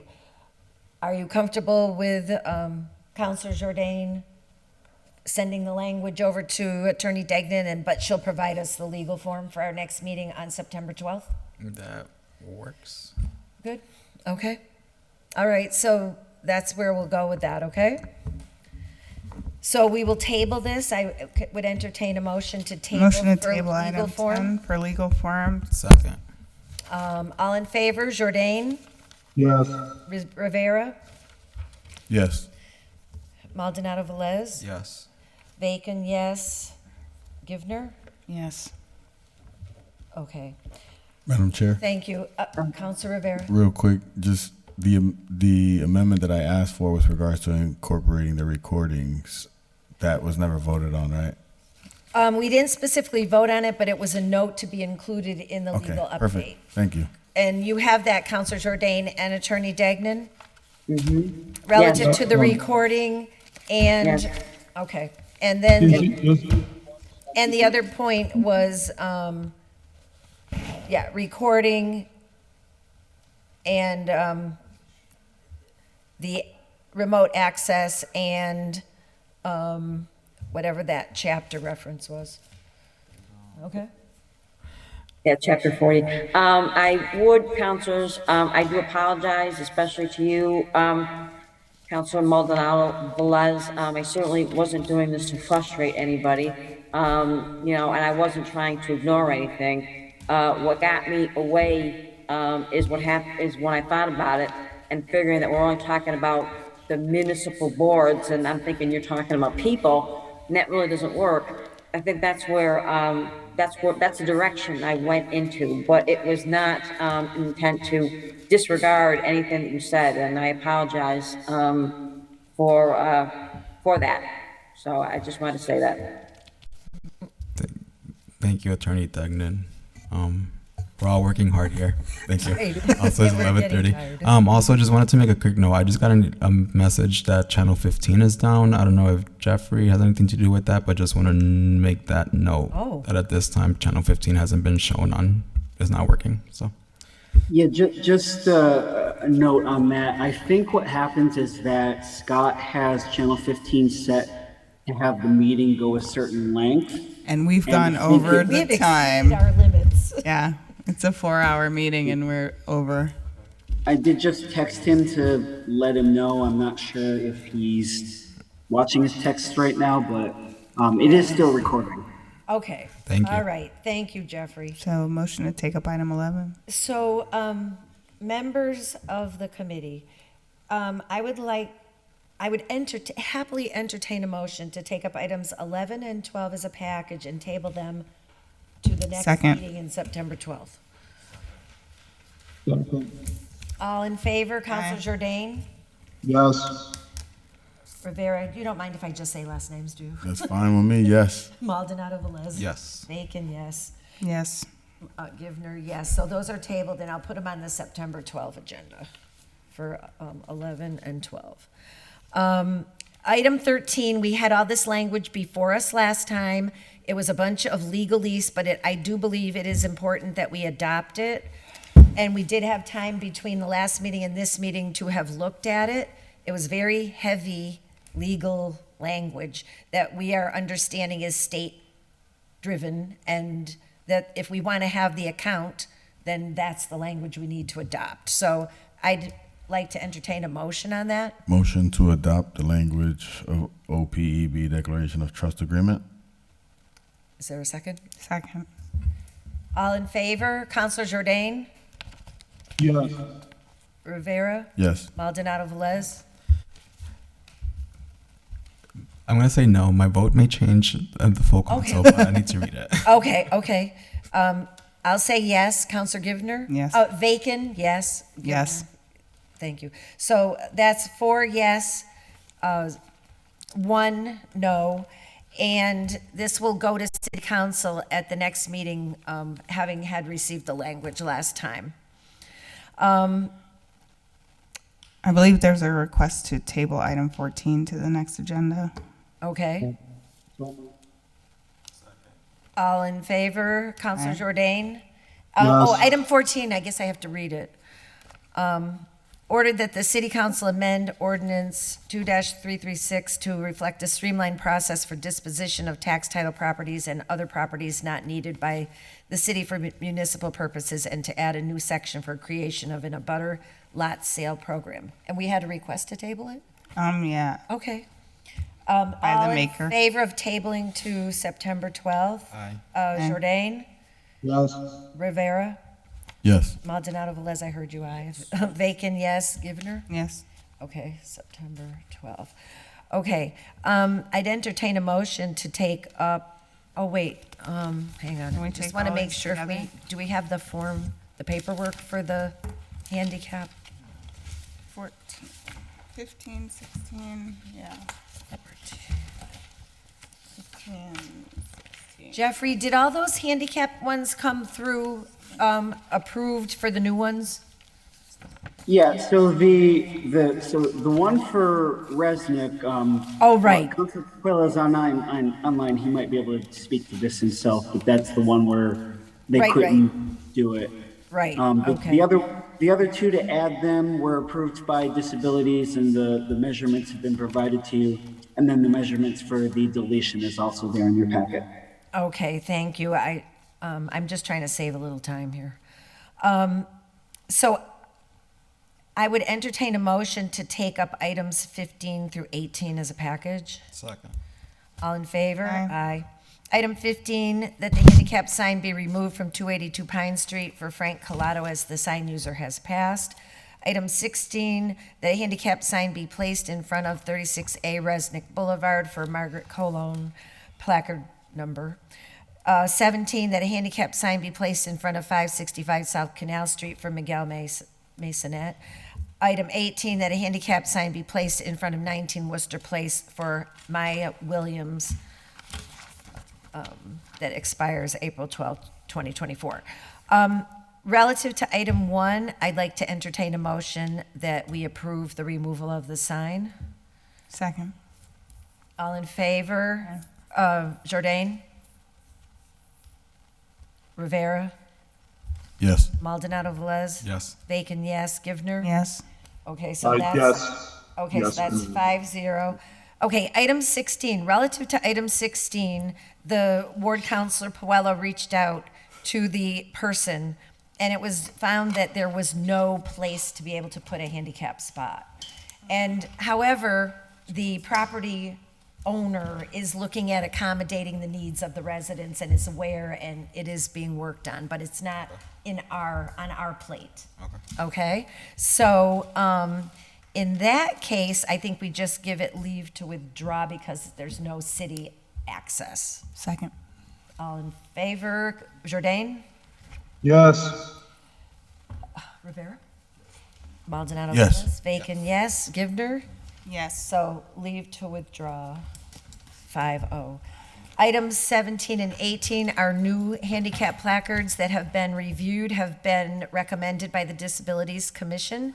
So I'd like this vote to include items 17 and 18. If you're voting yes, you're voting for both new handicap spots. Jourdain? Yes. Rivera? Yes. Maldonado Velez? Yes. Bacon, yes. Givner? Yes. Yes, 5-0. Thank you all very much for your diligence tonight. And Motion to adjourn. Second? Second. Favor? I don't think we need to roll call for that. Thank you all very Good much. night, everyone. Yep, good night, everyone. Yeah, thank Wow. you all.